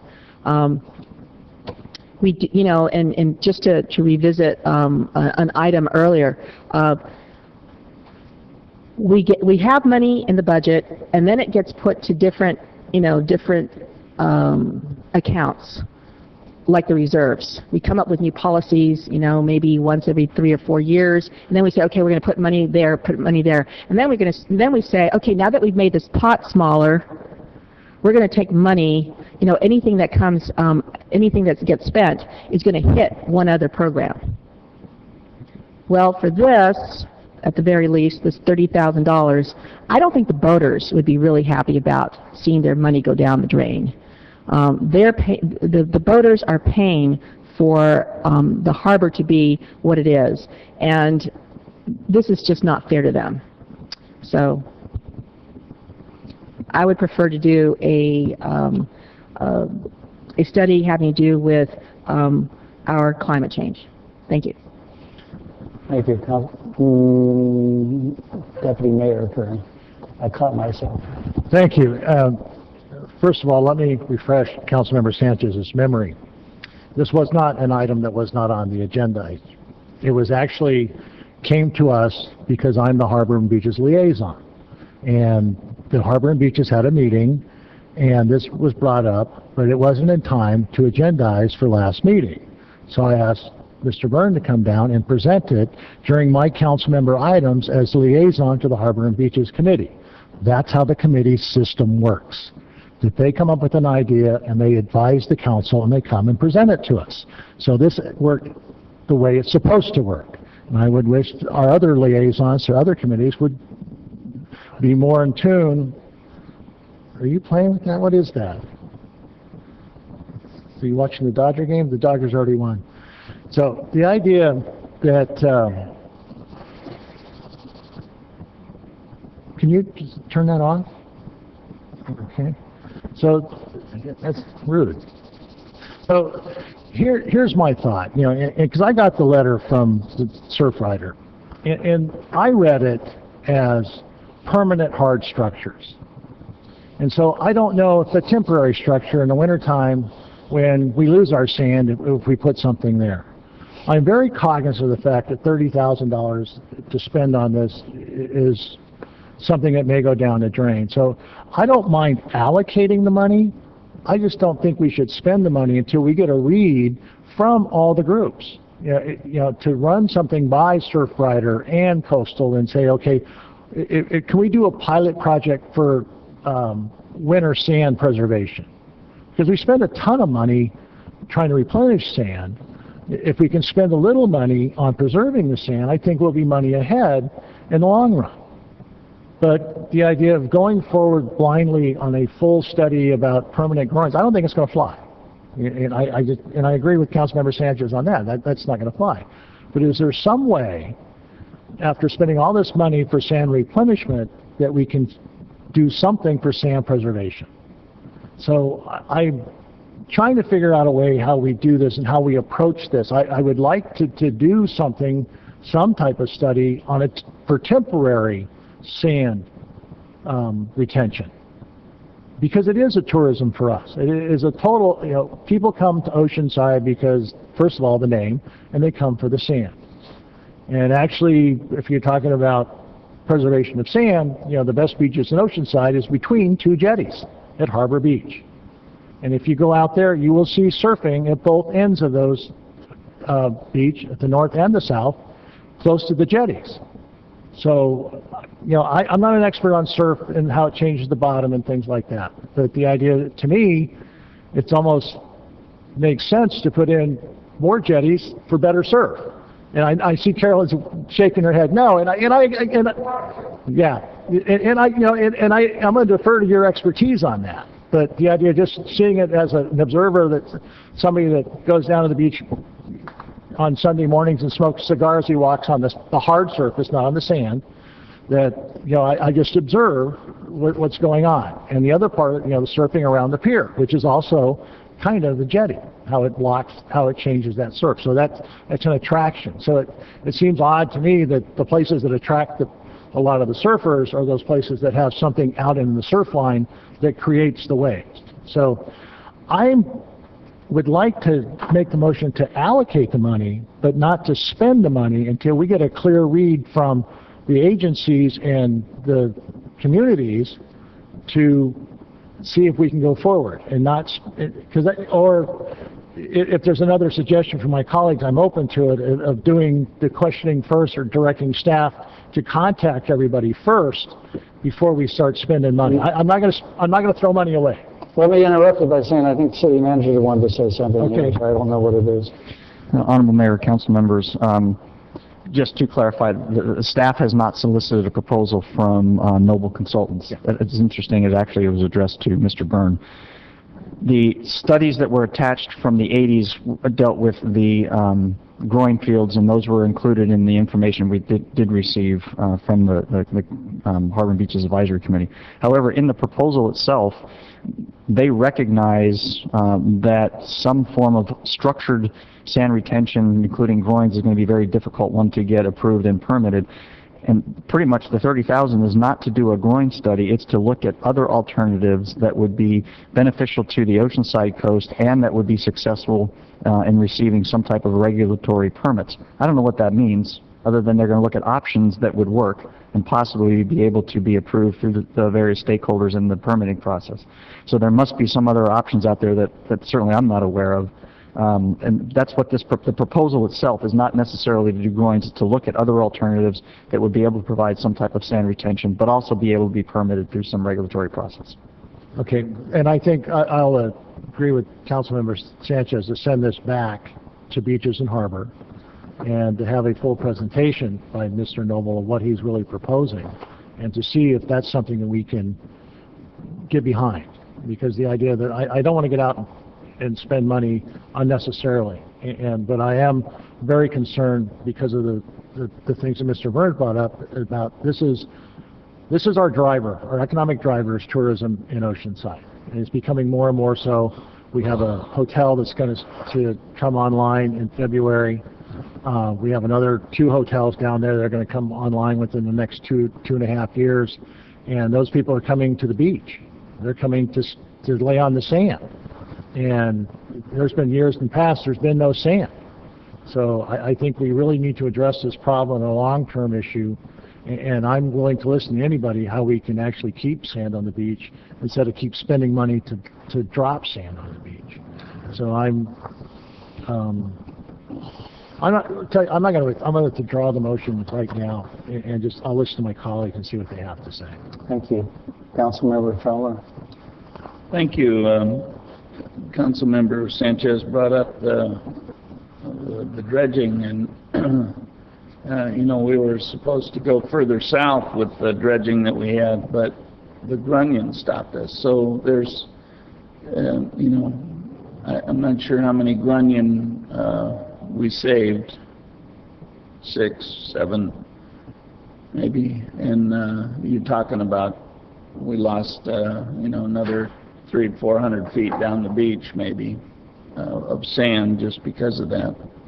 Surfrider's letter says, restoration of the coast to its natural, unarmored state, including the landward migration of the shoreline due to the natural geology of the San Diego coast and sea level rise. Well, if you don't believe in global warming, the sea level is not going to rise anyway. So, but what they're saying is unarmored. They don't want anything that will save any of the properties that have been built anywhere on the coast. They would like to see those homes just crash into the ocean. You know, just too bad. You know, the surfers will be fine. And there's no way, it also says projects should provide maximum benefit for the beach-going public. Well, the beach-going public, there's no way they're going to be going to the beach if we don't put sand on there. So I'm in support of trying to figure out something for this. I researched the Tweed River project, and they pump sand continuously as needed out of, and that's in Australia, and they pump it from offshore. You know, maybe that's something that we can study for the future. I don't know how much something like that costs, but you know, Mr. Noble can maybe look into that too. We're at the mercy of people that don't want anything anywhere sometimes, and I'm sorry that this country's gotten that way, but you know, the people, the public that they're trying to protect isn't going to have a beach to lay on. So that's you know, if you want to set aside $30,000 for the future, I support that. If you want to wait, I support that. I think let's wait till we get some more information before we start allocating money. And I think that's probably the best way to do this. But I think, and I think Harbor and Beaches is the best place to do that in the presentation before we advise the council on how to go forward, and then have it open to more to the public and have the comments. So, you know, I don't know when the next meeting is, but it'll be on the website. So, Carolyn, pay attention to the website, and we'd love to have you there. Councilmember Feline. Thank you, Mayor. Yeah, I would agree. I don't think tonight's point where we need to either allocate any money, because I don't think we even our arms around an amount that we're talking about. I certainly, as a non-expert in the field here, but someone who likes to go to the beach and ride a wave, not on a surfboard, but certainly want to preserve our waves in Oceanside. But as Councilman Feller said, it's not much of a beach. We don't have any sand on it. So it would be nice if we could defer this, back to staff with instructions to study the issue, get all the stakeholders in the room, find out what approach is going to be acceptable by state, federal regulators, and everyone else who has a finger on the issue here, and see if we can come up with some approaches that all the parties would agree are non-controversial. It would certainly, I'm always open to seeing if there's a cheaper way to retain sand rather than replace sand that doesn't harm, the surf action or anything like that. And I would have to think, with all the beaches in the world, every conceivable possibility has been tried somewhere, and I think we'd have a good amount of data to look at to see what works and what doesn't, and what your trade-offs are, and what the expense is. So I certainly favor going forward with the idea, and then we'd get a much better grip on what the structure of a study should be and just what we're going to try and accomplish. So I think this is a direction to staff motion, which I will be glad to support. Okay. Thank you. First off, thank you for bringing it forward, because you're like everybody else in the past. Can I come up with a solution and tell the council, why we don't fix this thing? And you're not the first, but I appreciate it, and especially where you're seated. On the other hand, I've only been here on the council for about 11 years, and most of those years I've gone back to Washington, D.C., because our problem is caused by the jetty, which is a joint military-civilian harbor. You want to see a nice beach, go to the north side of the big sweeping jetty. It's called Camp Pendleton, and they got beaches like you see down in Miami. Beautiful. That's where all the sand's at. They used to be down here on our beach. They have admitted, the government admitted that that's their problem, and that's why we dredge and put sand on our beach, and we don't get really charged for it. So we shouldn't be the biggest complainer, because we get the best results of getting the harbor dredged, as we see the expert here. Harbor dredged through our beach, and we get sand at least every year to put out there, and it's acceptable sand. I didn't even know there was not acceptable sand, but apparently when we looked at out there by Whalen Lake, they said it has to go out and be tested and see if it's the appropriate sand. I didn't know there's a difference, but apparently there is, and those studies take a while. Here's the problem I have. I think you have a nice issue coming forward. However, the best person that I've seen that knows about this has been Don Hadley. He's gone back to D.C.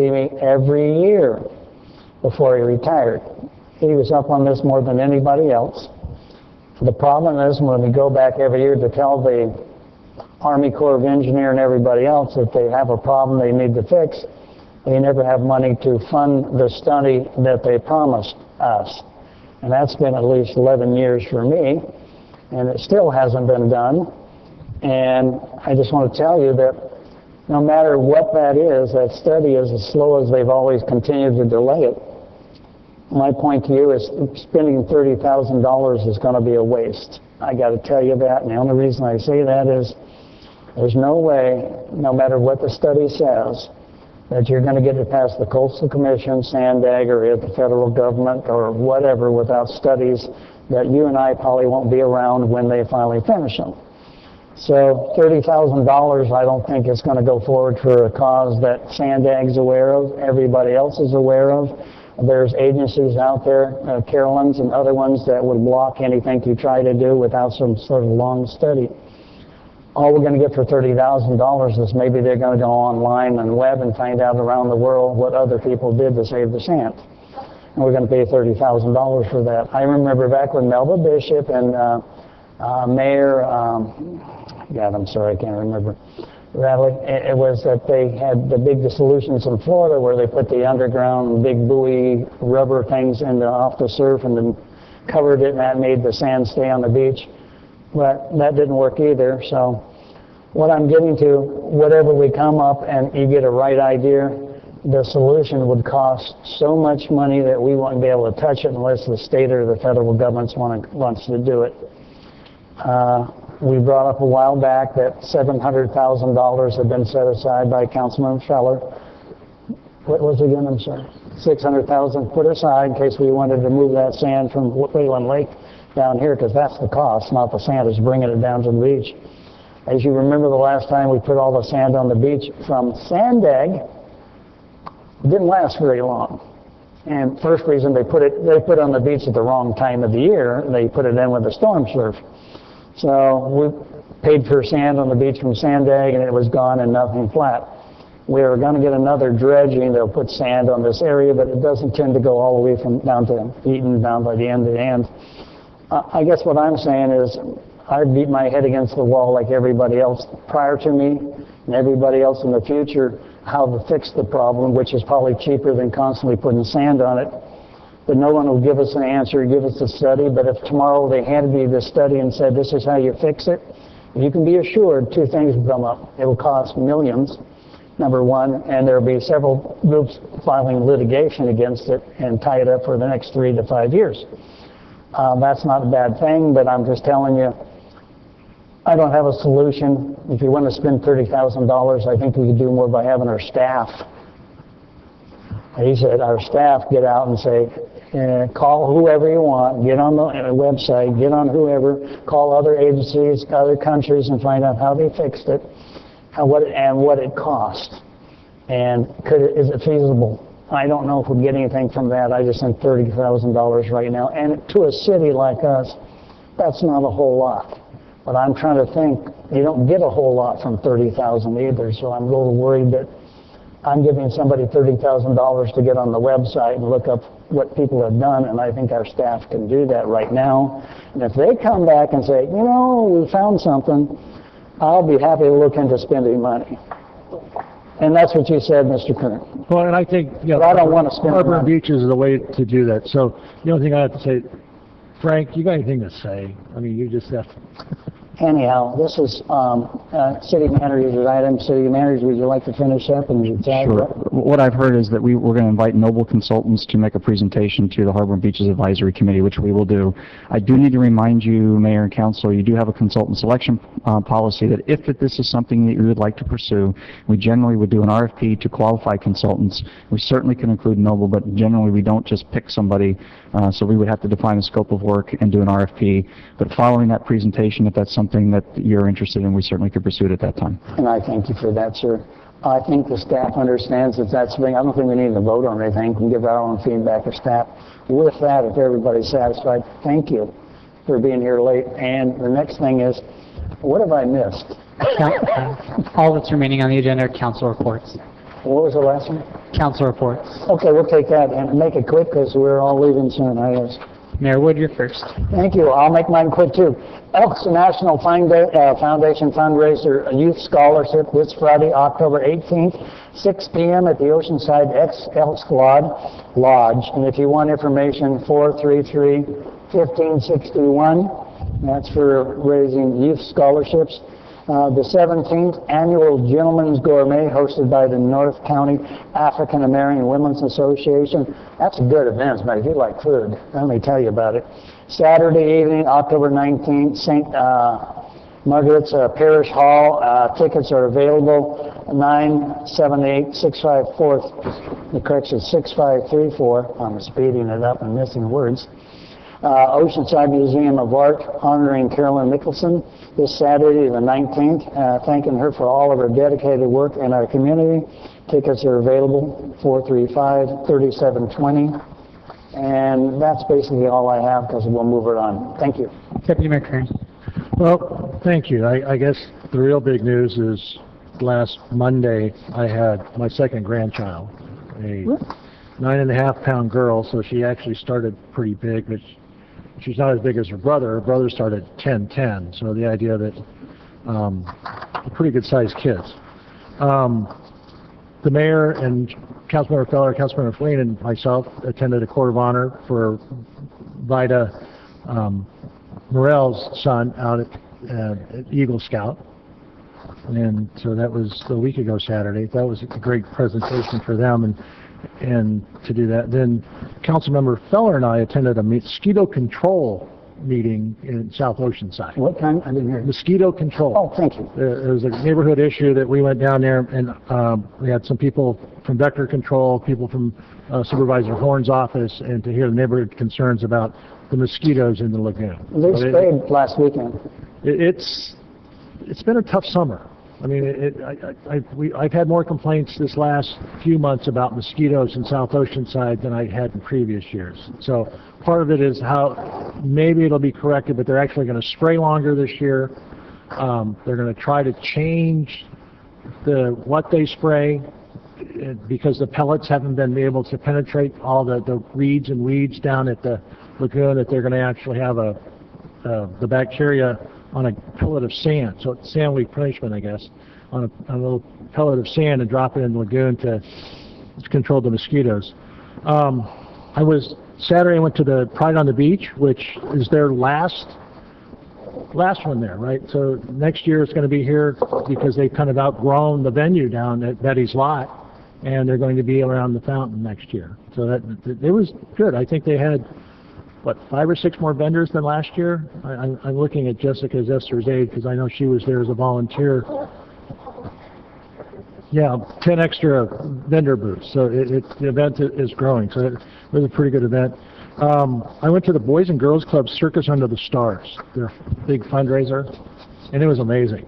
They had Circus Oleacs or whatever they call them. There's twins on a trapeze, and that everybody was just in awe of how they moved on that trapeze. Even the firefighters from Fire Station 1 were sitting there just staring at them. I think they were waiting for them to fall so they could rush in and help these very attractive trapeze artists. But they were close by. They were probably closer than the audience. But they really liked the event too. And they raised a lot of money. And actually, I finally got revenge on my wife because we always go to these events and she buys something at the auction. Well, I finally bought something at the auction. I bought a round of golf for 2 at Pebble Beach. So, well, my son and I, and so we're going to go try to figure that out. So I just wanted it, and she couldn't complain much because usually she also bought something at the auction too. So to do that, then we're all. Councilmember Feller, myself, and Councilmember Feline were at the police officer swearing in this morning, where they swore in 4 new police officers, and one's a 5 handicap golfer. So I think they're trying to bring a ringer in for the golf team. So the next time the fire department has a golf tournament, that the police department's going to bring a couple guys in that really know how to play the game. Yeah. Well, what was it? The police one last? It was the fire department that won the police golf tournament, wasn't it? Yeah, and the softball game. So, and the chili cook-off. So anyway, so they have some ground to make up. So with that, that's all that I really have, other than I have water authority next week. Councilmember Flynn. Thank you. As Councilman Kern mentioned, did have the privilege of attending the police promotion ceremony, and it's always wonderful to go there and represent the city as a member of the city council and show support for the wonderful work our departments do. Councilmember Feline, recognize the clerk as his first swearing-in ceremony. The words were just coming out of my mouth when you cut me off. Yes, and we also had the honor of our city clerk, Zach Beck, doing his first swearing-in ceremony. And while there was one minor rough edge that I'm sure will be fixed in the future, he also did a wonderful job representing the city as well. It was great to attend the Eagle Scout ceremony of Arventry mural. It was the second Eagle Scout ceremony in the family. Both sons are now Eagle Scouts, and that's quite an achievement for a family to achieve that kind of dedication and focus to work to both become Eagle Scouts. I can only say I have one Eagle Scout in my family. I had two sons in scouting. One made it all the way, one didn't, so I certainly can appreciate the amount of work that's involved. Also, the mayor and I attended an event honoring former Congressman Ron Packard as being recognized as Scout Leader of the Year. And certainly Congressman Packard has an excellent record of service going back decades, and it's very worthy to point out that when he came back from Congress, he helped basically manage the scout troop in his community and provide leadership at the local level, so that he's always providing some service back to the community. And it was wonderful to honor him for all his public service. And the mayor did a great job presenting the certificate from Oceanside, thanking him for the service. Thank you. Councilmember Feller. Thank you. I just have one item, and I mentioned it last week. Amy's having her 6th child on Thursday night. We had I don't know what you call it, a cake, where inside the cake was going to be either blue or pink. They get the I don't know what you call the X-ray of the baby, and the sonogram, yeah. And they spotted what it was going to be, and so they had the big revealing, and so we're going to have our 8th granddaughter. And so I'm just congratulating Matt and Amy for their 6th child due in February, and her name is Hannah. So at this point, that's all I have. Thank you. Councilmember Sanchez. Thank you. There have been a lot of things going on in the city of Oceanside and lots coming. There is no just summertime for us activity. We always have a lot going on also in the fall. In the winter. I was able to attend the Fire Station 1 open house. I know a lot of our fire guys were out chasing fire, trying to control those fires, especially over at Camp Pendleton and beyond. So thank you for your service. For those that were able to be there, they basically did some wonderful demonstrations for the community. It was a great event over here at Fire Station 1. And by the way, I love the T-shirts that you guys have in honor of cancer research and trying to end the day that anyone needs to die from cancer. I love that T-shirt. It's got the pink on it. I want one of those T-shirts. So thank you. Anyway, real men do wear pink, right? Also went to Tuesday nights. This is a really great program at the library community rooms. Tuesday nights at 6 o'clock at the community room for the next I believe 3 more Tuesdays. There is a jazz program that is so really hot. It's usually somebody performing as well as some kind of historical presentations of jazz. And so come on down to the library community rooms Tuesdays. That's a place to be. Coming up. And this past Saturday was very busy. Pride at the Beach, and yes, Max says they've outgrown it. In fact, he wants to get more vendors over here at the Civic Center, so that it's not going to be $5, it's going to be free. So this is a North County LGBTQ Resource Center, just really putting on a really great event for Oceanside. Also, there was a luau at St. Mary's, and they sold the most tickets than they ever have before. So it was a wonderful event. Got to see Grandma, Grandpa, all the folks that make St. Mary's really special.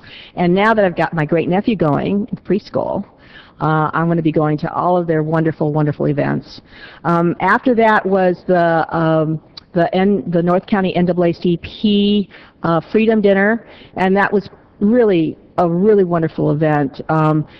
There were some folks that were recognized for their contributions to to our civil rights, continuing our civil rights efforts, and it was truly a wonderful event. And in fact, I think it seemed like there were more people there than I've ever seen before. So that was really nice. I missed the art and jazz at the Brooks. I was trying to hurry up and get back for that, but I understand it was also a wonderful program. Again, all on a Saturday here in Oceanside. Coming up, this coming Saturday, we've got California Friendly Plant Fair. That is 9 a.m. to 1 p.m. at the Home Depot at 76. That should be really cool. It says, for the water-wise gardener, fall is for planting. Join the City of Oceanside Green Team along with local gardening experts and designers for a fun autumn morning focused on low water use plants. Free clinics will be offered on efficient watering practices. Also, on Saturday, another green thing to do is recycle used oil and get a free filter Saturday from 10 a.m. to 2 p.m. at O'Reilly's Auto Parts store. So that's another really cool thing to do. Now, we also have the library, and really what you should do is call the library, because just looking at the calendar and things that they're doing, it's just really, I don't even know how they can pack these events in. But this coming Saturday, 2 o'clock, there's Howlin' Halloween Party with Ken Frowley. There's also Understanding Health Reform, the Affordable Care Act. Sunday, as you know, is the Try Oceanside, so hopefully you can go out there and cheer, these world-class athletes, and hopefully this will be a tradition here in Oceanside. On the Thursday, the 24th, the City of Oceanside, the library and Hill Street Country Club present Popcorn Night. And they're going to have a screening of Edward Scissorhands. I don't know if you guys remember that movie, but it's 5 to 8 p.m. at the library. It's a free event.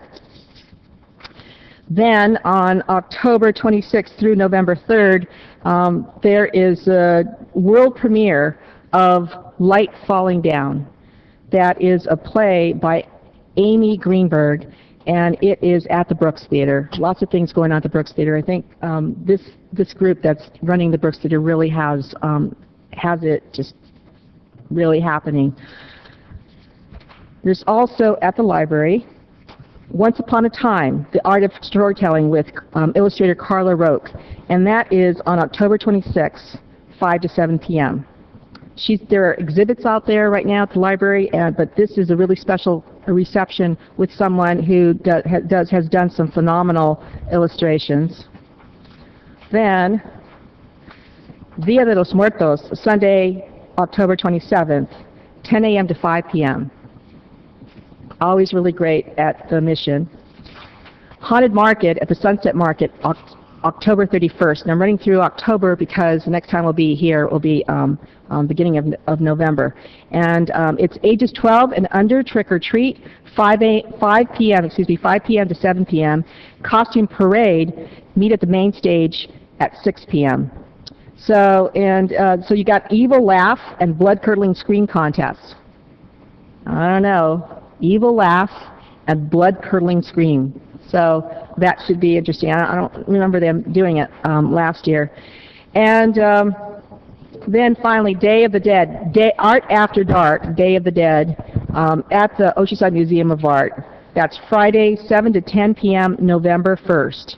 So lots of things going on. We do have on the City of Oceanside website, there's a calendar of events. Check it out. Lots of really fun things, family things to do in Oceanside. Thank you. That's it? I'll adjourn to October 23rd here for the workshop. Thank you.